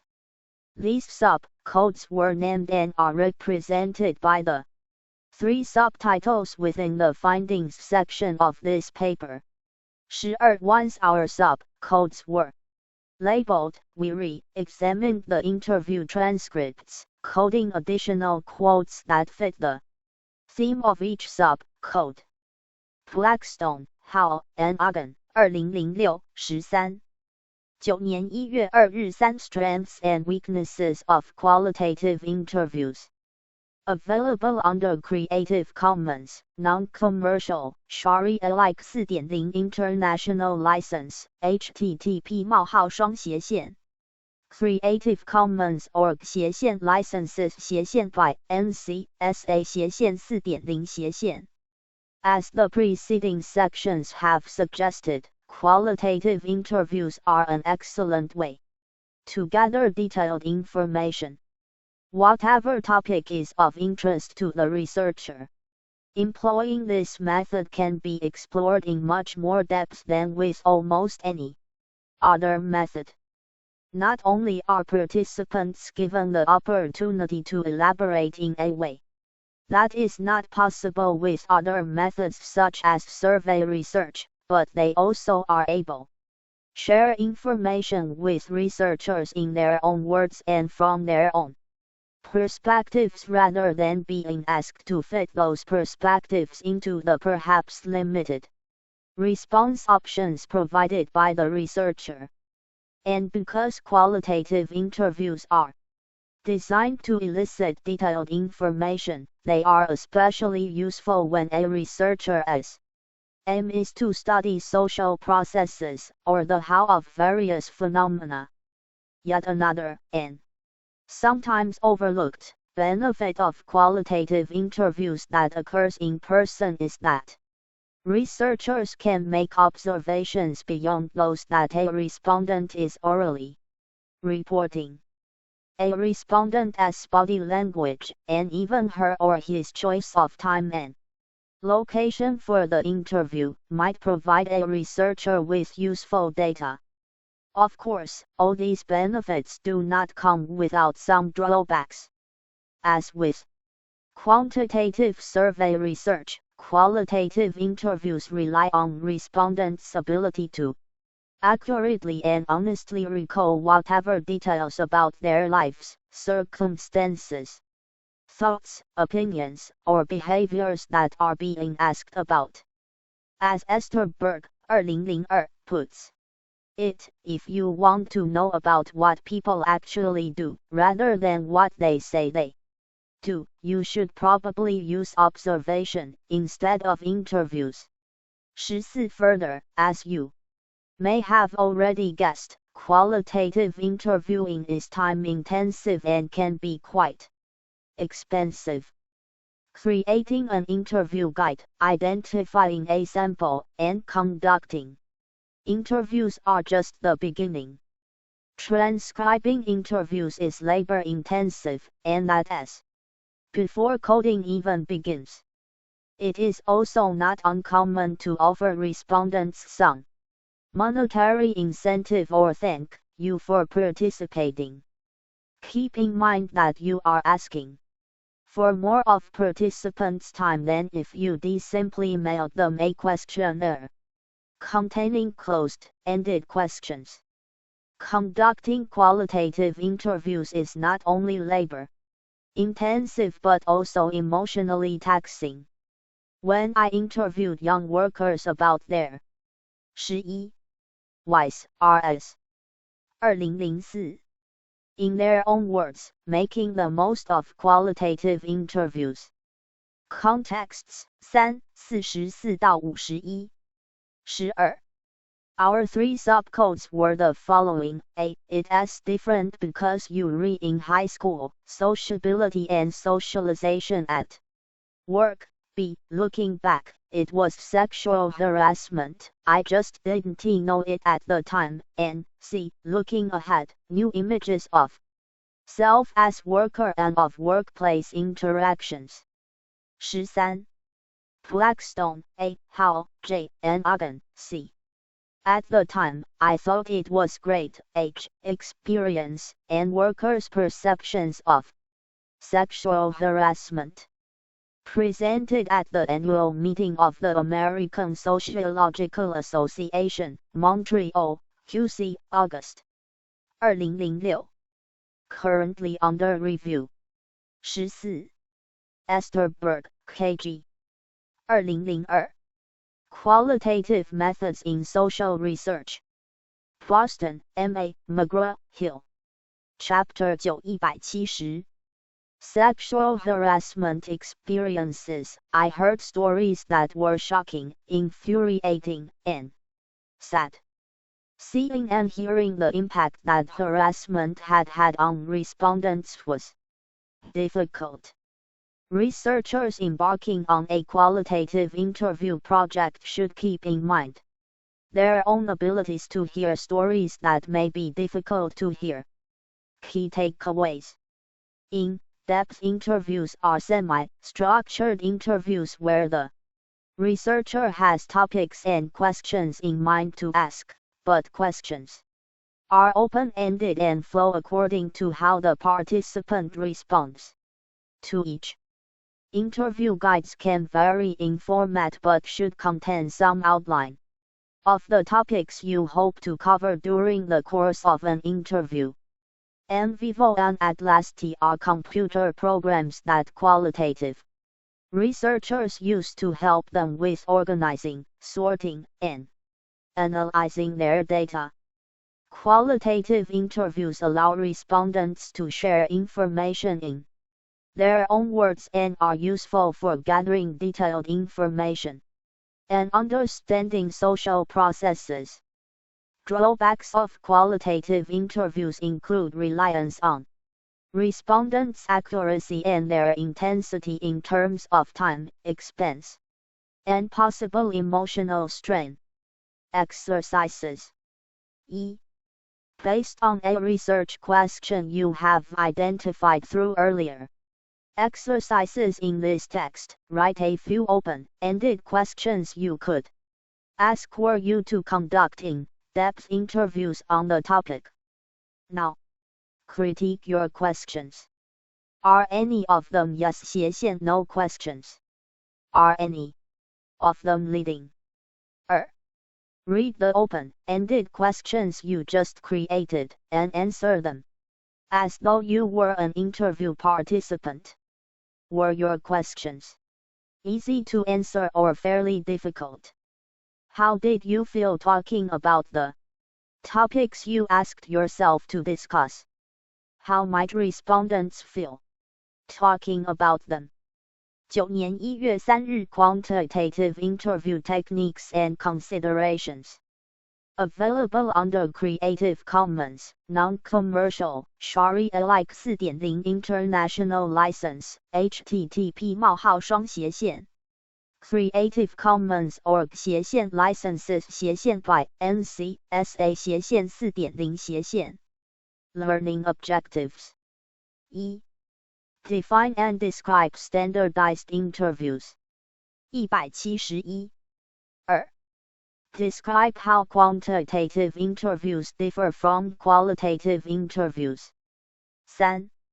Describe the process and some of the drawbacks of telephone interviewing techniques. 4. Describe how the analysis of quantitative interview works.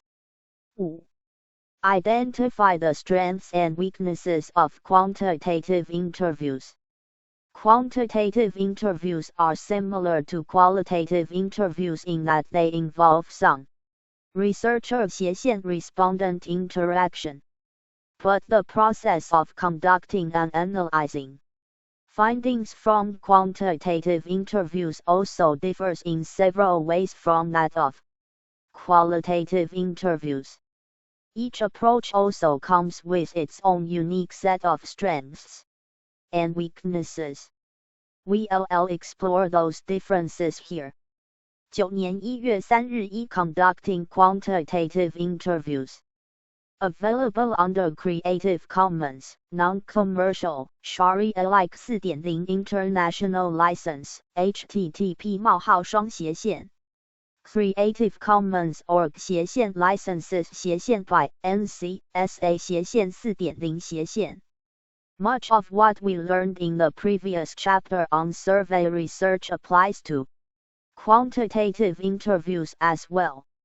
In fact, quantitative interviews are sometimes referred to as survey interviews because they resemble survey-style question and answer formats. They might also be called standardized interviews. The difference between surveys and standardized interviews is that questions and answer options are read to respondents rather than having respondents complete a questionnaire on their own.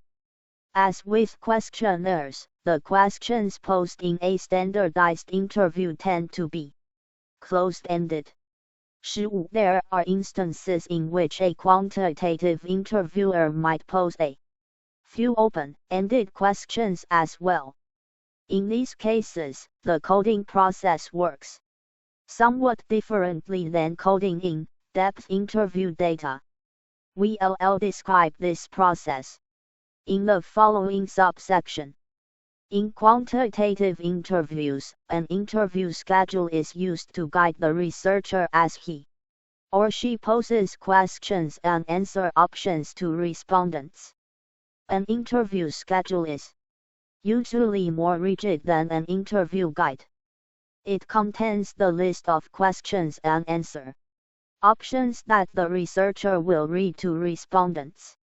Whereas qualitative researchers emphasize respondents' roles in helping to determine how an interview progresses. In a quantitative interview, consistency in the way that questions and answer options are presented is very important. The aim is to pose every question and answer option in the very same way to every respondent. This is done to minimize interviewer effect or possible changes in the way an interviewee responds based on how or when questions and answer options are presented by the interviewer.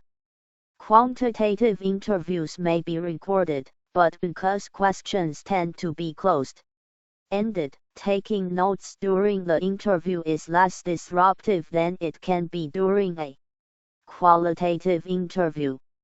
If a quantitative interview contains open-ended questions, however, recording the interview is advised. It may also be helpful to record quantitative interviews if a researcher wishes to assess possible interviewer effect. Noticeable differences in responses might be more attributable to interviewer effect. 15. See Survey Research, a Quantitative Technique, page 132, for the definition of closed-ended. Chapter 9 172. Then to any real respondent differences.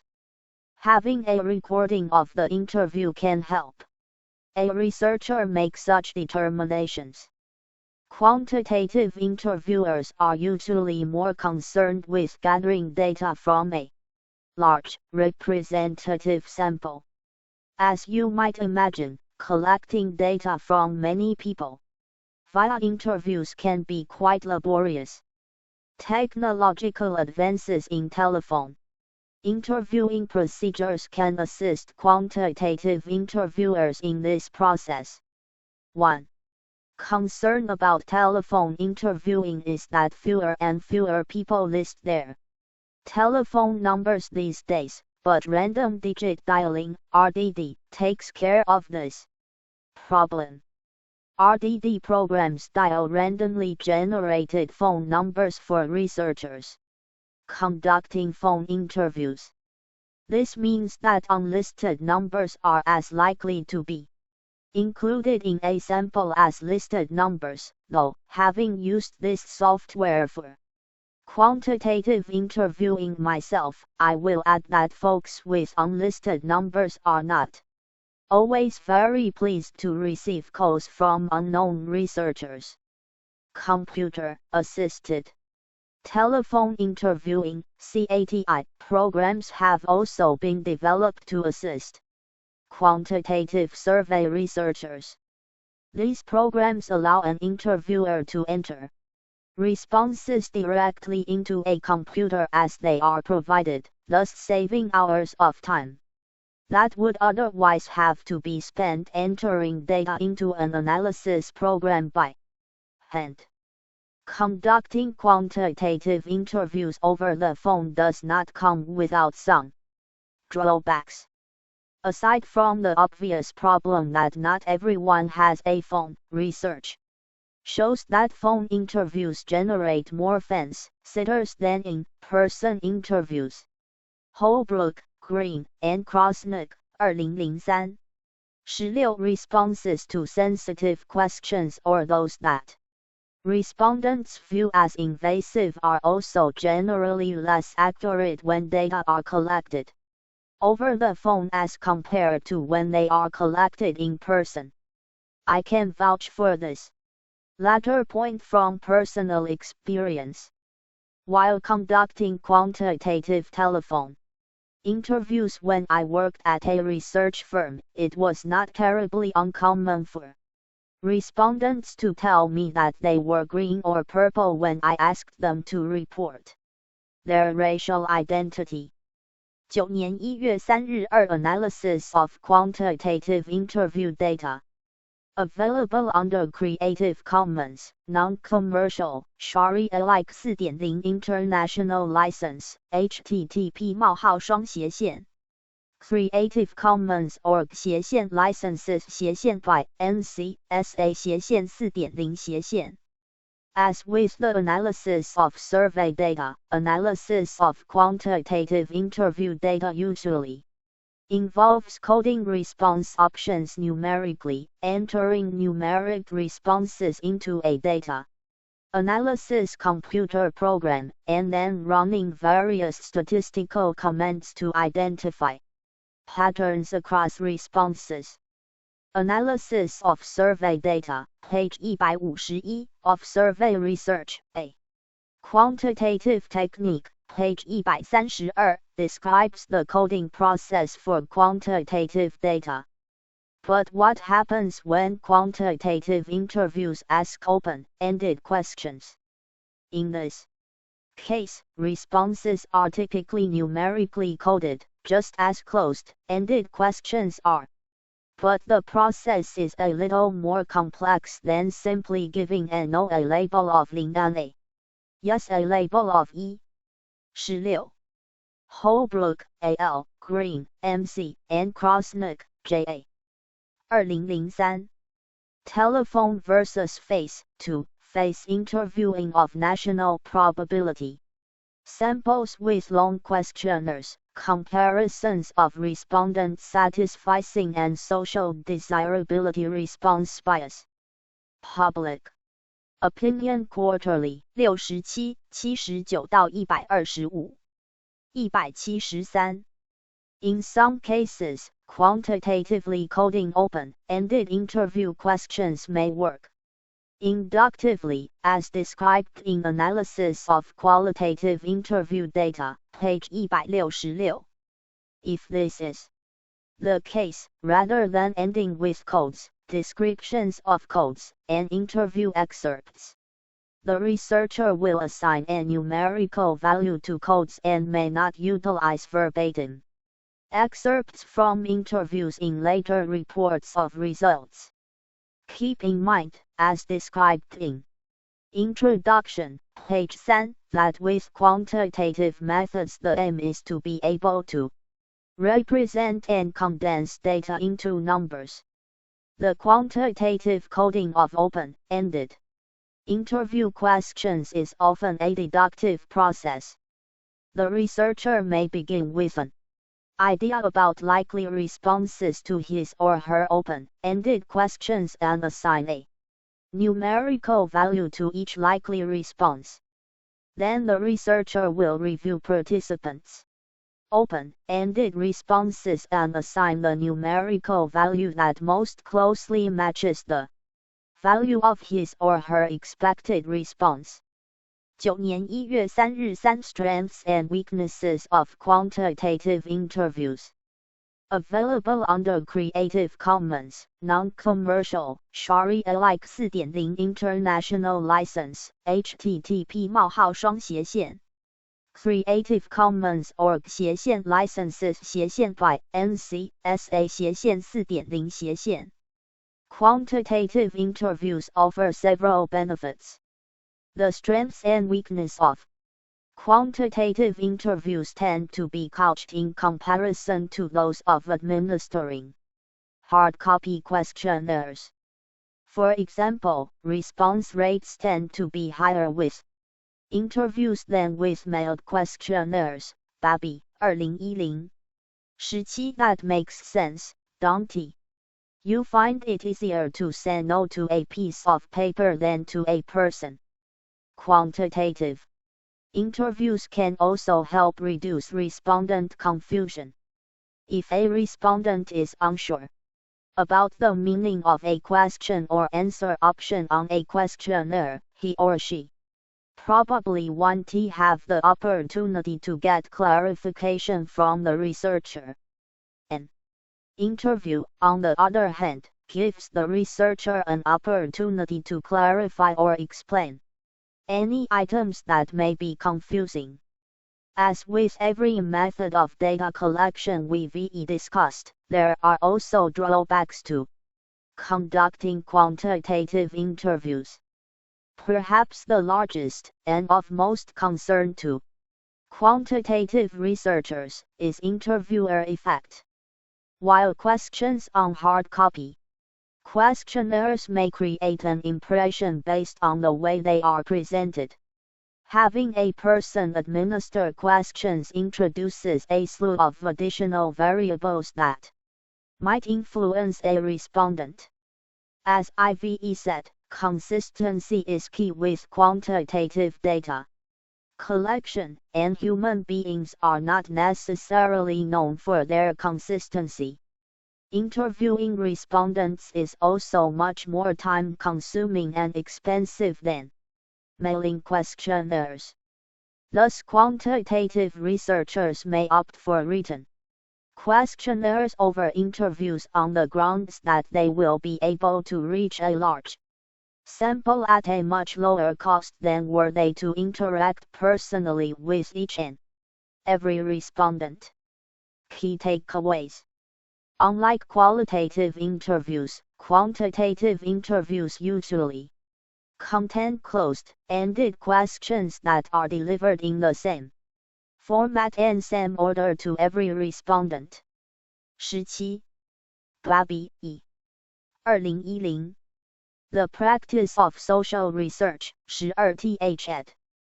Belmont, C.A. Wadsworth. Chapter 9 174. Quantitative interview data are analyzed by assigning a numerical value to participants' responses. While quantitative interviews offer several advantages over self-administered questionnaires such as higher response rates and lower respondent confusion, they have the drawbacks of possible interviewer effect and greater time and expense. Exercises. E. The General Social Survey, GSS, which we've mentioned in previous chapters, is administered via in-person interview, just like quantitative interviewing procedures described here. Read more. About the GSS at http://www.norg.archicago.edu/GSS website. 2. Take a few of the open-ended questions you created after reading. Qualitative Interview Techniques and Considerations, page 162. On qualitative interviewing techniques. See if you can turn them into closed-ended questions. 9年1月4日 Issues to consider for all interview types. Available under Creative Commons, Non-Commercial, Sharia-alike 4.0 International License, http://Creative Commons.org/licenses/ by NC-SA/ 4.0/ Learning Objectives. 1.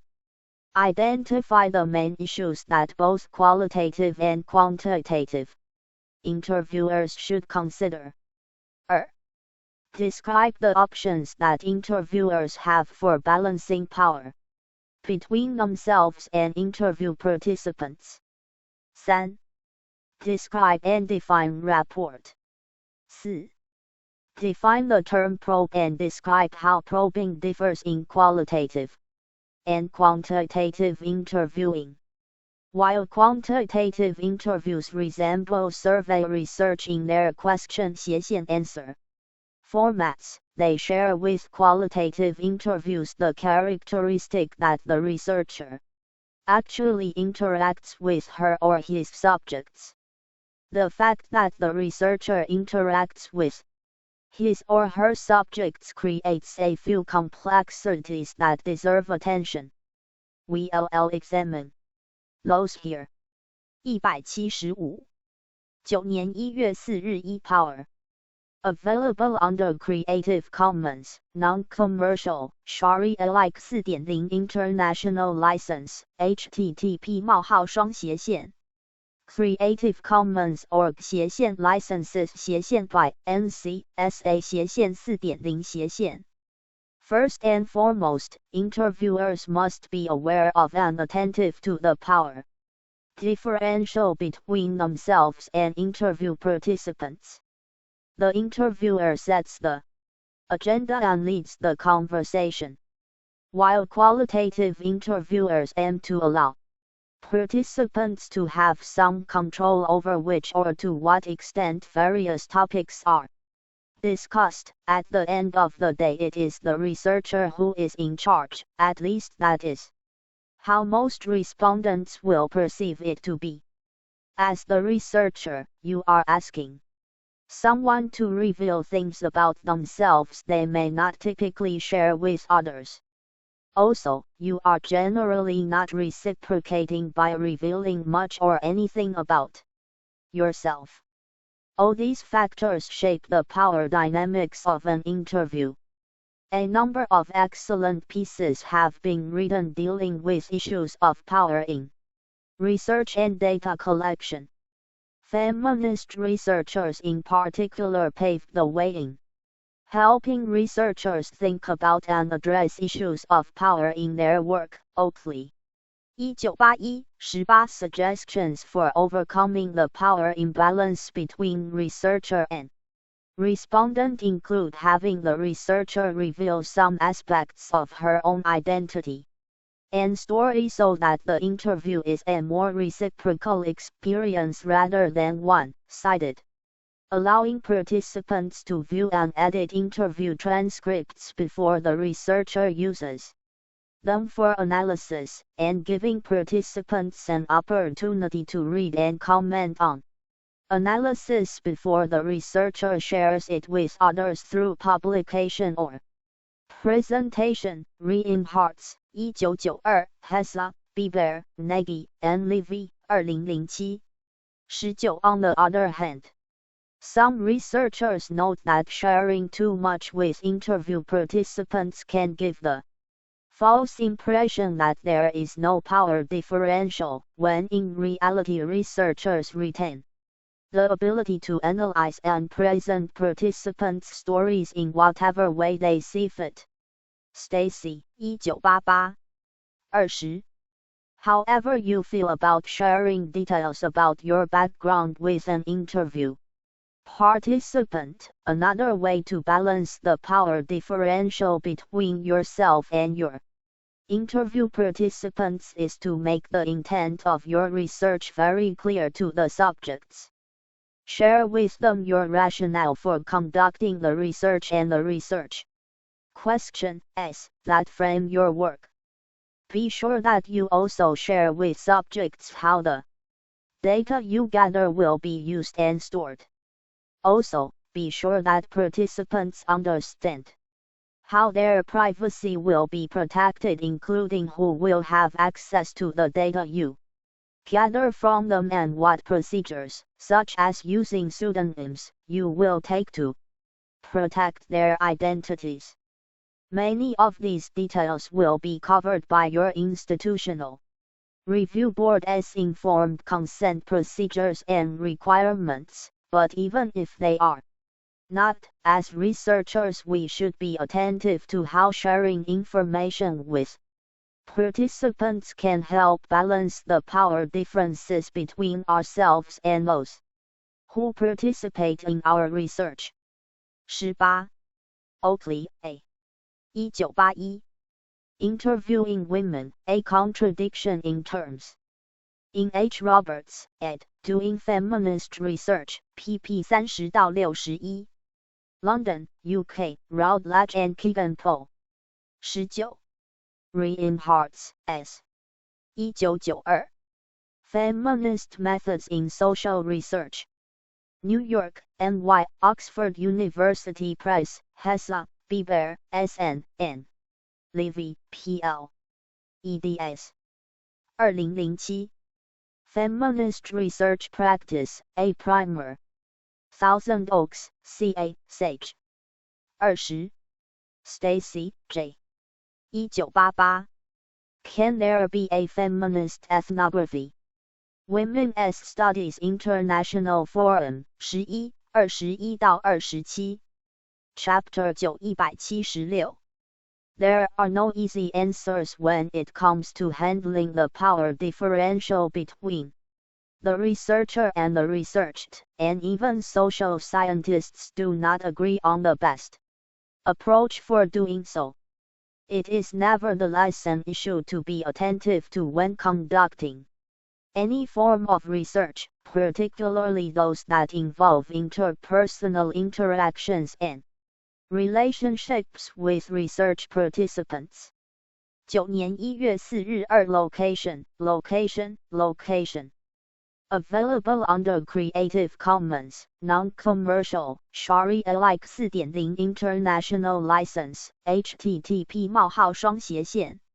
Creative Commons org licenses by NC SA 4.0 One way to balance the power between researcher and respondent is to conduct the interview in a location of the participant's choosing, where he or she will feel most comfortable answering your questions.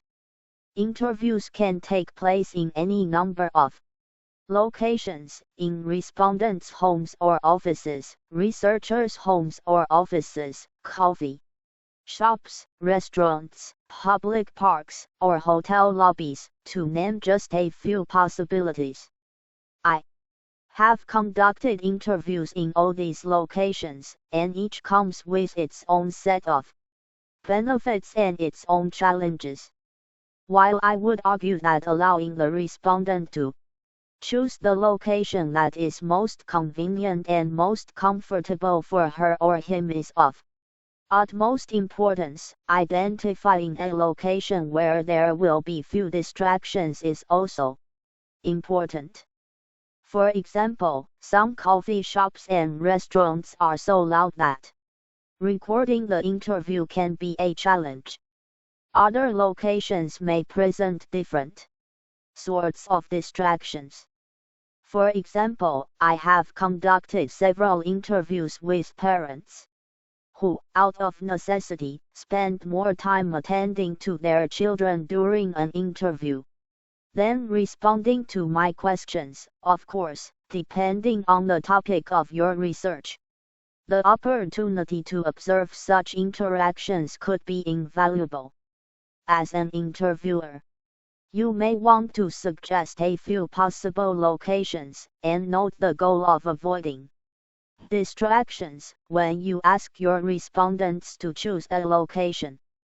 Of course, the extent to which a respondent should be given complete control over choosing a location must also be balanced by accessibility of the location to you, the interviewer, and by your safety and comfort level with the location.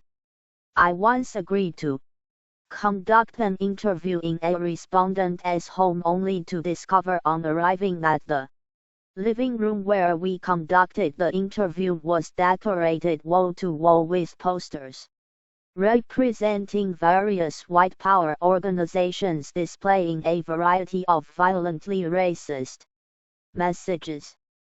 Though the topic of the interview had nothing to do with the topic of the respondent's home decor, the discomfort, anger, and fear I felt during the entire interview consumed me and certainly distracted from my ability to carry on the interview.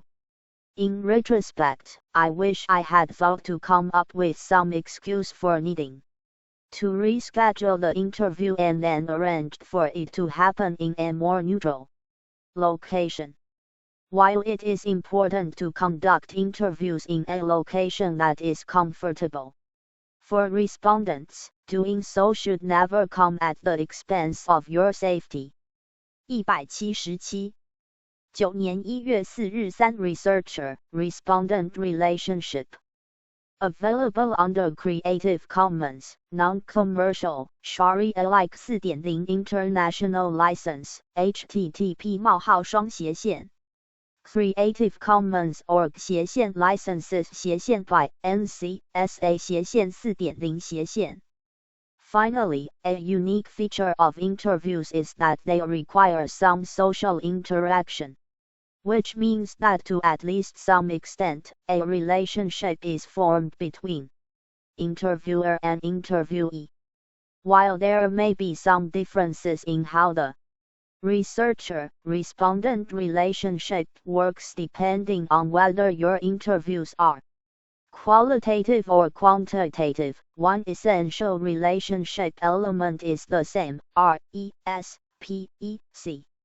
A good rapport between you and the person you interview is crucial to successful interviewing. Rapport is the sense of connection you establish with a participant. Some argue that this term is too clinical, and perhaps it implies that a researcher tricks a participant into thinking they are closer than they really are. Esterberg, 2002. 22. While it is unfortunately true that some researchers might adopt this misguided approach to rapport, that is not the sense in which I use the term here, nor is that the sort of rapport I advocate researchers attempt to establish with their subjects. Instead, as already mentioned, it is respect that is key. There are no big secrets or tricks for how to show respect for research participants. At its core, the interview interaction should not differ from any other social interaction in which you show gratitude for a person's time and respect for a person's humanity. It is crucial that you, as the interviewer, conduct the interview in a way that is culturally sensitive. In some cases, this might mean educating yourself about your study population and even receiving some training to help you learn to effectively communicate with your research participants. Do not judge your research participants. You are there to listen to them, and they have been kind enough to give you their time and attention. Even if you disagree strongly with what a participant shares in an interview, your job as the researcher is to gather the information being shared with you, not to make personal judgments about it. In case you still feel uncertain about how to establish rapport and show your participants respect, I will leave you with a few additional bits of advice. Developing good rapport requires good listening.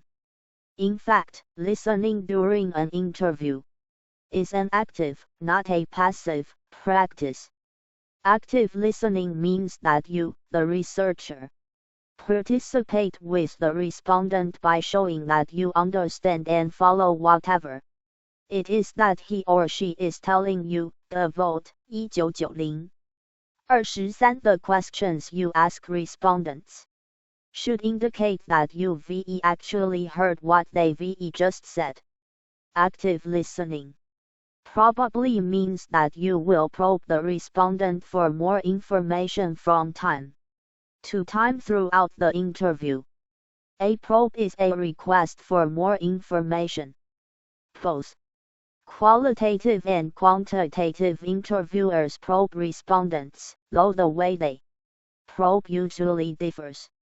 In quantitative interviews, probing should be uniform. Often, quantitative interviewers will predetermine what sorts of probes they will use. As an employee at the research firm I've mentioned before, our supervisors used to randomly listen in on quantitative telephone interviews we conducted. We were 21. You should know by now that I can't help myself. If you, too, now have Aretha Franklin on the brain, feel free to excuse yourself for a moment to enjoy a song and dance. http://www.youtube.com/watch-v:/a0xai-pfqca 22. Esterberg, K.G. 2002. Qualitative Methods in Social Research. Boston, M.A., McGraw-Hill. 23. For more on the practice of listening, especially in qualitative interviews, see the vote, M. 1990. Talking and Listening. From Women's Standpoint, Feminist Strategies for Interviewing and Analysis. Social Problems, 37, 96-116. Chapter 9, 178. Explicitly instructed not to use probes that might make us appear to agree or disagree with what respondents said. So yes or I agree or a questioning whom were discouraged.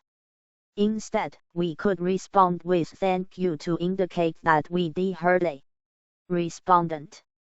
We could use yes or no if, and only if, a respondent had specifically asked us if we heard or understood what they had just said. In some ways, qualitative interviews better lend themselves to following up with respondents and asking them to explain, describe, or otherwise provide more information.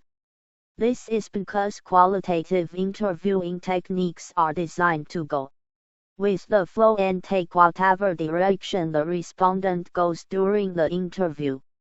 Nevertheless, it is worth your time to come up with helpful probes in advance of an interview, even in the case of a qualitative interview. You certainly do not want to find yourself stumped or speechless after a respondent has just said something about which you'd like to hear more. This is another reason that practicing your interview in advance with people who are similar to those in your sample is a good idea. Key takeaways. While there are several key differences between qualitative and quantitative interviewing techniques, all interviewers using either technique should take into consideration the power differential between themselves and respondents, should take care in identifying a location for an interview, and should take into account the fact that an interview is, to at least some extent, a form of relationship. Feminist researchers paved the way for helping interviewers think about how to balance the power differential between themselves and interview participants. Interviewers must always be respectful of interview participants. Exercises. 1. Imagine that you will be conducting interviews. What are some possible locations in your area you think might be good places to conduct interviews? What makes those locations good? 2. What do you think about the suggestions for balancing power between interviewers and interviewees? How much of your own story do you think you'd be likely to share with interview participants? Why? What are the possible consequences, positive and negative, of revealing information about yourself when you read the researcher? 179. Chapter 10 Field Research A. Qualitative Technique. 10.1 Why Field Research? Available under Creative Commons, Non-Commercial, Sharia-alike 4.0 International License, http:// Creative Commons org licenses by NC.SA 4.0 If we wanted to know who conducts more of the housework in households, how could we find the answer? One way might be to interview people and simply ask them. That is exactly what Arlie Hochschild did in her study of the second shift, her term for the work that goes on in the home after the day's work for pay is completed. Hochschild 1989 interviewed 50 heterosexual, married couples with children to learn about how they did, or did not, share the work of the second shift. Many of these couples reported to her that they shared the load of the second shift equally, sometimes dividing the house into areas that were her responsibility and those that were his. But Hochschild wasn't satisfied with just people's personal accounts of second shift work.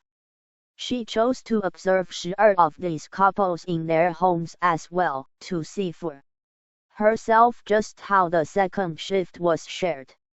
What Hochschild discovered was that even those couples who claimed to share the second shift did not have as equitable a division of duties as they professed. For example, one couple who told Hochschild during their interview that they shared the household work equally had explained that the wife was responsible for the upstairs portion of the house and the husband took responsibility for the downstairs portion. Upon conducting observations in this couple's home, however, Hochschild discovered that the upstairs portion of the house contained all the bedrooms and bathrooms, the kitchen, the dining room, and the living room, while the downstairs included a storage space and the garage. This division of labor meant that the woman actually carried the weight of responsibility for the second shift. Without a field research component to her study, Hochschild might never have uncovered these and other truths about couples' behaviors and sharing, or not sharing, of household duties. 10年1月1日 Field Research, what is it and when to use it? Available under Creative Commons, Non-Commercial, Sharia-alike 4.0 International License, http:// Creative Commons org licenses by NC.SA 4.0 Learning Objectives. 1.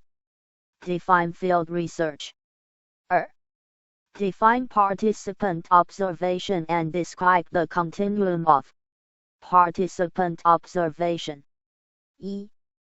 Hochschild, A. 1989 The Second Shift, Working Parents and the Revolution at Home, EST 8. New York, NY, Viking. Chapter 180 3. Discuss at least 2 examples of field research. There is a New Yorker cartoon that pretty accurately portrays life for a field researcher. Cawthon, 2003. It depicts 2 barbarians and a professor of barbarian studies. As field researchers, just as in the cartoon, we immerse ourselves in the settings that we study. While the extent to which we immerse ourselves varies, note in the cartoon the professor is riding a horse but has chosen to retain his professorial jacket and pipe. What all field researchers have in common is their participation in the field. Field research is a qualitative method of data collection aimed at understanding, observing, and interacting with people in their natural settings. Thus, when social scientists talk about being in the field, they are talking about being out in the real world and involved in the everyday lives of the people they are studying. Sometimes, researchers use the terms ethnography or participant observation to refer to this method of data collection. The former is most commonly used in anthropology, while the latter is used commonly in sociology.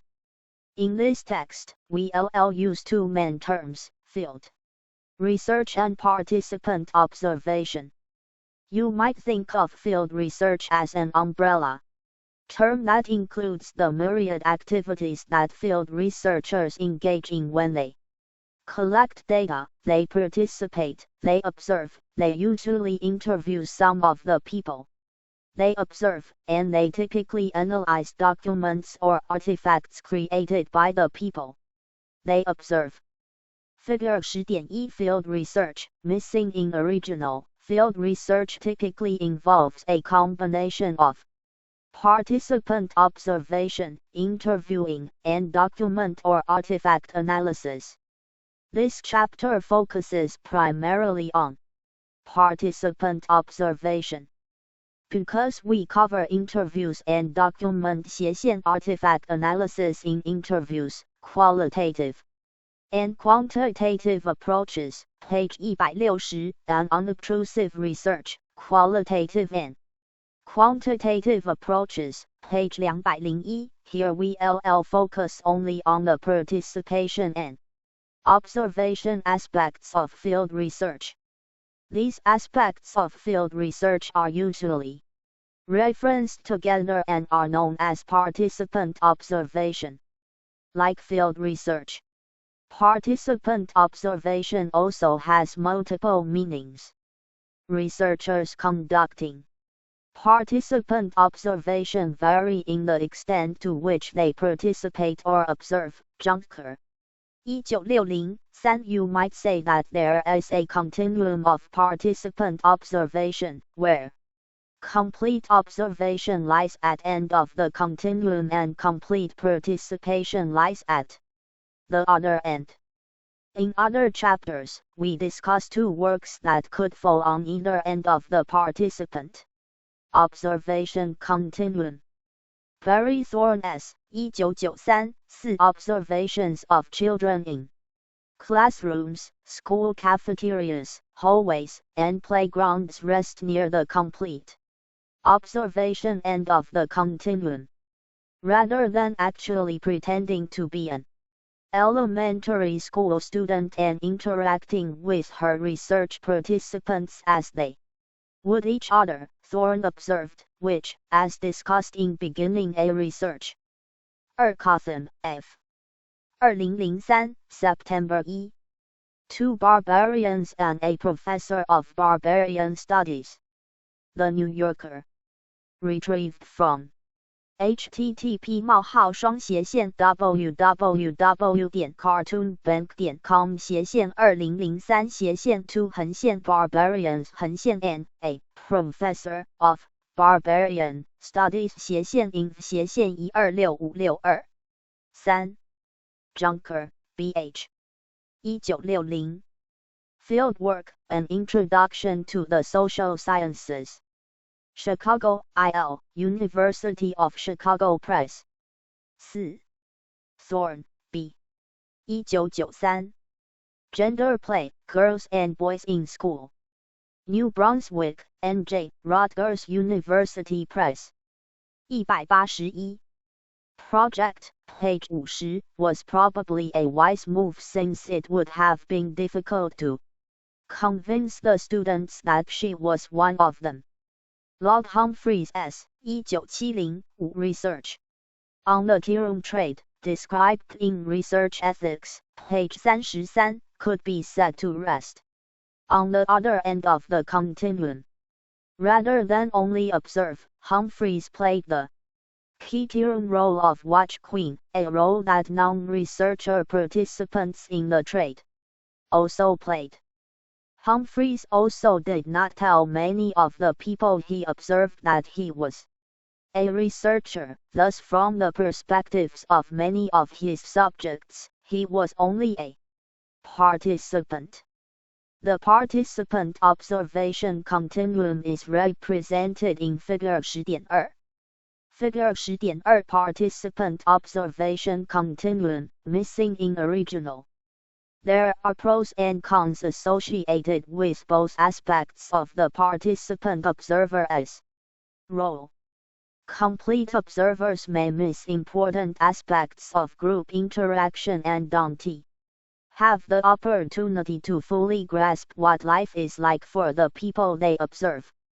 At the same time, sitting back and observing may grant them opportunities to see interactions that they would miss were they more involved. Complete participation has the benefit of allowing researchers a real taste of life in the group that they study. Some argue that participation is the only way to understand what it is that we investigate. On the other hand, complete participants may find themselves in situations that they'd rather not face but cannot excuse themselves from because they've adopted the role of complete participant. Also, complete participants who do not reveal themselves as researchers must face the ethical quandary of possibly deceiving their subjects. In reality, most field research projects lie somewhere near the middle of the observer-participant continuum.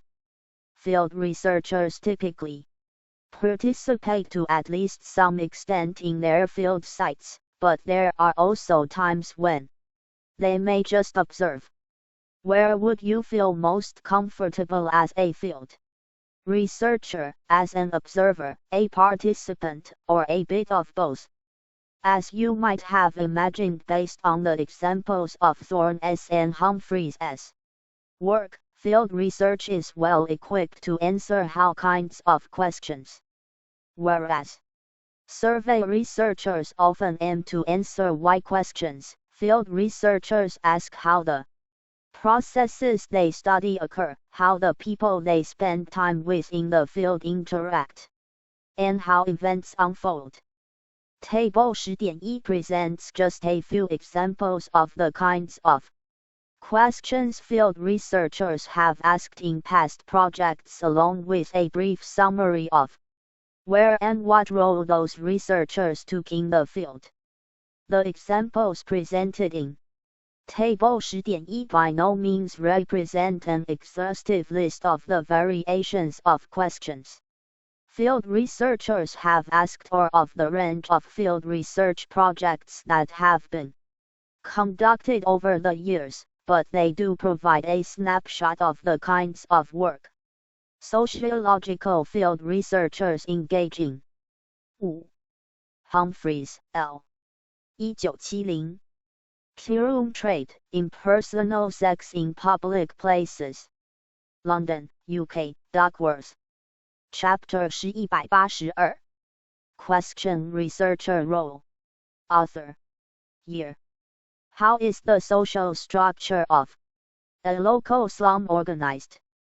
Over 10 years of participation and observations among an Italian community in Boston's North End. White 19426 How do the urban poor live?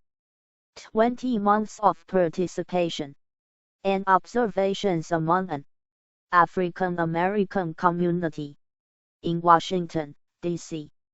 李宝19677 Why and how do workers consent to their own exploitation? 10 months of participation as a machine operator in a Chicago factory along with observations of workers in the factory.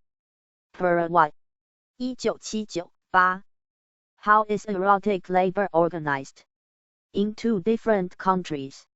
And what are sex workers' experiences in each? Brief participation in sex transactions in the Netherlands and California, along with observations of and interviews with sex workers in both locations. Chapkis 19979 How does child rearing differ across social classes? Approximately 1 month each. Participating and observing in the homes and lives of 12 different families.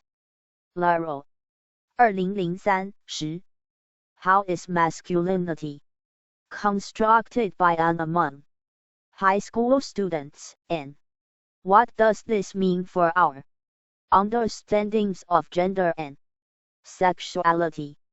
18 months of observations and interviews in a racially diverse working class high school. Pascal 2007 11 How do sports play a role in shaping gender, class, family, and community? Participation as a youth soccer volunteer along with observations and interviews. Messner 2009 12 Table 10.1 Field research examples. 6. William Foote White is considered by many to be the pioneer of the use of participant observation methods in sociological studies. White, W.F. 1942. Street Corner Society, The Social Structure of an Italian Salon. Chicago, I.L. University of Chicago Press. 7. 李宝义 1967 Tally's Corner, A Study of Negro Street Corner Men. Boston, M.A. Little, Brown. 183 Field research is a method that was originally crafted by anthropologists for the purpose of cultural understanding and interpretation. Woolcott, 2008 13 Dissatisfied with studying groups of people based solely on second-hand accounts and inspection of artifacts, several anthropologists decided to try living in or near the communities they study to learn from and about them. 2 anthropologists in particular, Franz Boas, 1888 14 and Bronislaw Malinowski, 1922 15 are credited with developing this method around the turn of the 20th century.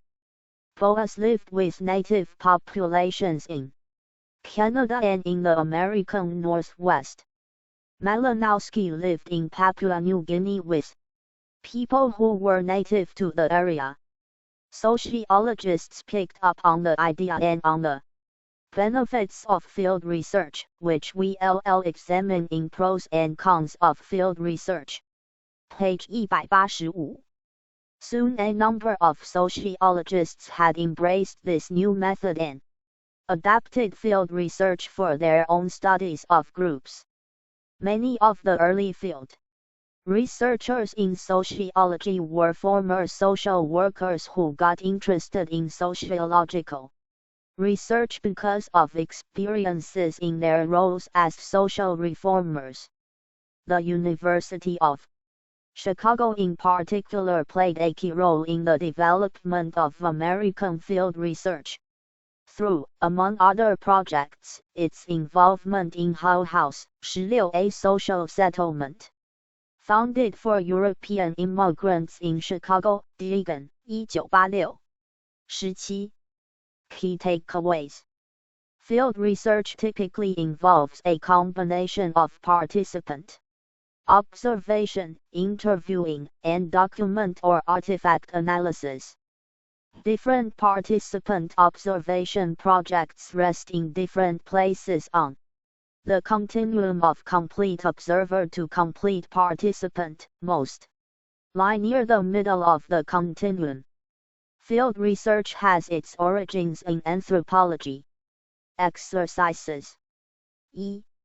As a preview to some of the pros, cons, joys, and frustrations of doing field research, watch the following clip, which shows news personality Stephen Colbert interviewing sociologist Sudhir Venkatesh 18 about his field research in some of Chicago's poorest neighborhoods. http://www.colbertnation.com/the_Colbert Report Videos /15663 /13 Sudhir Venkatesh The Clip 8 Perawat M 1979 Manufacturing consent, changes in the labor process under monopoly capitalism. Chicago, IL. University of Chicago Press. 9. Chapkis, W. 1997. Live Sex Acts, Women Performing Erotic Labor. New York, NY, Routledge. 10. Laurel, A. 2003. Unequal Childhoods, Class, Race, and Family Life. Berkeley, University of California Press. 11. Haskell, C.J. 2007.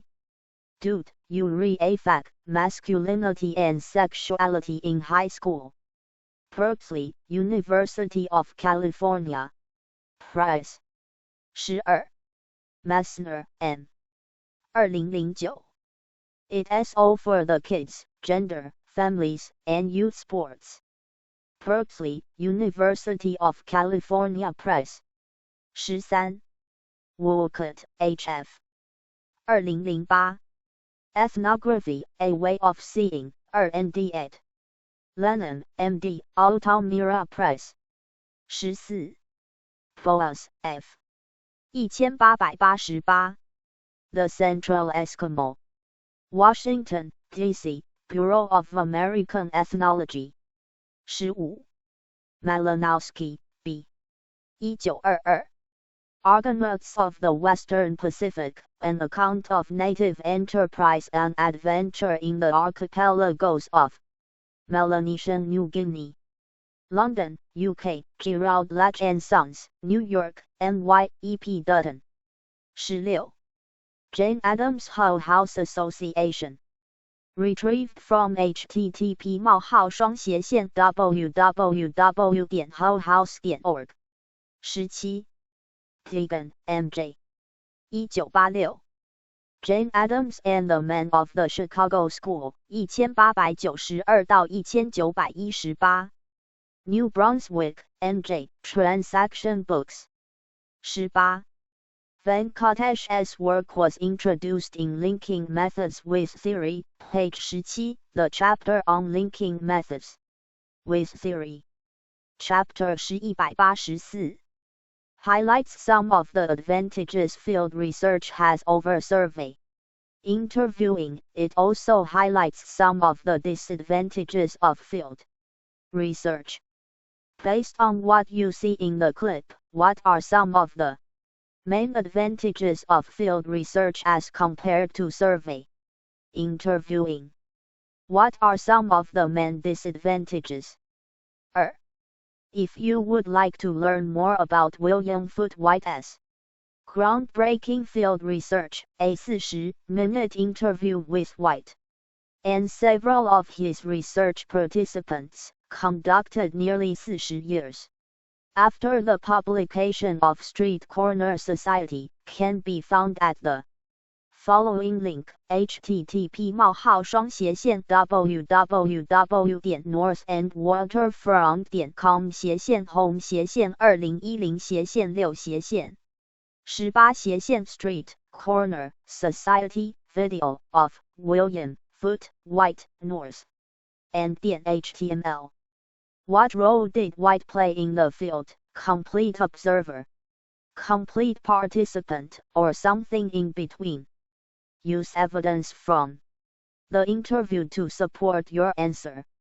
What pros and cons of field research come up in the interview? 3. Where do you think is the best place to reside on the observer participant continuum? Why? What are the pros and cons of each of the various places on the continuum? 10年1月2日 Pros and cons of field research.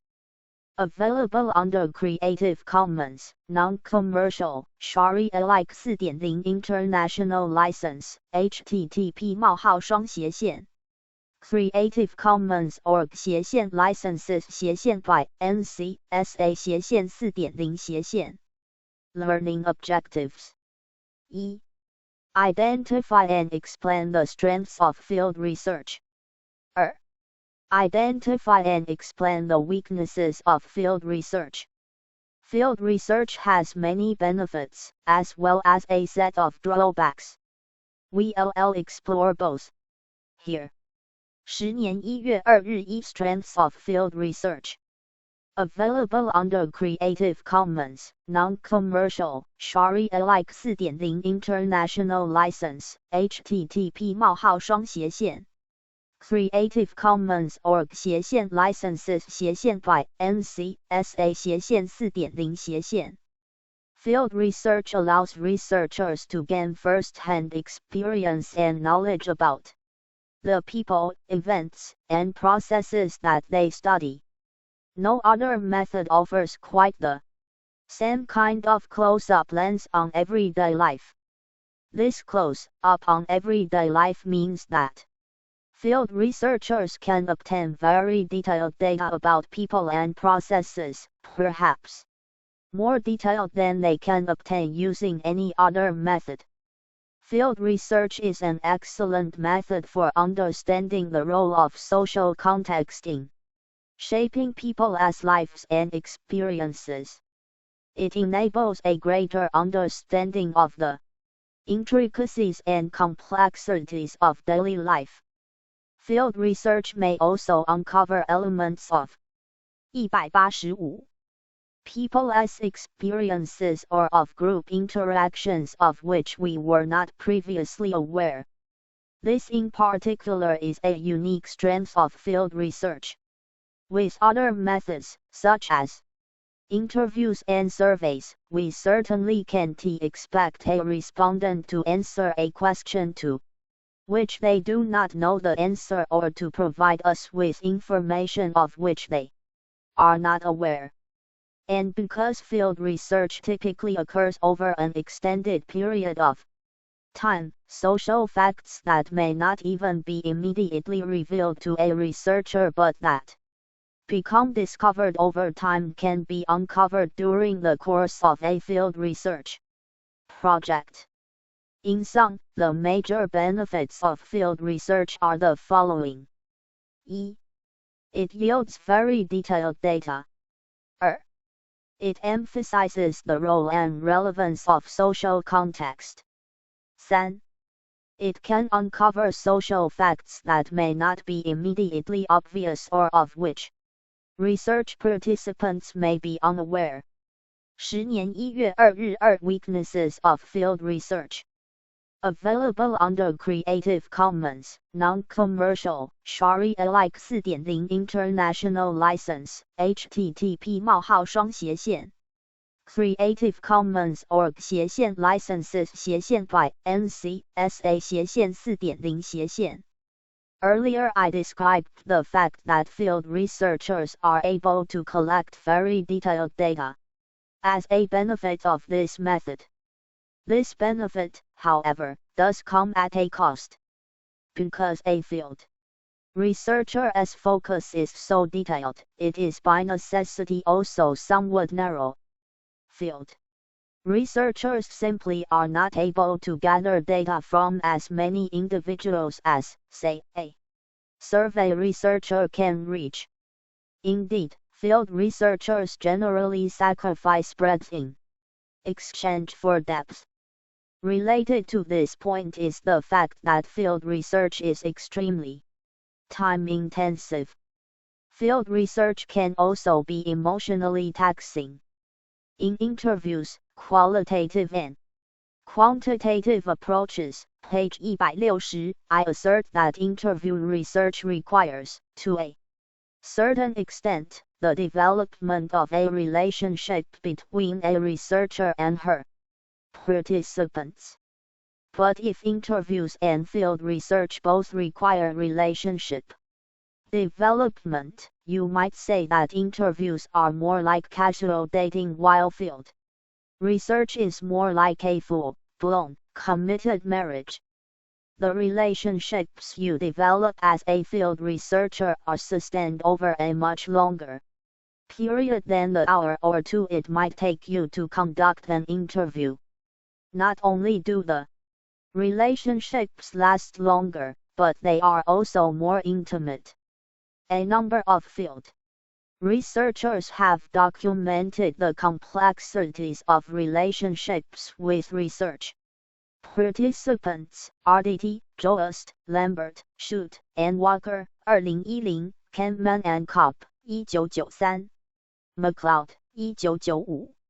19. On the plus side, these relationships can be very rewarding, and yield the rich, detailed data noted as a strength in the preceding discussion. But, as in any relationship, field researchers experience not just the highs but also the lows of daily life and interactions. And participating in day-to-day life with one's research subjects can result in some tricky ethical quandaries. See Research Ethics, page 33. 19. McLeod, J. 1995. On the Making of No Making It. In J. McLeod, ed., No Making It, Aspirations and Attainment in a Low-Income Neighborhood, pp. 270-302. Boulder, C.O., Westview Press, RDT, J.A., Jost, K.A., Lambert, Schutt, J.N. Walker, L. 2010. The Role of Emotions in Fieldwork, a Self-Study of Family Research in a Corrections Setting.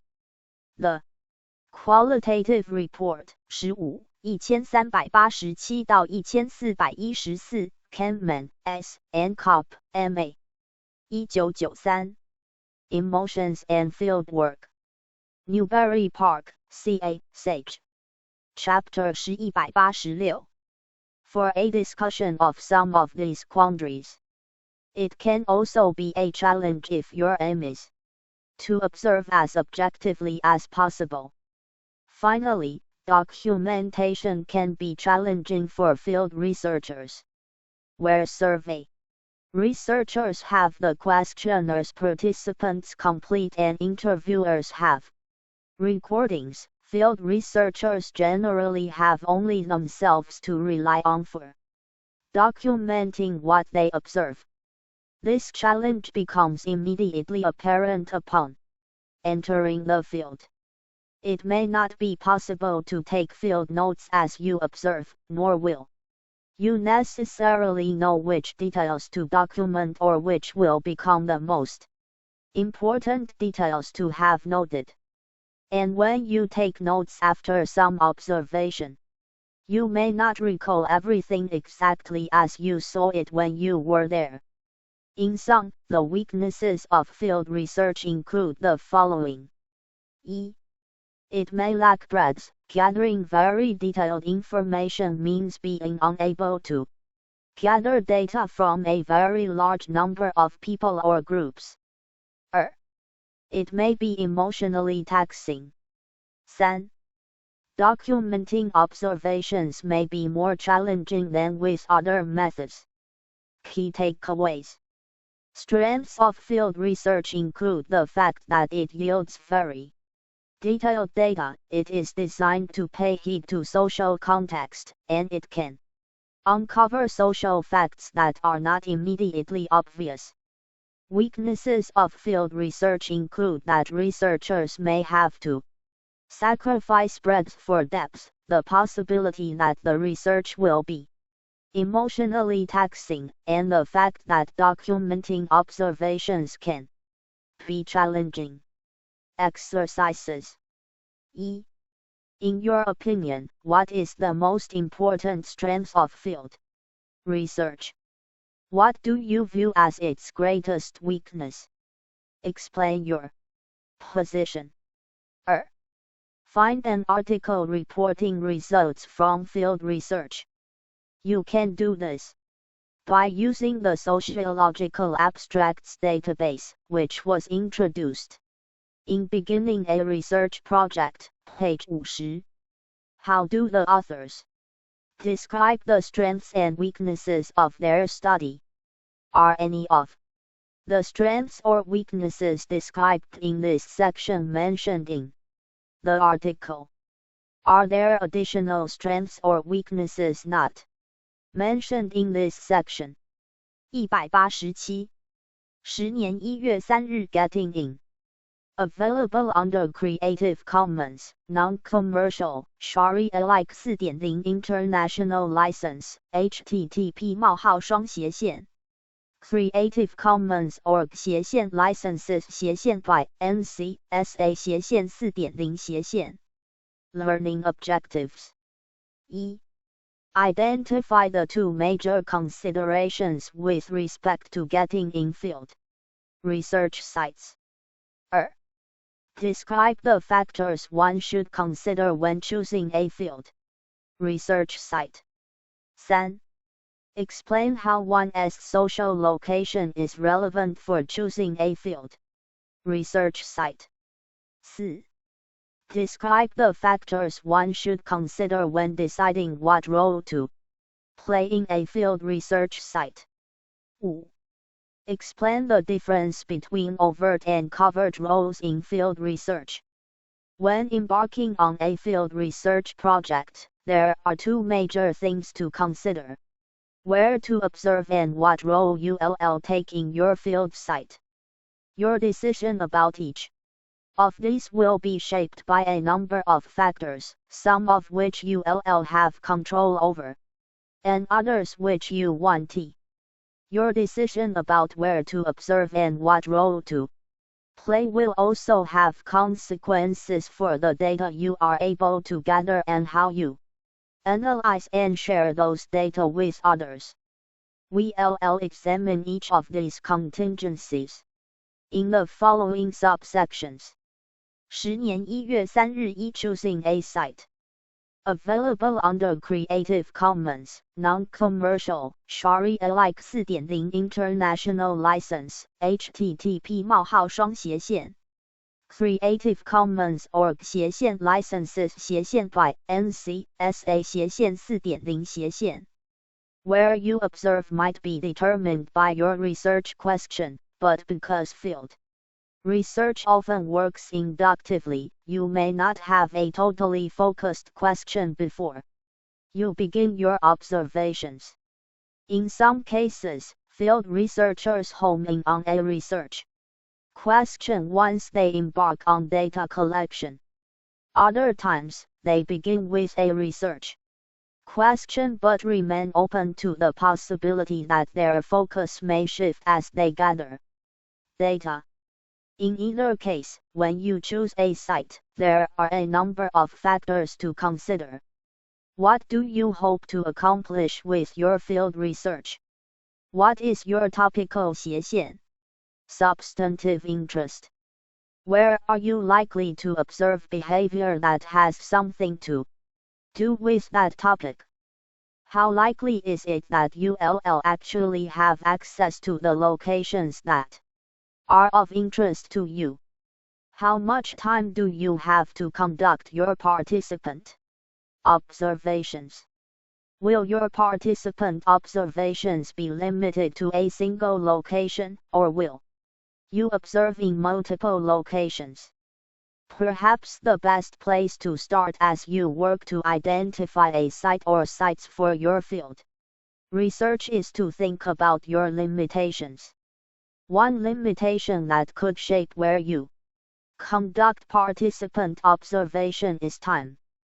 Field researchers typically immerse Chapter 188 themselves in their research sites for many months, sometimes even years. In my field research on activism in the breast cancer and anti-rape movements, I conducted over 300 hours of participant observation over a period of 3 years and conducted interviews with more than 60 activists. Blackstone, 2003. 20 and as shown in Table 10. Other field researchers have spent as much or even more time in the field. Do you have several years available to conduct research, or are you seeking a smaller scale field research experience? How much time do you have to participate and observe per day, per week? Identifying how available you'll be in terms of time will help you determine where and what sort of research sites to choose. Also think about where you live and whether travel is an option for you. Some field researchers actually move to live with or near their population of interest. Is this something you might consider? Is it even an option? How you answer these questions will shape how you identify your research site. Professor Eric Larson S. 2010, 21. Research on variations in economic institutions in a global environment, for example, has taken him across the globe, from Fiji to Ghana to Iceland. Sociologist Sarah Durrell S. 2006, 22. Research on transnational adoption took her from the United States to China. And the work of Wendy Chapkis, 1997, 23, described in Table 10.1, required her to conduct research not only in her original home state of California but also in the Netherlands. These are just a few of many examples of sociological researchers who have traveled the globe for the purpose of collecting data. Where might your field research questions take you?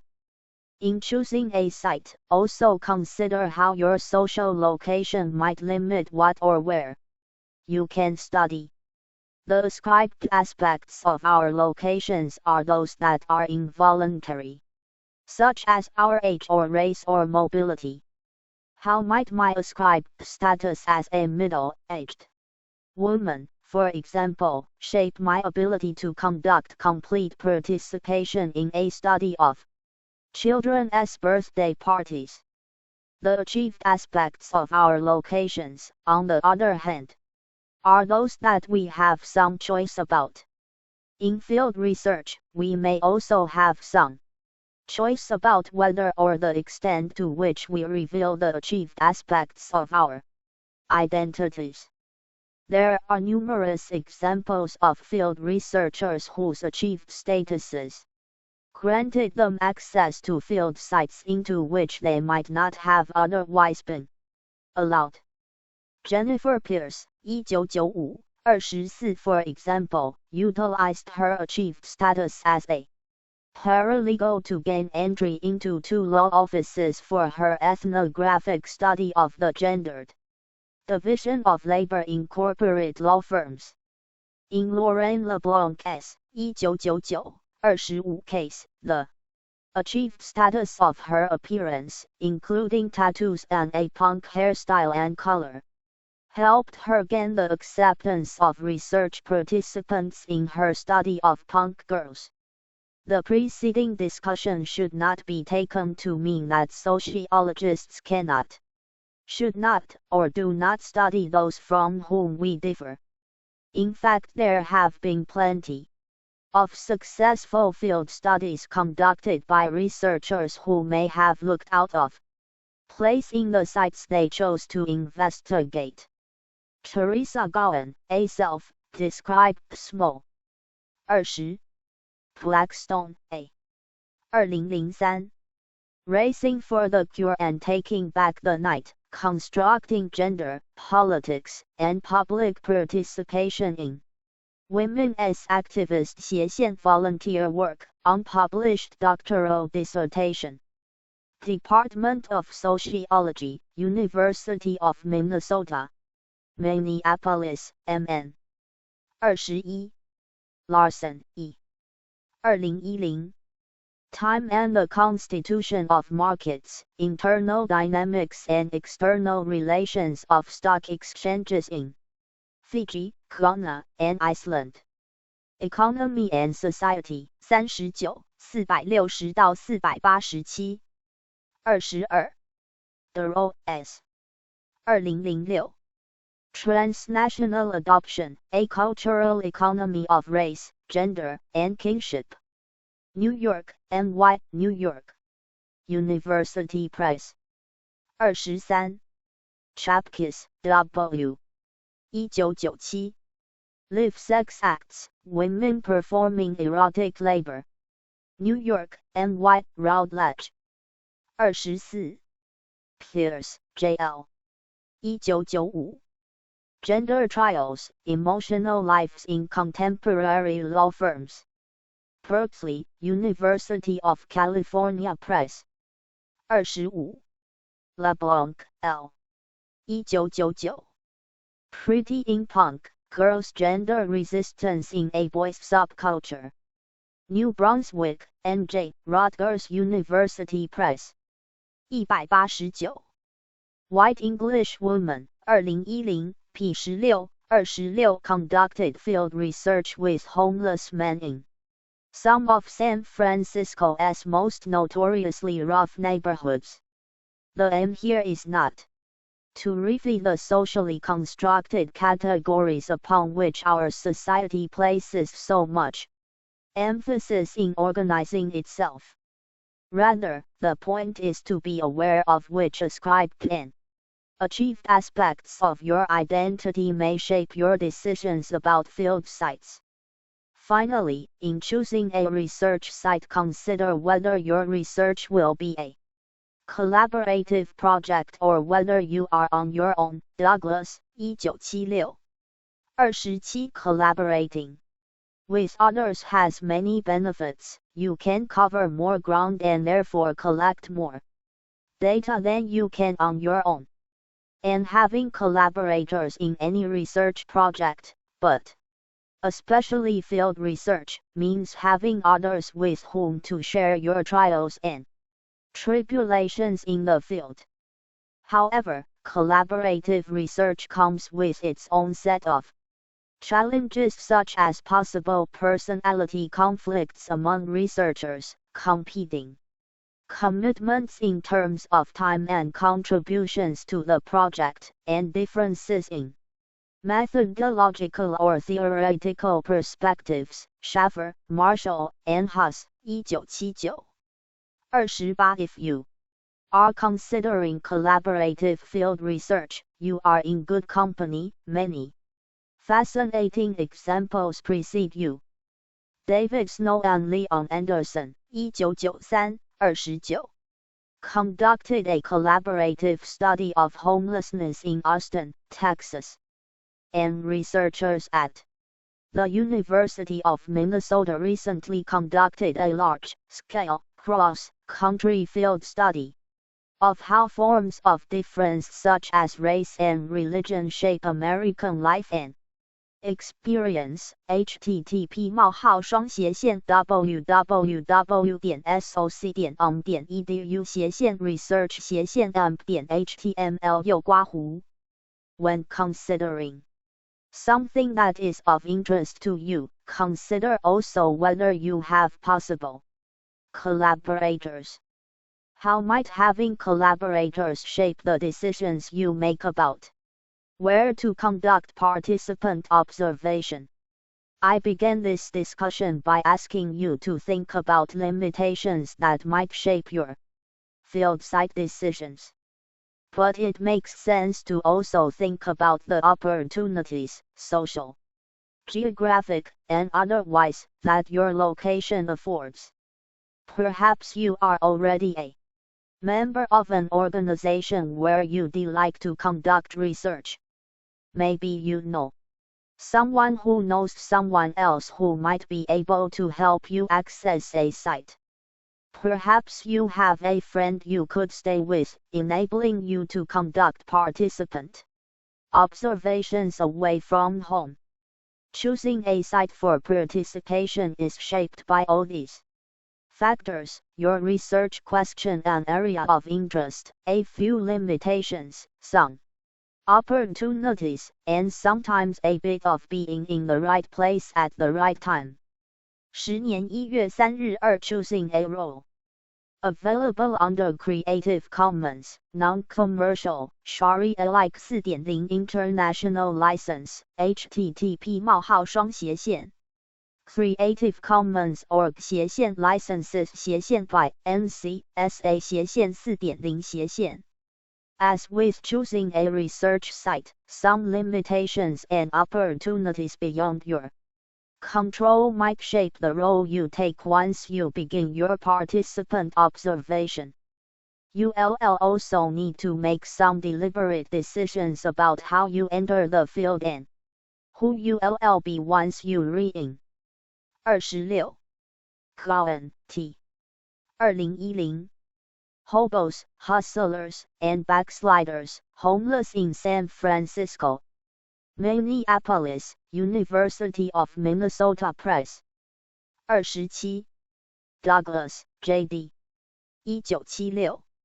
Investigative Social Research, Individual and Team Field Research. Beverly Hills, CA, Sage. 28. Shaffer, W., Marshall, V., and Haas, J. 1979. Competing Commitments, Unanticipated Problems of Field Research. Qualitative Sociology, 2, 56-71. 29. Snow, D.A., and Anderson, L. 1993. Down on Their Luck, A Study of Homeless Street People. Berkeley, University of California Press. Chapter 190. In terms of entering the field, one of the earliest decisions you'll need to make is whether to be overt or covert. As an overt researcher, you enter the field with research participants having some awareness about the fact that they are the subjects of social scientific research. Covert researchers, on the other hand, enter the field as though they are full participants, opting not to reveal that they are also researchers or that the group they've joined is being studied. As you might imagine, there are pros and cons to both approaches. A critical point to keep in mind is that whatever decision you make about how you enter the field will affect many of your subsequent experiences in the field. As an overt researcher, you may experience some trouble establishing rapport at first. Having an insider at the site who can vouch for you will certainly help, but the knowledge that subjects are being watched will inevitably, and understandably, make some people uncomfortable and possibly cause them to behave differently than they would were they not aware of being research subjects. Because field research is typically a sustained activity that occurs over several months or years, it is likely that participants will become more comfortable with your presence over time. Overt researchers also avoid a variety of moral and ethical dilemmas that they might otherwise face. A Far Side cartoon demonstrates this point perfectly. It depicts a Researcher dressed up like a gorilla, hanging out with a few other gorillas. In the cartoon, one of the real gorillas is holding out a few beetle grubs to the researcher. And the caption reads, "So you re a real gorilla, are you?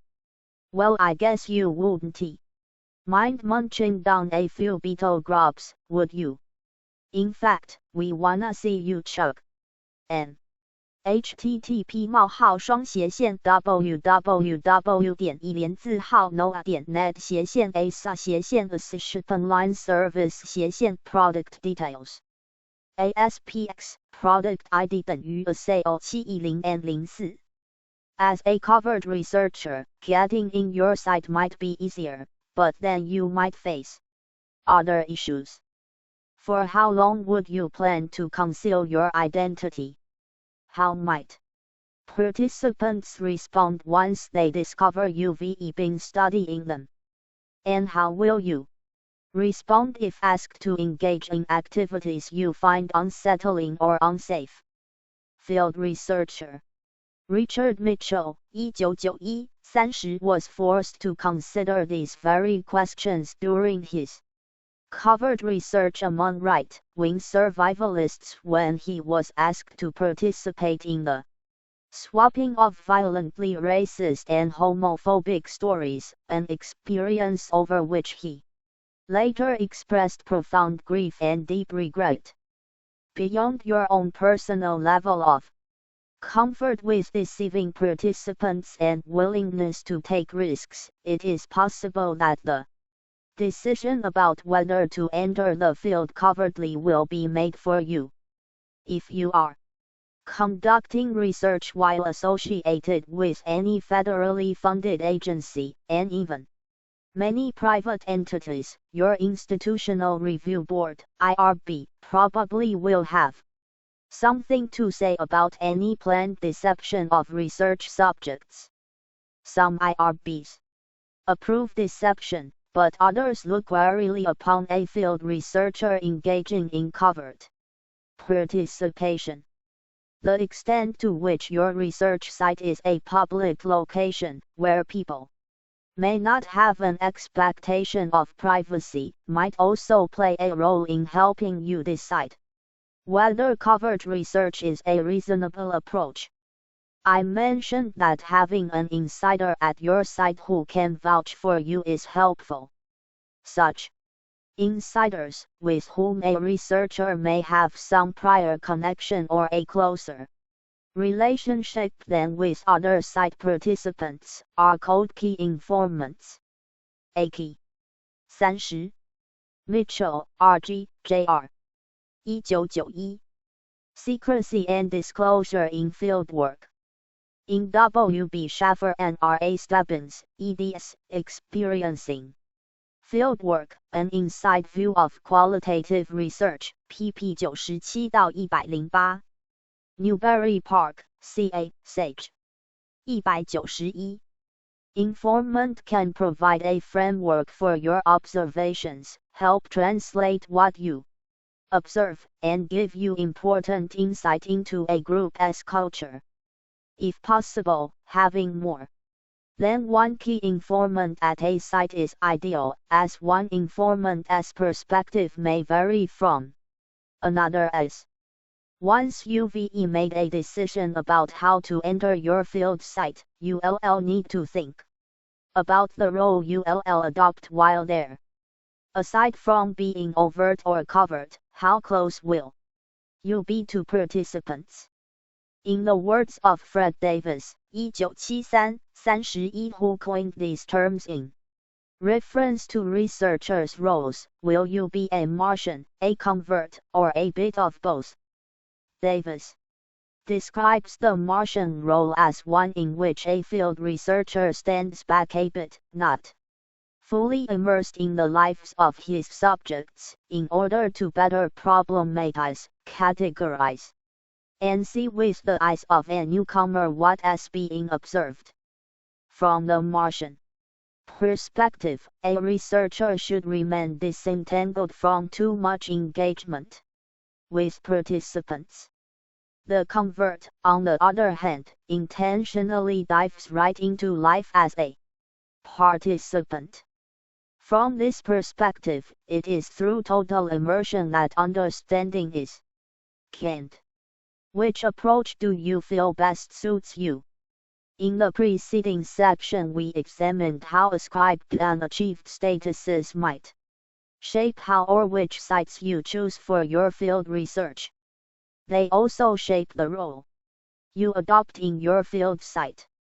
The fact that I am a professor, for example, is an achieved status, and I can choose the extent to which I share this aspect of my identity with field study participants.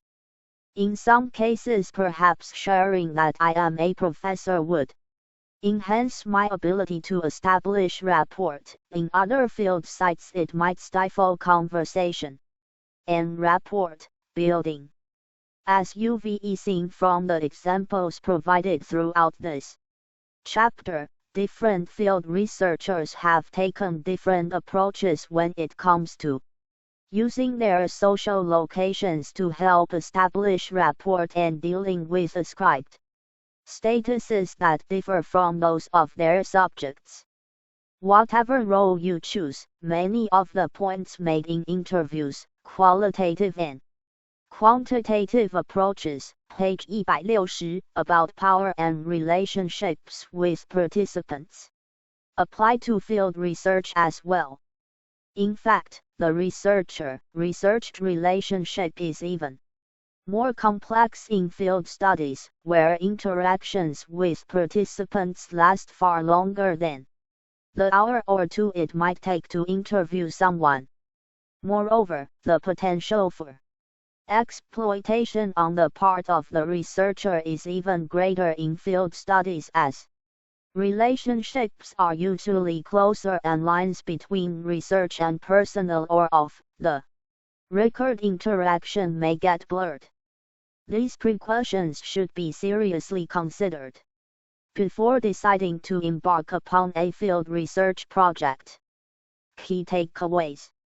When beginning a field research project, one must take care in planning where to conduct observations and what role to adopt in one's field site. The time you have available to spend in the field will be a major factor in choosing your research site. There are pros and cons to both the overt and the covert researcher roles. 31. Davis, F. 1973. The Martian and the Convert, Ontological Polarities in Social Research. Urban Life, 2, 333到343. Chapter 192. Ascribed and achieved statuses both shape the choices that field researchers make about their sites and about their roles within those sites. Exercises. E. Try to name at least 3 different locations where you might like to conduct field research. What barriers would you face were you to attempt to enter those sites as a researcher? In what ways might your entree into the sites be facilitated by your social location? What is your opinion about researchers taking on a covert as compared with an overt role in field research? Which role would you like to take in a field research project? Why? 10年1月4日 Field Notes. Available under Creative Commons, Non-Commercial, Sharia-alike 4.0 International License, http:// Creative Commons org licenses by NC SA 4.0 Learning Objectives. E. Define descriptive field notes. Cite the variety of ways that field researchers might take notes while in the field. 3. Describe what should be noted when taking field notes. Field notes are your opportunity to write poorly and get away with it. I say that in jest, but there is some truth to it. This is one type of writing where you should not be going for literary value, to make your writing interesting, and even to make it readable for anyone other than yourself. Instead, the aim is to record your observations as straightforwardly and, while in the field, as quickly as possible in a way that makes sense to you. Field notes are the first, and a necessary, step toward developing quality analysis. They are also the record that affirms what you observed. In other words, field notes are not to be taken lightly or overlooked as unimportant. Some say that there are two different kinds of field notes, descriptive and analytic. Though the lines between what counts as description and what counts as analysis can get pretty fuzzy, the distinction is nevertheless useful when thinking about how to write and how to interpret field notes. In this section, we'll focus on descriptive field notes. Descriptive field notes are notes that simply describe a field researcher's observations as straightforwardly as possible.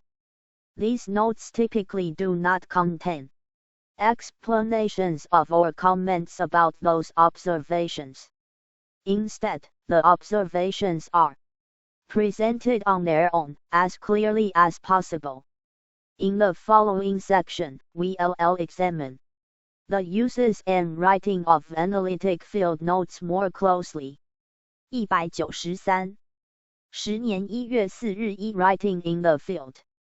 Available under Creative Commons, Non-Commercial, Sharia-alike 4.0 International License, http://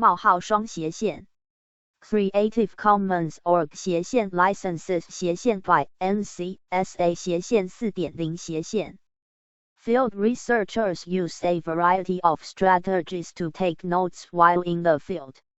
Some research is conducted in settings where sitting with a notebook, iPad, or computer is no problem, e.g., if conducting observations in a classroom or at a meeting, but this is probably the exception rather than the norm. More often, field researchers must find creative ways to note their observations while engaged in the field.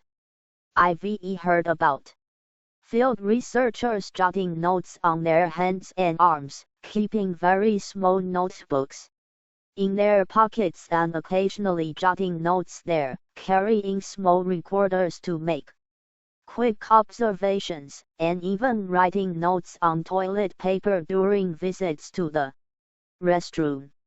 With the advent of smartphones, taking notes in the field has become less arduous than it once was, as it is common to see someone texting or surfing the web from their phone in almost any setting. Your strategy for recording your observations while in the field will be determined mostly by the site you choose and the role you play in that site. Will you be in a setting where having a notebook or smartphone in your hands will look out of place? If no, by all means, take notes. But don't let your note-taking distract you from what is happening around you. Writing notes while in the field requires a fine balance between jotting down your observations and actually engaging in the setting. If you are strictly an observer, this will be easy to balance. But if you are also a participant, don't let your note-taking keep you from participating.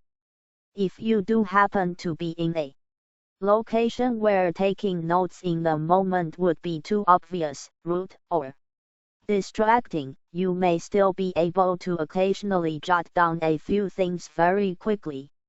You may also need to develop a way of jotting down observations that doesn't require complete sentences or perhaps even words.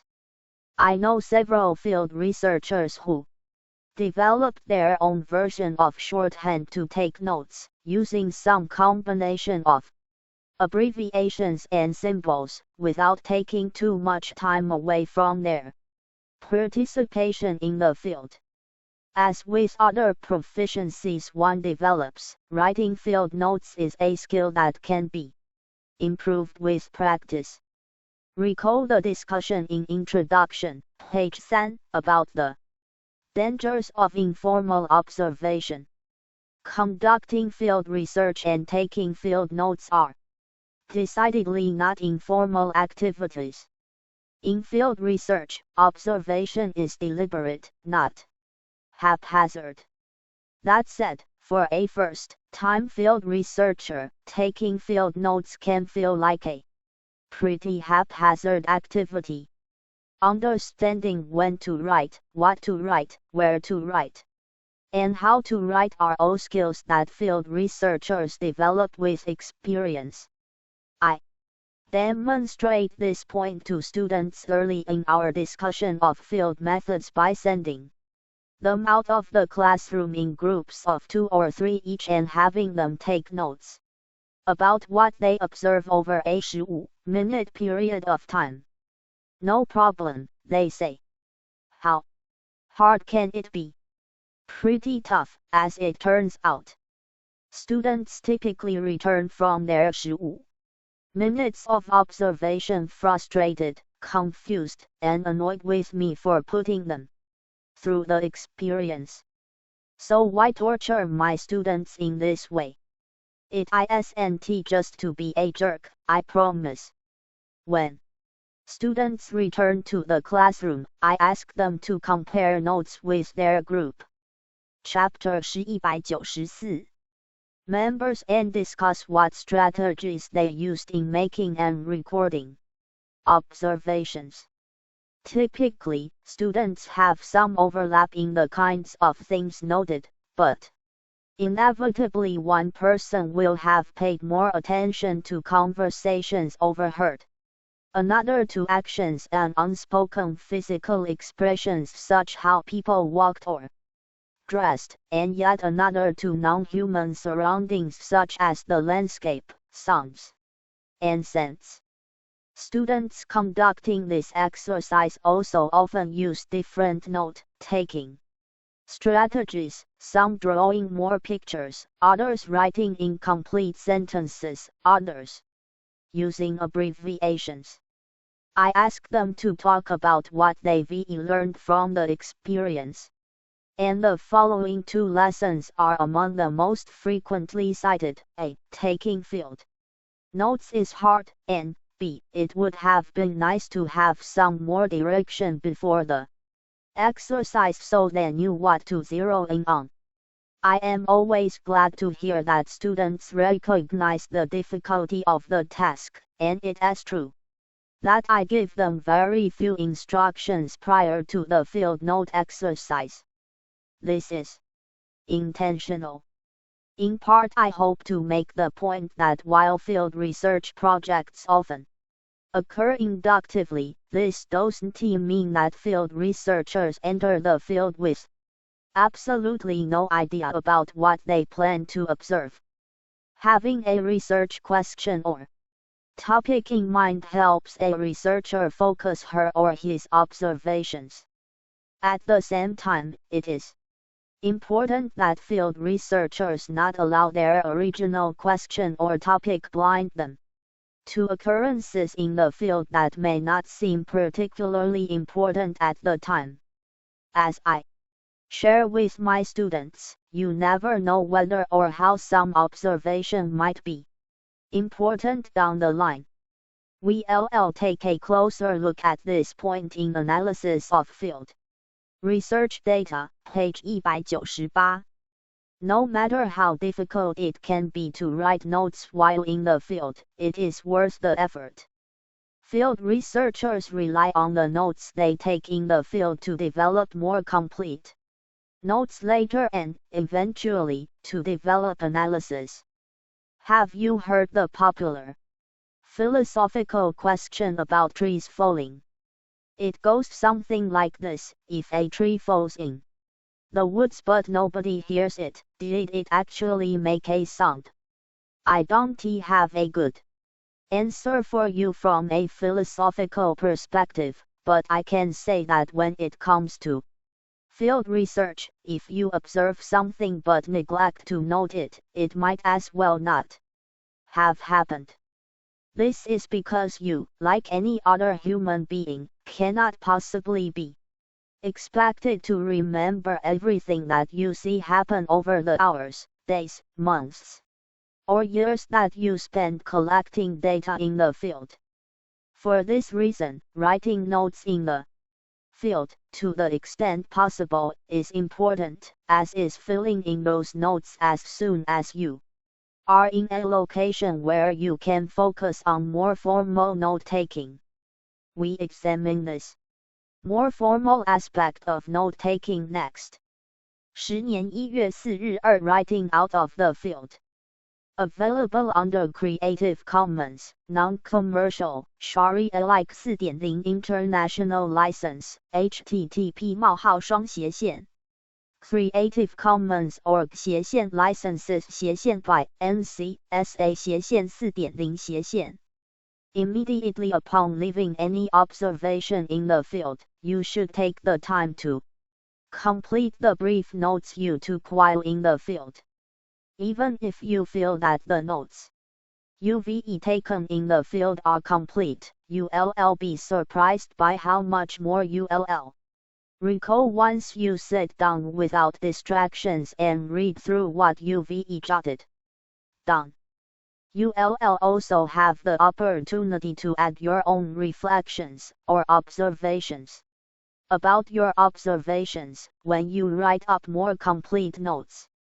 195.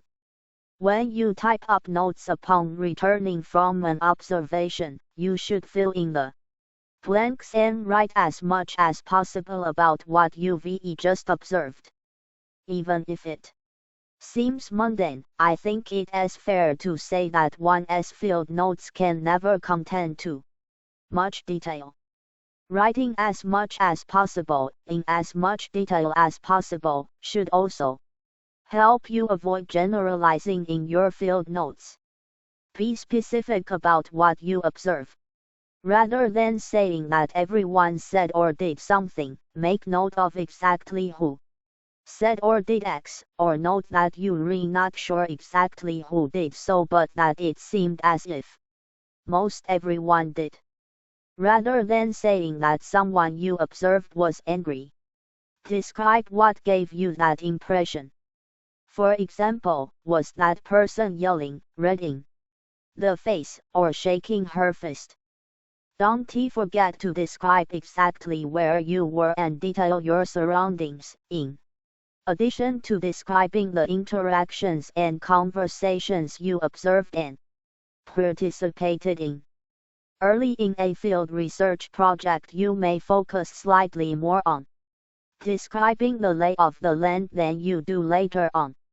This might mean writing up very detailed descriptions of the locations you observe and the people with whom you interact. You might also draw a map or, if appropriate in your setting, take pictures of your field sites. If your observations will be conducted in the same place and with the same people, these descriptive details you write up early on will become less noticeable to you over time. It will be helpful to have some documentation of your first impressions and of the sort of details that later become so much a part of the everyday scene that you stop noticing them. The following excerpt from my own field notes comes from my first meeting with two of the key informants in my field research in the breast cancer movement. 1/14/99 上午11点 Met Jane and Polly at the 20 office today. I was scheduled to be there at 10:30 but traffic was so bad due to last night's snowstorm that I did not get there until 上午11点 Jane and Polly did not seem bothered by my tardiness. Polly, we don't keep a time clock around here. I walked into the building and took the elevator up to the second floor. I was a little unsure about where to go from there, so I just walked into the first open door and said, "I am looking for the 20 office." A woman showed me into a large office, long and slightly irregular shape with windows on one wall, a desk and table, and many chairs. Also 2 computers set up on a counter that runs along the wall. Across from the windows, 2 women were looking at a computer screen that was on the counter. When I walked in, I introduced myself and Jane and Polly introduced themselves to me. Both women shook my hand, though Jane was the first to do so, and did so with slightly more self-assurance than Polly. Polly told me to hang my coat on one of the coat racks and gestured to the many chairs that were around the office. I placed my coat and purse in what I hoped would be the most out-of-the-way location, a corner behind the table. Blackstone, 2003-32. The description in my field notes continues for several more paragraphs, but I won't torture you with those details. As you can see, this field notes excerpt is definitely not going to win the Pulitzer Prize for its riveting story or prose. Thankfully, that isn't its purpose. Instead, the goal was to describe a location where I knew I'd be spending a 32. Blackstone, a 2003.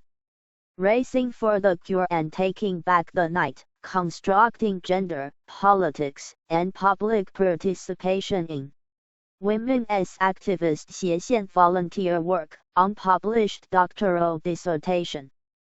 Department of Sociology, University of Minnesota, Minneapolis, MN.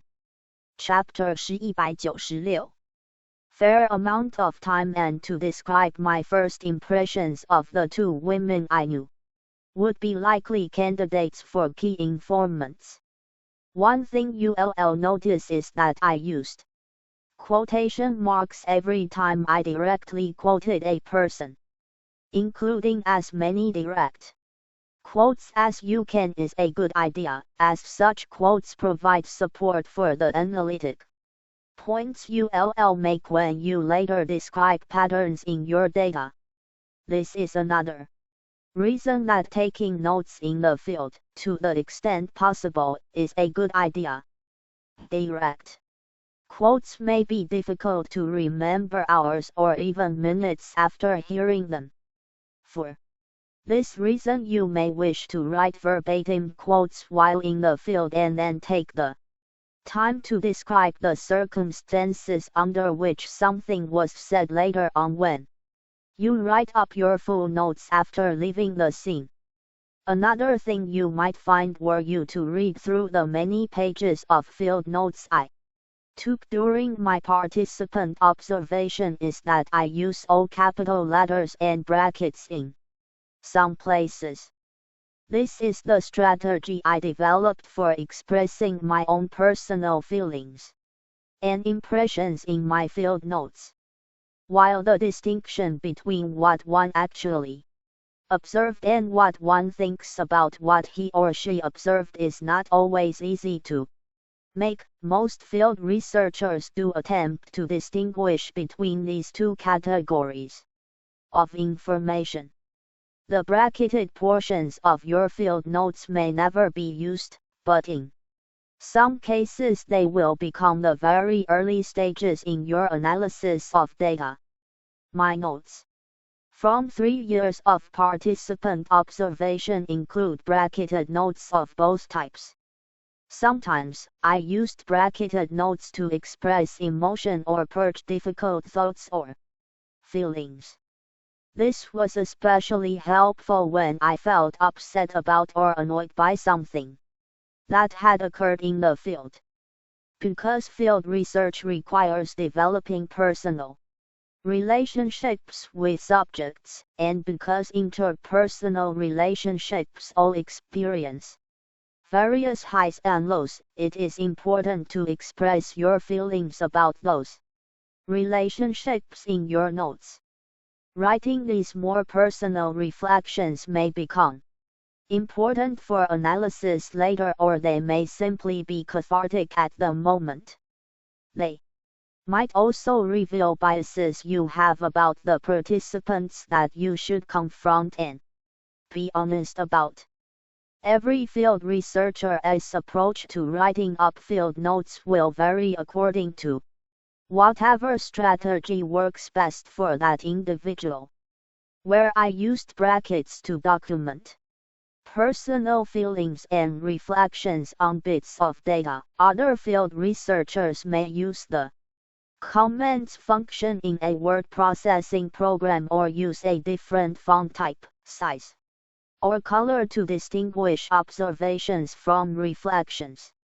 Others might create two columns for their full field notes, one containing notes only about what was observed directly, and the other containing reactions and impressions. There isn't a wrong way to write field notes. What is important is that you adopt a strategy that enables you to write accurately, to write as much detail as possible, and to distinguish observations from reflections. Key takeaways. When taking descriptive field notes, researchers should try to make note of their observations as straightforwardly as possible. Field researchers might use any number of tools or strategies to facilitate taking notes in the field, such as writing on one's own. 197. Hence, dictating observations into a handheld recorder, or taking notes in the form of text messages on one's phone. In field research, observation is deliberate, not haphazard. Note-taking does not end when a researcher exits an observation. Handwritten notes are typed up immediately upon leaving the field, so that researchers can fill in the blanks in their brief notes taken while in the field. Exercise. E. Try out the note-taking exercise that my students complete in class. Find another person or two with whom you can conduct observations and take notes for about 15 minutes, perhaps someplace in your campus library, student union, or dorm. Sit near your peers who are also taking notes, but do not talk with them during this portion of the exercise. Be sure to use all of your senses. As you take notes, your eyes, your ears, your nose, your mouth, and your sense of touch. When your 15 minutes are up, compare notes with your peers. Where are there similarities? Where are there differences? Why do those similarities and differences exist? What strategy did you each employ to take notes? How might you approach field note-taking differently were you asked to do it again? 10年1月5日 Analysis of field research data. Available under Creative Commons, Non-Commercial, Sharia-alike 4.0 International License, http://. Creative Commons org licenses by NC.SA 4.0 Learning Objectives. E. Define analytic field notes and explain how they differ from descriptive field notes. Explain why making note of mundane details is a good idea. 3. Describe the process by which field researchers analyze their data. 4. Define grounded theory. Field notes are data, but moving from having pages of data to presenting findings from a field study in a way that will make sense to others requires that those data be analyzed. Analysis of field research data is the focus in this final section of the chapter. Chapter 198 10年1月5日 From Description to Analysis Available under Creative Commons, Non-Commercial, Share-alike 4.0 International License, http://Creative Commons.org Licenses by NC.SA 4.0 Writing and analyzing field notes involves moving from description to analysis. In Field Notes, page 193, we considered field notes that are mostly descriptive in nature. Here we consider analytic field notes. Analytic field notes are notes that include the researcher's impressions about his observations. Analyzing field note data is a process that occurs over time, beginning at the moment a field researcher enters the field and continuing as interactions are happening in the field, as the researcher writes up descriptive notes, and as the researcher considers what those interactions and descriptive notes mean. Often field notes will develop from a more descriptive state to an analytic state when the field researcher exits a given observation period, messy jotted notes or recordings in hand, or in some cases, literally on hand, and sits at a computer to type up those notes into a more readable format. We've already noted that carefully paying attention while in the field is important, so too is what goes on immediately upon exiting the field. Field researchers typically spend several hours typing up field notes after each observation has occurred. This is often where the analysis of field research data begins. Having time outside of the field to reflect upon your thoughts about what you've seen and the meaning of those observations is crucial to developing analysis in field research studies. Once the analytic field notes have been written or typed up, the field researcher can begin to look for patterns across the notes by coding the data. This will involve the iterative process of open and focused coding that is outlined in interviews, qualitative and quantitative approaches, page 160. As mentioned several times in field notes.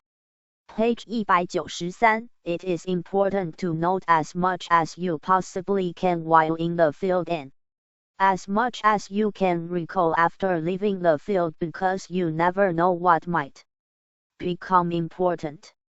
Things that seem decidedly unimportant at the time may later reveal themselves to have some relevance. In my field research experience, I was often surprised by the bits of data that turned out to hold some analytic relevance later on. For example, my field notes included a number of direct quotes and descriptions of informal interactions with participants that I didn't expect would be important, but that I nevertheless jotted down. Several of these quotes eventually made their way into my analysis. For example, Polly, who ran the volunteer office for a breast cancer organization, once remarked to me, "We, in the volunteer office, don't use disposable cups here. It is always best to have coffee in a real mug.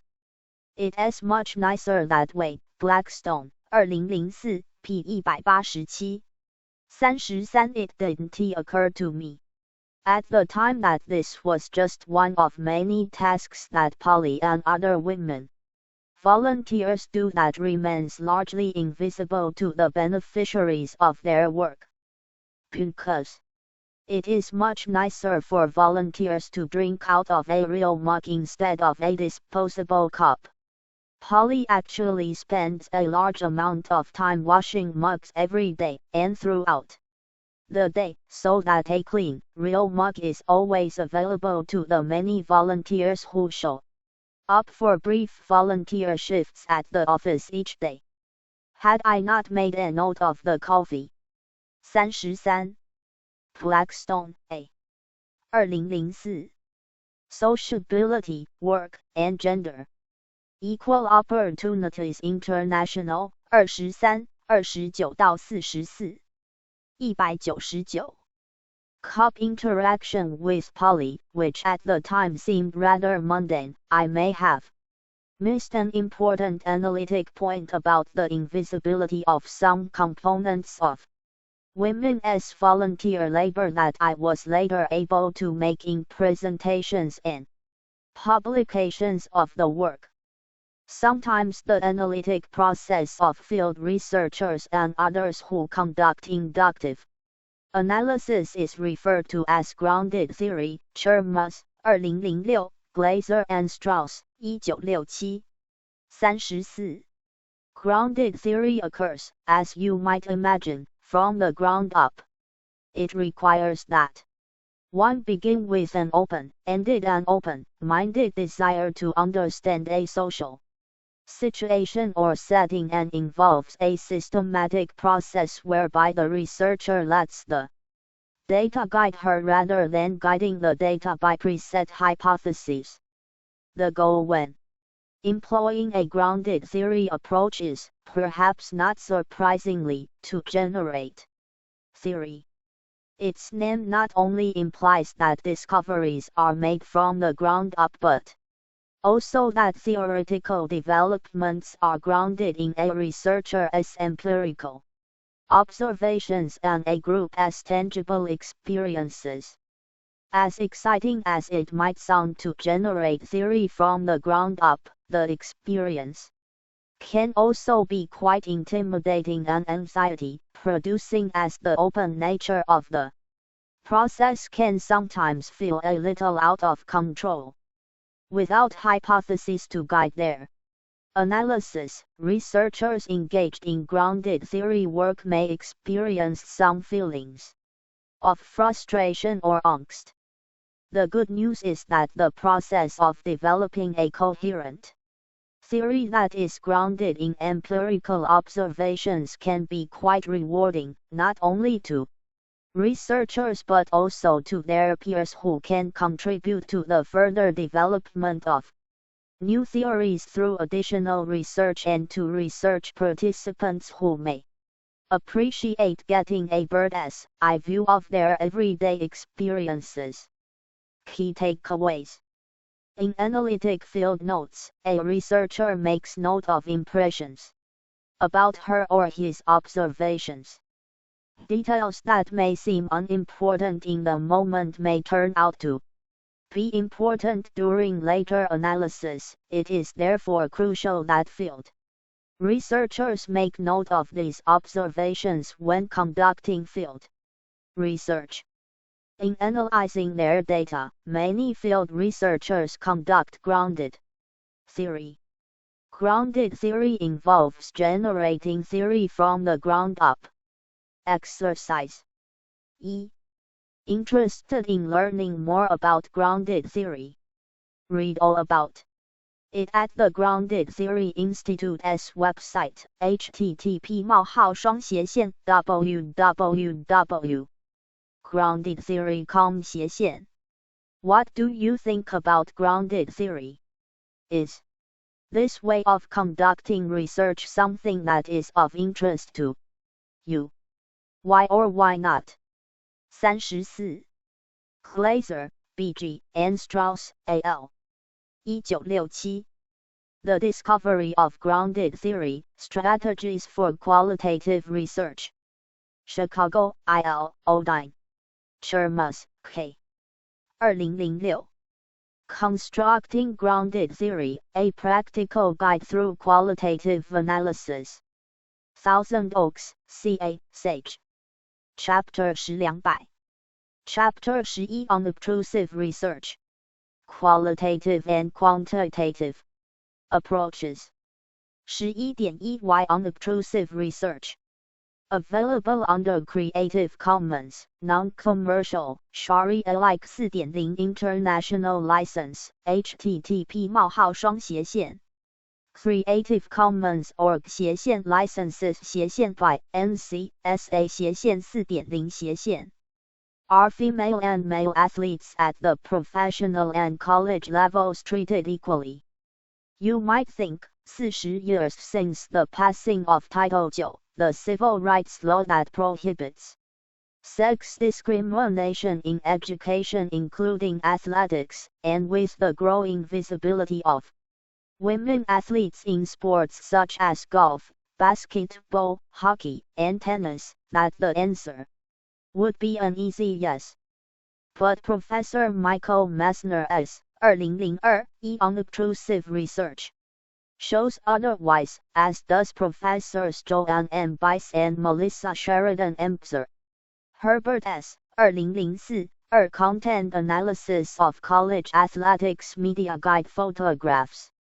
In fact, Bice and Empzer, Herbert's unobtrusive research shows that traditional definitions of femininity are fiercely maintained through colleges' visual representations of women athletes as passive and overtly feminine, as opposed to strong and athletic.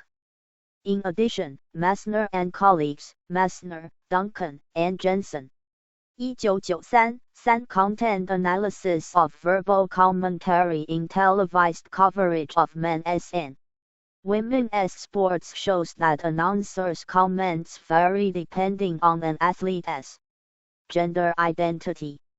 Such commentary not only infantilizes women athletes but also asserts an ambivalent stance toward their accomplishments. Without unobtrusive research, we might be inclined to think that more has changed for women athletes over the past 40 years than actually has changed. 11年1月1日 Unobtrusive research, what is it and when to use it? Available under Creative Commons, Non-Commercial, Sharia-like 4.0 International License, http:// Creative Commons org licenses by NC.SA 4.0 Learning Objectives. E. Define unobtrusive research. Define historical comparative research. In this chapter, we explore unobtrusive methods of collecting data. Unobtrusive research refers to methods of collecting data that don't interfere with the subjects. E. Messner, M.A. 2002.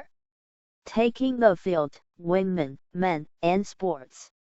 Minneapolis, University of Minnesota Press. Bice, J.A.M., and Empzer, Herbert, M.S. 2004. Constructions of Gender in Sport, an Analysis of Intercollegiate Media. Guide Cover Photographs. Gender and Society, 1866-81. 3. Messner, M.A., Duncan, M.C., and Jensen, K. 1993. Separating the Men from the Girls, the Gendered Language of Televised Sports. Gender and Society, 7 121-137. 201. Understudy, because these methods are not obtrusive. Both qualitative and quantitative researchers use unobtrusive research methods. Unobtrusive methods share the unique quality that they do not require the researcher to interact with the people he or she is studying. It may seem strange that sociology, a discipline dedicated to understanding human social behavior, would employ a methodology that requires no interaction with human beings. But humans create plenty of evidence of their behaviors. They write letters to the editor of their local paper. They create various sources of entertainment for themselves, such as movies and televisions. shows, they consume goods, they walk on sidewalks, they lie on the grass in public parks. All these activities leave something behind: worn pads, trash, recorded shows, and printed papers. These are all potential sources of data for the unobtrusive researcher. Sociologists interested in history are likely to use unobtrusive methods, which are also well suited to comparative research. Historical comparative research is research that focuses either on one or more cases over time, the historical part, or on more than one nation or society at one point in time, the comparative part. Esterberg, 2002, p. 129, 4. While not all unobtrusive researchers necessarily conduct historical, comparative, or even some combination of historical and comparative work, unobtrusive methods are well suited to such work. As an example, Melissa Wiener, 2010, used a historical comparative approach to study racial barriers historically experienced by Jews and African Americans in New York City public schools. Wiener analyzed public records from several years of newspapers, trial transcripts, and several organizations as well as private manuscript collections to understand how parents, children, and other activists responded to inequality and worked to reform schools. Not only did this work inform readers about the little-known similarities between Jewish and African American experiences, but it also informs current debates over inequalities experienced in public schools today.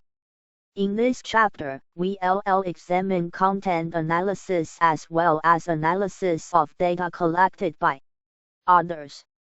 Both types of analysis have in common their use of data that do not require direct interaction with human subjects, but the particular type and source of data for each type of analysis differs. We'll explore these similarities and differences in the following sections, after we look at some of the pros and cons of unobtrusive research methods. Key takeaways.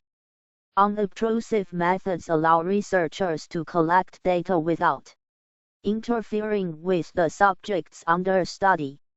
Historical comparative methods, which are unobtrusive, focus on changes in multiple cases over time or on more than one nation or society at a single point in time. 4. Esterberg, K.G. 2002. Qualitative Methods in Social Research.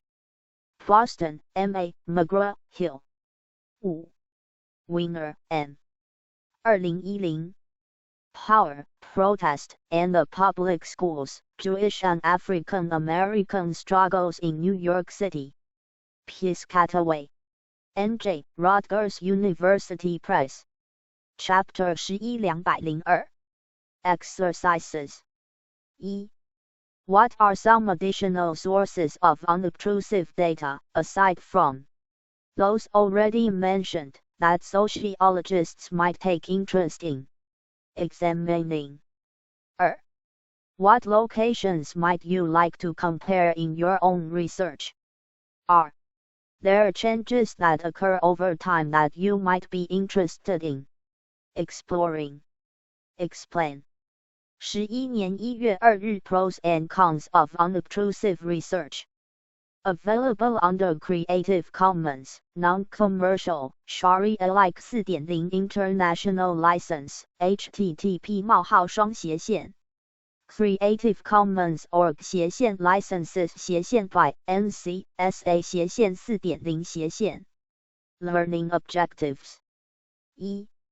Identify the major strengths of unobtrusive research. Identify the major weaknesses of unobtrusive research. 3. Define researcher bias. 4. Define the Hawthorne effect. As is true of the other research types examined in this text, unobtrusive research has a number of strengths and several weaknesses. 11年1月2日Strengths of unobtrusive research. Available under Creative Commons, Non-Commercial, Sharia-alike 4.0 International License, http://. Creative Commons org licenses by NC.SA 4.0 Researchers who seek evidence of what people actually do, as opposed to what they say they do, as in survey and interview research, might wish to consider using unobtrusive methods. Field researchers may also claim this advantage over interview and survey research, but field researchers cannot be certain about what effect their presence in the field may have on the people and the interactions that they observe. While unobtrusive research projects, like all research projects, face the risk of introducing researcher bias into the work, researchers employing unobtrusive methods do not need to be concerned about the effect of the research on their subjects. This effect, known as the Hawthorne effect, is not a concern for unobtrusive researchers because they do not interact directly with their research participants. In fact, this is one of the major strengths of unobtrusive research. Another benefit of unobtrusive research is that it can be relatively low cost compared to some of the other methods we've discussed. Because participants are generally inanimate objects as opposed to human beings, researchers may be able to access data without having to worry about paying participants for their time, though certainly travel to or access to some documents and archives can be costly. 203. Unobtrusive research is also pretty forgiving. It is far easier to correct mistakes made in data collection when conducting unobtrusive research than when using any of the other methods described in this text. Imagine what you would do, for example, if you realized at the end of conducting 50 in-depth interviews that you accidentally omitted 2 critical questions from your interview guide. What are your options? Re-interview all 50 participants. Try to figure out what they might have said based on their other responses. Reframe your research question. Scratch the project entirely. Obviously, none of these options is ideal. The same problems arise if a mistake is made in survey research. For field researchers, the consequences of messing up during data collection can be even more disastrous. Imagine discovering after tagging along on a political candidate's campaign that you needed a do-over.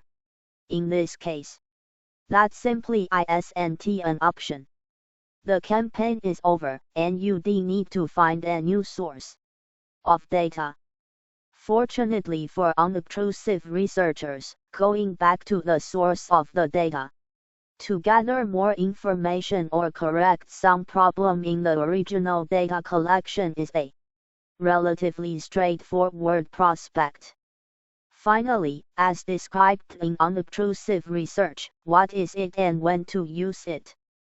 Page 201. Unobtrusive research is well suited to studies that focus on processes that occur over time, while longitudinal surveys and long-term field observations are also suitable ways of gathering such information. They cannot examine processes that occurred decades before data collection began, nor are they the most cost-effective ways to examine long-ranging processes. Unobtrusive methods, on the other hand, enable researchers to investigate events and processes that have long since passed. They also do not rely on retrospective accounts, which may be subject to errors in memory, as some longitudinal surveys do. In sum, the strengths of unobtrusive research include the following. E. There is no possibility for the Hawthorne effect. The method is cost-effective. 3. It is easier in unobtrusive research than with other methods to correct mistakes. 4. Unobtrusive methods are conducive to examining processes that occur over time, or in the past. 11年1月2日2 Weaknesses of unobtrusive research. Available under Creative Commons, Non-Commercial, Sharia-alike 4.0 International License, http:// Creative Commons org licenses by NC.SA 4.0 While there are many benefits to unobtrusive research, this method also comes with a unique set of drawbacks. Because unobtrusive researchers analyze data that may have been created or gathered for purposes entirely different from the researcher's aim, problems of validity sometimes arise in such projects. It may also be the case that data sources measuring whatever a researcher wishes to examine simply do not exist. This means that unobtrusive researchers may be forced to tweak their original research interests or questions to better suit the data that are available to them. Finally, it can be difficult in unobtrusive research projects to account for context. In a field research project, for example, the researcher is able to see what events lead up to some occurrence and observe how people respond to that occurrence. What this Chapter 11 means for unobtrusive research is that while it can be difficult to ascertain why something occurred, we can gain a good understanding of what has occurred. In sum, the weaknesses of unobtrusive research include the following. E. There may be potential problems with validity. The topics or questions that can be investigated are limited by data availability. 3. It can be difficult to see or account for social context. Key takeaways. Unobtrusive research is cost-effective and allows for easier correction of mistakes than other methods of data collection do. The Hawthorne effect, which occurs when research subjects alter their behaviors because they know they are being studied, is not a risk in unobtrusive research as it is in other methods of data collection. Weaknesses of unobtrusive research include potential problems with validity, limitations in data availability, and difficulty in accounting for social context. Exercises. E. Want to see the Hawthorne effect in action? Check out this totally non-scientific yet wholly entertaining application of the principle. From Korea, http://www.youtube.com/watch-feature-player-. EMBEDDED 和 V 等于 B_YAJTJMPLE What evidence of the Hawthorne effect do you see in the video? What do you view as the most important strength and the most important weakness of unobtrusive research? Why? 11年1月3日 Unobtrusive data collected by you. Available under Creative Commons, Non-Commercial, Sharia-alike 4.0 International License, http:// Creative Commons org licenses by NC.SA 4.0 Learning Objectives. E. Define content analysis. 2. Describe the kinds of texts that content analysts analyze. 3. Name at least 2 examples of content analysis research. 4. Define primary and secondary sources, describe their differences, and provide an example of each. 5. Define physical traces and compare them to material artifacts. 205. 6. Outline the differences between manifest content and latent content. 7. Discuss the differences between qualitative and quantitative content analysis. 8. Describe code sheets and their purpose. This section focuses on how to gather data unobtrusively and what to do with those data once they have been collected. There are 2 main ways of gathering data. Unobtrusively, conducting a content analysis of existing texts and analyzing physical traces of human behavior. We'll explore both approaches. 11年1月3日content analysis. Available under Creative Commons, Non-Commercial, Sharia-alike 4.0 International License, http://. Creative Commons org licenses by NC.SA 4.0 One way of conducting unobtrusive research is to analyze texts. Texts come in all kinds of formats. At its core, content analysis addresses the questions of who says what, to whom, why, how, and with what effect. Babi, 2010, pp 328-329. 6. Content analysis is a type of unobtrusive research that involves the study of human communications. Another way to think of content analysis is as a way of studying texts and their meaning. Here we use a more liberal definition of text than you might find in your dictionary. The text that content analysts investigate includes such things as actual written copy, e.g., newspapers or letters, and content that we might see or hear, e.g., speeches or other performances. Content analysts might also investigate more visual representations of human communication such as television shows, advertisements, or movies. The following table provides a few specific examples of the kinds of data that content analysts have examined in prior studies. Which of these sources of data might be of interest to you? Data research question. Author S. Year. Spammy mails.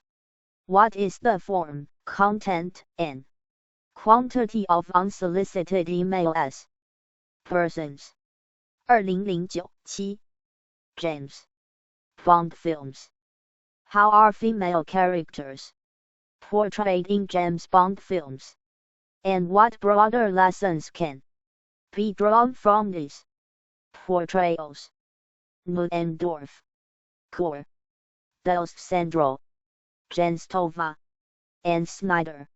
Sui, 2010, 8. Table 11.1 Content Analysis Examples. 6. Babi, E. 2010. The Practice of Social Research, 12th ed. Belmont, C.A., Wadsworth. 7. Persons, M. 2009. Spams, Scams, and Shams, Content Analysis of Unsolicited Email. International Journal of Technology, Knowledge, and Society, 5, 143-154. Chapter 11 206. Console. Video. Games. How is male and female sexuality portrayed in the best-selling console video games? Downs and Smith, 2010. 9. Newspaper. Articles. How do newspapers cover closed-circuit television surveillance in Canada, and what are the implications of coverage for public opinion and policy making? Greenberg and here. 2009-10 Pro-eating disorder websites. What are the features of pro-eating disorder websites, and what are the messages to which users may be exposed? Borzakowski, Schenk, Wilson, and Peebles. 2010-11 Table 11.1 Content Analysis Examples. One thing you might notice about Table 11.1 is that the data sources represent primary sources. That is, they are original. Secondary sources, on the other hand, are those that have already been analyzed. Shulometry in Hearts offers a helpful way of distinguishing between these two types of sources in her method's text. She explains that while primary sources represent the raw materials of history, secondary sources are the cooked analyses of those materials. 1992 p. 155 12. The distinction between primary and secondary sources is important for many aspects of social science, but it is especially important to understand when conducting content analysis. While there are certainly instances of content analysis in which secondary sources are analyzed, I think it is safe to say that it is more common for content analysts to analyze primary sources. In those instances where secondary sources are analyzed, the researcher's focus is usually on the process by which the original analyst or presenter of data reached his conclusions, or on the choices that were made in terms of how and in what ways to present the data. For example, Ferry and Ho, 1990-13 conducted a content analysis of introductory sociology textbooks, but their aim was not to learn about the content of sociology as a discipline. Instead, the researchers sought to learn how students are. 8. Nudendorf, K.A., Gore, T.D., Dels Sandro, A., Jenstova, P., and Snyder, Sue, S. 2010. Shaken and Stirred, A.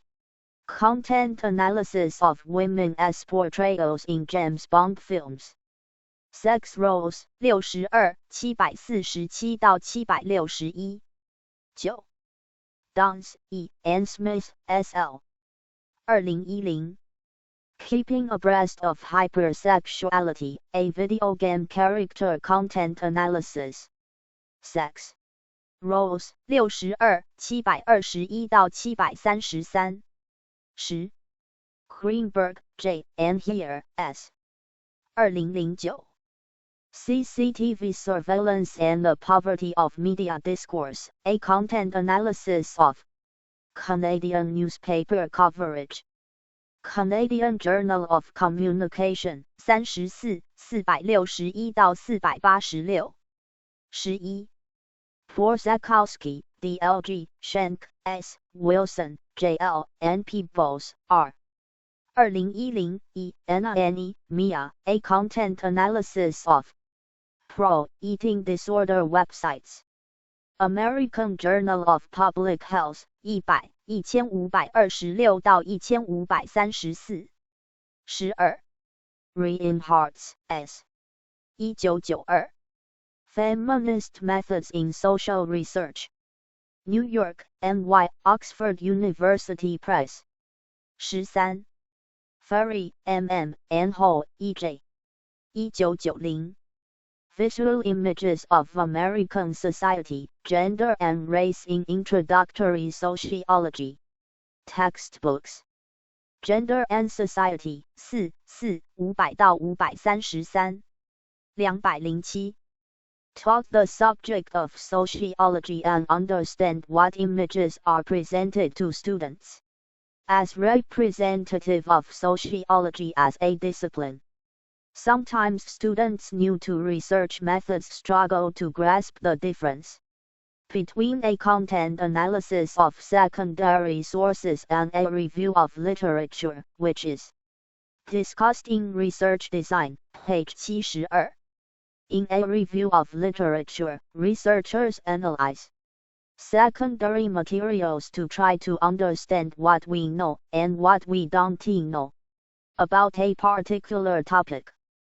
The sources used to conduct a scholarly review of the literature are typically peer-reviewed sources, written by trained scholars, published in some academic journal or press, and based on empirical research that has been conducted using accepted techniques of data collection for the discipline. Scholarly theoretical pieces are included in literature reviews as well. These sources are called in a review of literature in order to arrive at some conclusion about our overall knowledge about a topic. Findings are generally taken at face value. Conversely, a content analysis of scholarly literature would raise questions not raised in a literature review. A content analyst might examine scholarly articles to learn something about the authors, e.g., who publishes what, where, publication outlets, e.g., how well do different journals represent the diversity of the discipline or topics, e.g., how has the popularity of topics shifted over time. A content analysis of scholarly articles would be a study of the studies as opposed to a review of studies. Perhaps, for example, a researcher wishes to know whether more men than women authors are published in the top-ranking journals in the discipline. The researcher could conduct a content analysis of different journals and count authors by gender, though this may be a tricky prospect if relying only on names to indicate gender.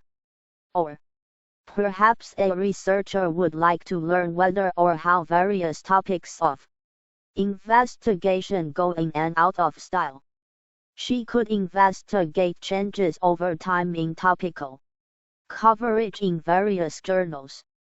In these latter two instances, the researcher is not aiming to summarize the content of the articles but instead is looking to learn something about how, why, or by whom particular articles came to be published. Content analysis can be qualitative or quantitative, and often researchers will use both strategies to strengthen their investigations. In qualitative content analysis, the aim is to identify themes in the text being analyzed and to identify the underlying meaning of those themes. A graduate student colleague of mine once conducted qualitative content analysis in her study of national identity in the United States. To understand how the boundaries of citizenship were constructed in the United States, Alyssa Goolsby, 2007-14 conducted a qualitative content analysis of key historical congressional debates focused on immigration law. Quantitative content analysis, on the other hand, involves assigning numerical values to raw data so that it can be analyzed using various statistical procedures. One of my research collaborators, Jason Howell, conducted a quantitative content analysis of song lyrics, inspired by an article on the connections between fame, chronic self-consciousness, as measured by frequent use of first-person pronouns, and self-destructive behavior, Schaller, 1997. 15 How counted first-person pronouns in Elliott Smith's song lyrics. How found that Smith's use of self-referential pronouns increased steadily from the time of his first. 14. Crosby, A. 2007, U.S. Immigration Policy in the Regulatory Era, Meaning and Morality in State Discourses of Citizenship. Unpublished Master's Thesis. Department of Sociology, University of Minnesota, Minneapolis, MN. 15. Schaller, M. 1997. The Psychological Consequences of Fame, 3 Tests of the Self-Consciousness Hypothesis. Journal of Personality, 65, 291-309. Chapter 11 208. Album release in 1994 until his suicide in 2003, 2008. 16 We'll elaborate on how qualitative and quantitative researchers collect, code, and analyze unobtrusive data in the final portion of this section. 11年1月3日2 Indirect measures. Available under Creative Commons, Non-Commercial, Sharia-alike 4.0 International License, http:// Creative Commons org licenses by NC.SA 4.0 Texts are not the only sort of data that researchers can collect unobtrusively. Unobtrusive researchers might also be interested in analyzing the evidence that humans leave behind that tells us something about who they are or what they do. This kind of evidence includes the physical traces left by humans and the material artifacts that tell us something about their beliefs, values, or norms. Physical traces include such things as worn paths across campus, the materials in a landfill or in someone else's trash can. A data source William Rathja and colleagues, Rathja, 1992, Rathja and Murthy, 1992, 17 have used indentations in furniture or empty shelves in the grocery store. Examples of material artifacts include video games and video game equipment, sculptures, mementos left on gravestones, housing structures, or even kitchen utensils. What kinds of physical traces or material artifacts might be of interest to you? I recently visited the National Museum of American History in Washington, D.C. While there I saw an exhibit displaying Chef Julia Child's home kitchen, where she filmed many of her famous cooking shows.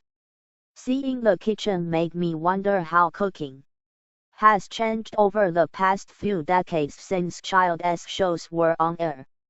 I wondered how the layout of our kitchens and the utensils and appliances they contain might influence how we entertain guests, how much time we spend preparing meals, and how much time we spend cleaning up afterward.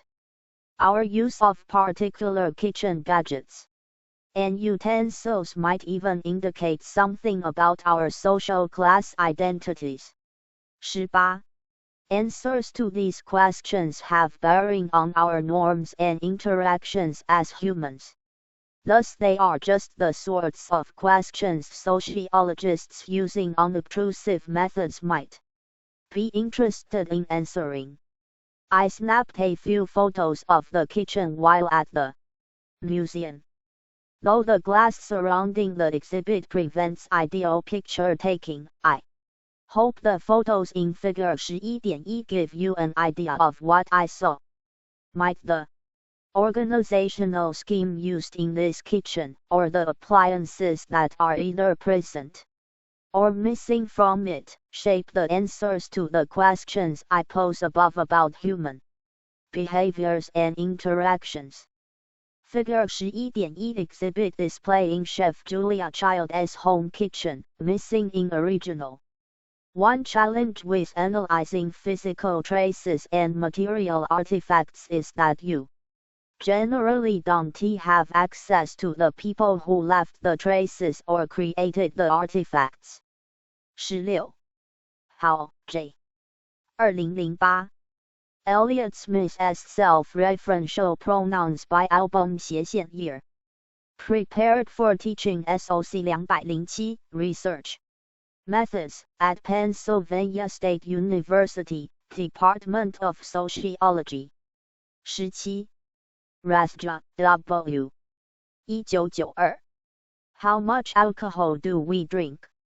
It is a question, so to speak. Garbage, 4, 18-19, Rathja, W. and Murthy, C. 1992. Garbage Demographics. American Demographics, 14, 50-55. 18. Watch the following clip, featuring satirist Joe Queenan, from the PBS documentary People Like Us on Social Class in the United States, http://www.youtube.com/watch_v_j_RTL3Y4EUI. The clip aptly demonstrates the sociological relevance of kitchen gadgets. 209. That you are analyzing. And if you did find a way to contact them, then your research would no longer qualify as unobtrusive. It can be especially tricky to analyze meanings of these materials if they come from some historical or cultural context other than your own. Situating the traces or artifacts you wish to analyze both in their original contexts and in your own is not always easy and can lead to problems related to validity and reliability. How do you know that you are viewing an object or physical trace in the way that it was intended to be viewed? Do you have the necessary understanding or knowledge about the background of its original creators or users to understand where they were coming from and when they created it? Imagine an alien trying to understand some aspect of Western human culture simply by examining our artifacts. Cartoonist Mark Parisi demonstrates the misunderstanding that could ensue in his drawing featuring 3 very small aliens standing atop a toilet. One alien says, "Since water is the life blood on this planet, this must be a temple of some sort. Let us stick around and see how they show their respect." 1989. 19. Without a contextual understanding of Western human culture, the aliens have misidentified the purpose of the toilet, and they will be in for quite a surprise when someone shows up to use it. The point is that while physical traces and material artifacts make excellent sources of data, analyzing their meaning takes more than simply trying to understand them from your own contextual position. You must also be aware of who caused the physical trace or created the artifact, when they created it, why they created, and for whom they created it. Answering these questions will require accessing materials in addition to the traces or artifacts themselves. It may require accessing historical documents or, if a contemporary trace or artifact, perhaps another method of data collection such as interviews with its creators. 11年1月3日 3 Analysis of unobtrusive data collected by you. Available under Creative Commons, Non-Commercial, Sharia-alike 4.0 International License, http:// Creative Commons org licenses by NC SA 4.0 Once you have identified the set of texts, physical traces, or artifacts that you would like to analyze, the next step is to figure out how you'll analyze them. This step requires that you determine your procedures for coding, understand the difference between manifest and latent content, and understand how to identify patterns across your coded data. We'll begin by discussing procedures for coding. You might recall being introduced to coding procedures in interviews, qualitative and quantitative approaches, page 160, where we discussed the coding of qualitative interview data, while the coding procedures used for written documents obtained unobtrusively may resemble those used to code interview data. Many sources of unobtrusive data differ dramatically from written documents or transcripts.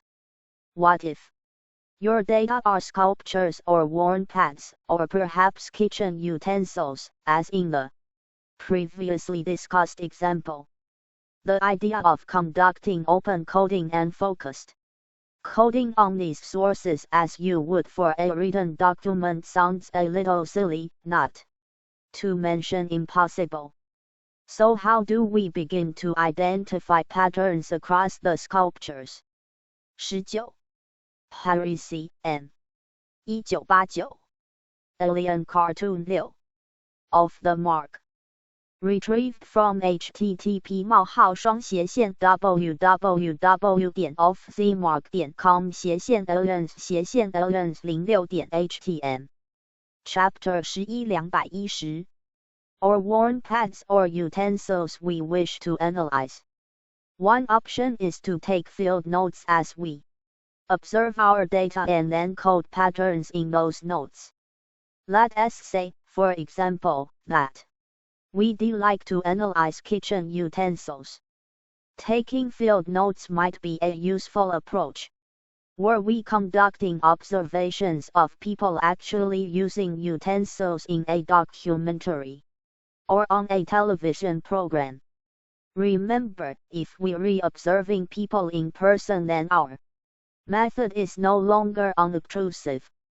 If rather than observing people in documentaries or television shows our data include a collection of actual utensils, note-taking may not be the most effective way to record our observations. Instead, we could create a code sheet to record details about the utensils in our sample. A code sheet, sometimes referred to as a tally sheet in quantitative coding, is the instrument an unobtrusive researcher uses to record observations. In the example of kitchen utensils, perhaps we're interested in how utensils have changed over time. If we had access to sales records for utensils over the past 50 years, we could analyze the top-selling utensil for each year. To do so, we'd want to make some notes about each of the 50 utensils included in our sample. For each top-rated utensil, we might note its name, its purpose, and perhaps its price in current dollar amounts. We might also want to make some assessment about how easy or difficult it is to use, or some other qualitative assessment about the utensil and its use or purpose. To rate the difficulty of use, we could use a point scale, with E being very easy to use and U being very difficult to use. We could even record other notes or observations about the utensils that may not occur to us until we actually see the utensils. Our code sheet might look something like the sample shown in Table 11.2. Note that the sample sheet contains columns only for 10 years worth of utensils. If you were to conduct this project, obviously you'd need to create a code sheet that allows you to record observations for each of the 50 items in your sample. 1961 1962 1963 1964 1965 1966 1967 1968 1969 1970 Utensil. Name. Utensil. Purpose Price in 2011钱 Ease of Use 一横线5 Scale Table 11.2 Sample Code Sheet for Study of Kitchen Utensil Popularity Over Time 211 Other Notes Table 11.2 Sample Code Sheet for Study of Kitchen Utensil Popularity Over Time. As you can see, our code sheet will contain both qualitative and quantitative data. Our ease of use rating is a quantitative assessment. We can therefore conduct some statistical analysis of the patterns here, perhaps noting the mean value on ease of use. For each decade we've observed, we could do the same thing with the data collected in the row labeled price, which is also quantitative. The final row of our sample code sheet, containing notes about our impressions of the utensils we observe, will contain qualitative data. We may conduct open and focused coding on these notes to identify patterns across those notes. In both cases, whether the data being coded are quantitative or qualitative, the aim is to identify patterns across the coded data. The purpose row in our sample code sheet provides an opportunity for assessing both manifest and latent content. Manifest content is the content we observe that is most apparent, it is the surface content. This is in contrast to latent content, which is less obvious. Latent content refers to the underlying meaning of the surface content we observe. In the example of utensil purpose, we might say a utensil as manifest content is the stated purpose of the utensil. The latent content would be our assessment of what it means that a utensil with a particular purpose is top-rated. Perhaps after coding the manifest content in this category, we see some patterns that tell us something about the meanings of utensil purpose. Perhaps we conclude, based on the meanings of top-rated utensils across 5 decades, that the shift from an emphasis on utensils designed to facilitate entertaining in the 1960s to those designed to maximize efficiency and minimize time spent in the kitchen in the 1980s reflects a shift in how and how much people spend time in their homes. Kathleen Denny S. 2011 20 recent study of scouting manuals offers another excellent example of the differences between manifest and latent content. Denny compared Boy Scout and Girl Scout handbooks to understand gender socializing among scouts. By counting activity types described in the manuals, Denny learned from this manifest content that boys are offered more individual-based and more scientific activities while girls are offered more group-based and more artistic activities. Denny also analyzed the latent meaning of the messages that scouting handbooks portray about gender. She found that girls were encouraged to become up-to-date traditional women while boys were urged to adopt an assertive heteronormative masculinity. P. 27. Key takeaways. Content analysts study human communications. 20. Denny, K. 2011. Gender in Context, Content, and Approach, Comparing Gender Messages in Girl Scout and Boy Scout Handbooks. Gender and Society, 25, 27-47. Chapter 11 212. The texts that content analysts analyze include actual written texts, such as newspapers or journal entries, as well as visual and auditory Sources such as television shows, advertisements, or movies. Content analysts most typically analyze primary sources, though in some instances they may analyze secondary sources. Indirect measures that content analysts examine include physical traces and material artifacts. Manifest content is apparent, latent content is underlying. Content analysts use code sheets to collect data. Exercises. E. Identify a research question you could answer using unobtrusive research. Now state a testable hypothesis having to do with your research question. Identify at least 2 potential sources of data you might analyze to answer your research question and test your hypothesis. Create a code sheet for each of the 2 potential sources of data that you identified in the preceding exercise. 11年1月4日 Analyzing others' data.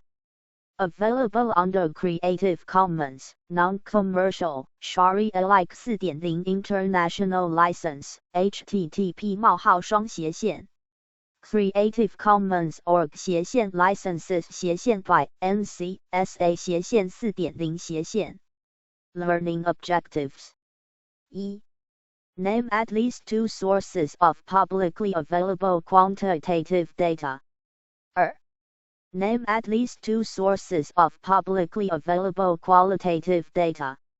One advantage or disadvantage, depending on which parts of the research process you mostly enjoy of unobtrusive research is that you may be able to skip the data collection phase altogether. Whether you wish to analyze qualitative data or quantitative data sources, there are a number of free data sets available to social researchers. This section introduces you to several of those sources. Many sources of quantitative data are publicly available. The General Social Survey (GSS), which was discussed in Survey Research, a quantitative technique, page 132, is one of the most commonly used sources of publicly available data among quantitative researchers. http://www.norg.archicago.edu/gss_ website 右括弧 Data for the GSS have been collected regularly since 1972, thus offering social researchers the opportunity to investigate changes in Americans' attitudes and beliefs over time. Questions on the GSS cover an extremely broad range of topics, from family life to political and religious beliefs to work experiences. 213. Other sources of quantitative data include AdHealth, http://www.cpc.unc.edu/. Projects AdHealth, a study that was initiated in 1994 to learn about the lives and behaviors of adolescents in the United States, and the Wisconsin Longitudinal Study. http://www.ssc.wisc.edu/us research 右括弧 a study that has, for over 40 years, surveyed 1,000 women and men who graduated from Wisconsin high schools in 1957. Quantitative researchers interested in studying social processes outside of the United States also have many options when it comes to publicly available data sets. Data from the British Household Panel Study, http://www.isa.essex.ac.uk/BHPS 右括弧 a longitudinal, representative survey of households in Britain, are freely available to Those conducting academic research, private entities are charged for access to the data. The International Social Survey Program, http://www.isp.org merges the GSS with its counterparts in other countries around the globe. These represent just a few of the many sources of publicly available quantitative data. Unfortunately for qualitative researchers, far fewer sources of free, publicly available qualitative data exist. This is slowly changing, however, as technical sophistication grows and it becomes easier to digitize and share qualitative data. Despite comparatively fewer sources than for quantitative data, there are still a number of data sources available to qualitative researchers whose interests or resources limit their ability to collect data on their own. The Murray Research Archive, Harvard, housed at the Institute for Quantitative Social Science at Harvard University, offers case histories and qualitative interview data. http://dvn.iq.harvard.edu/dvn/dv/MRA The Global Feminisms Project at the University of Michigan offers interview transcripts and videotaped oral histories focused on feminist activism, women as movements, and academic women as studies in China, India, Poland, and the United States.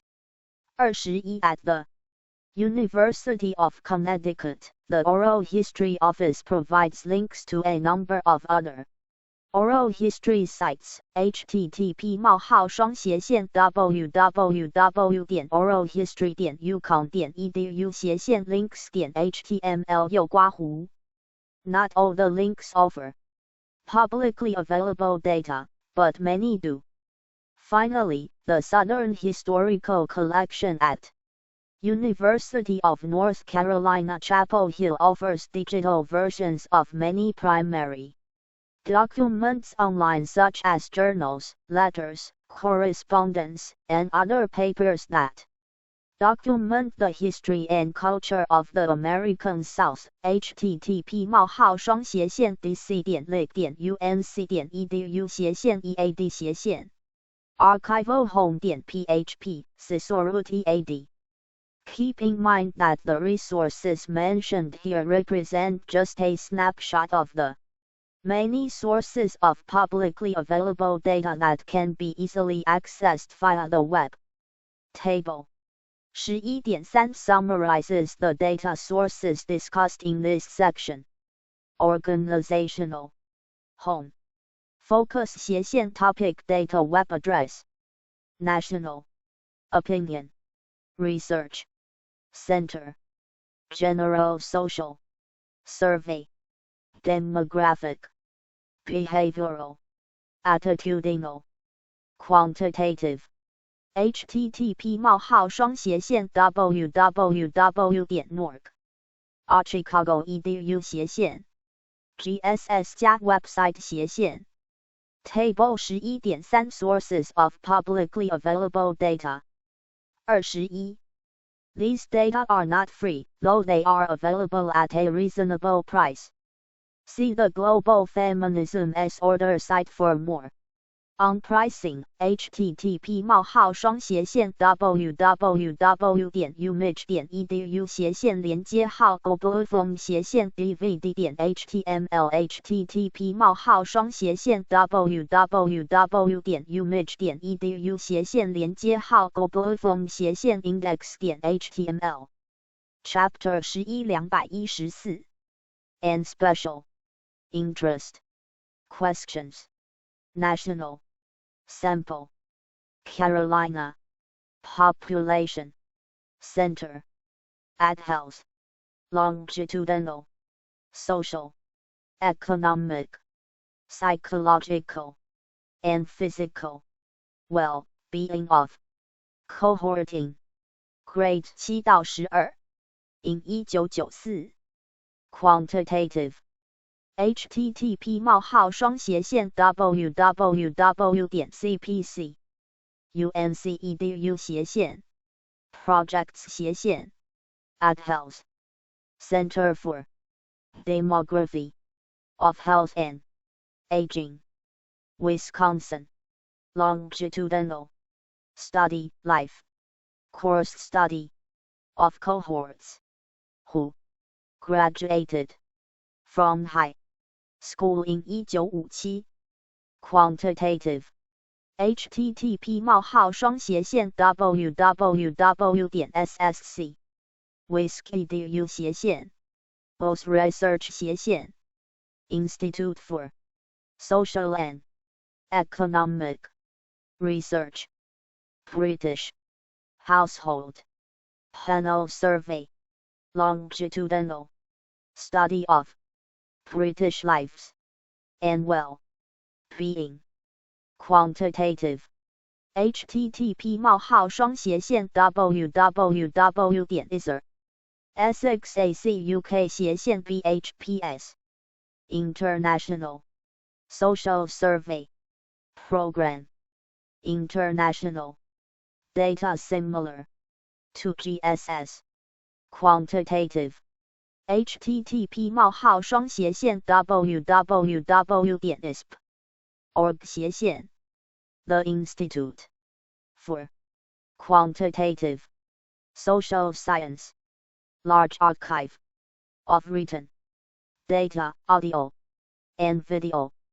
Quantitative and qualitative http://dvn.iq Harvard.edu/ dvn/dv/mra Table 11.3 Sources of publicly available data 215 at Harvard University, focused on many topics.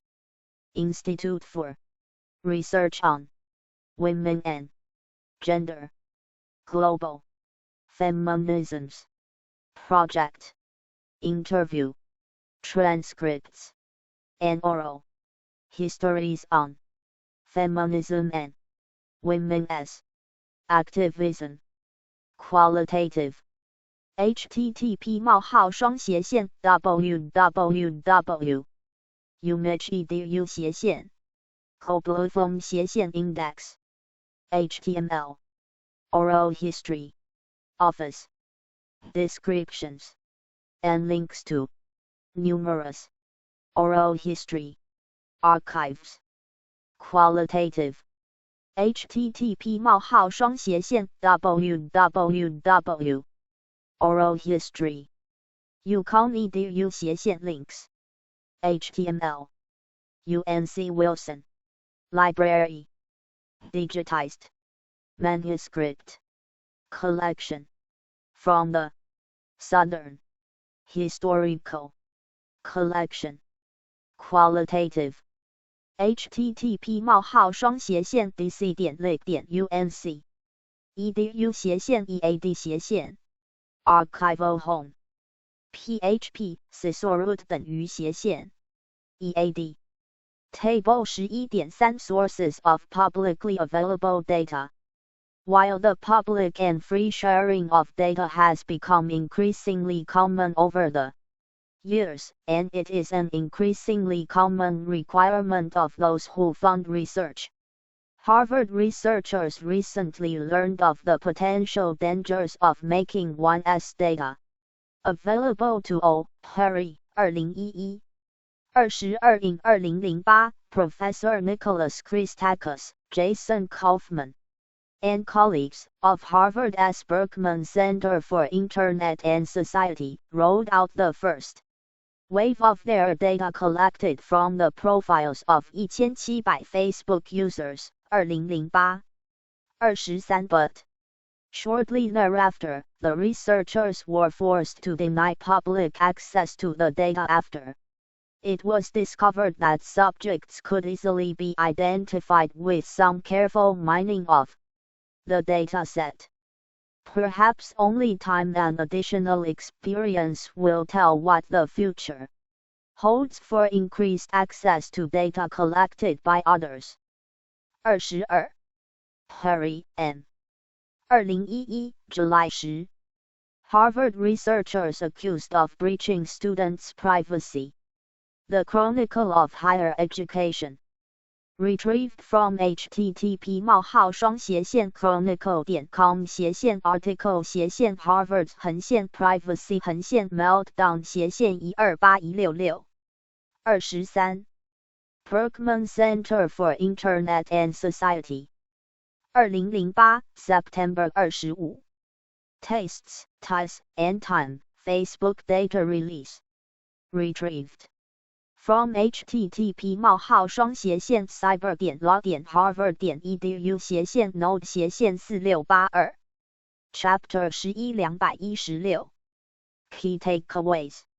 Previously collected data sources enable researchers to conduct analysis without having to collect any of their own data.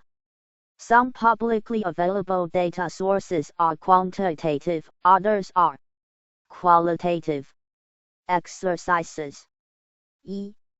If you're interested in learning about additional sources of publicly available data, check out the American Sociological Association's lengthy and thorough list of public data resources. http://www.asanet.org/student/pubdata008.html.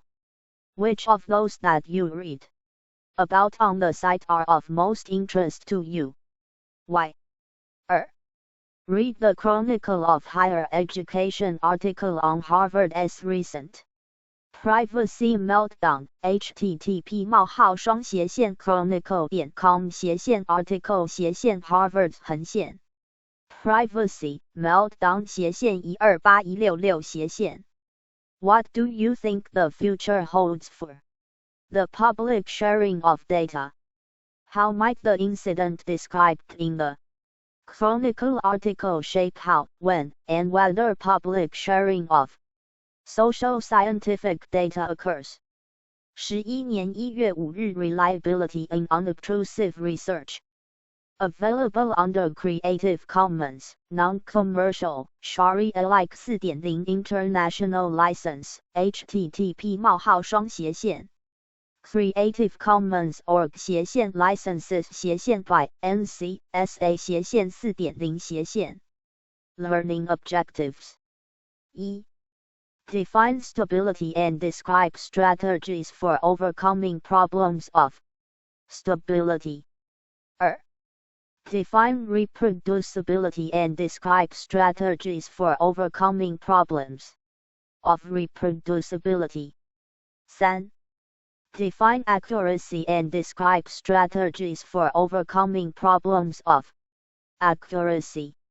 This final section of the chapter investigates a few particularities related to reliability in unobtrusive research projects. Krippendorf, 2009, 24 that warrant our attention. These particularities have to do with how and by whom the coding of data occurs. Issues of stability, reproducibility, and accuracy all speak to the unique problems and opportunities with establishing reliability in unobtrusive research projects. Stability refers to the extent to which the results of coding vary across different time periods. If stability is a problem, it will reveal itself when the same person codes the same content at different times and comes up with different results. Coding is said to 24. Krippendorf, K. 2009. Testing the reliability of content analysis data, what is involved and why. In K. Krippendorf and M. A. Block, eds, the Content Analysis Reader, pp 350-357. Thousand Oaks, CA, Sage. 217.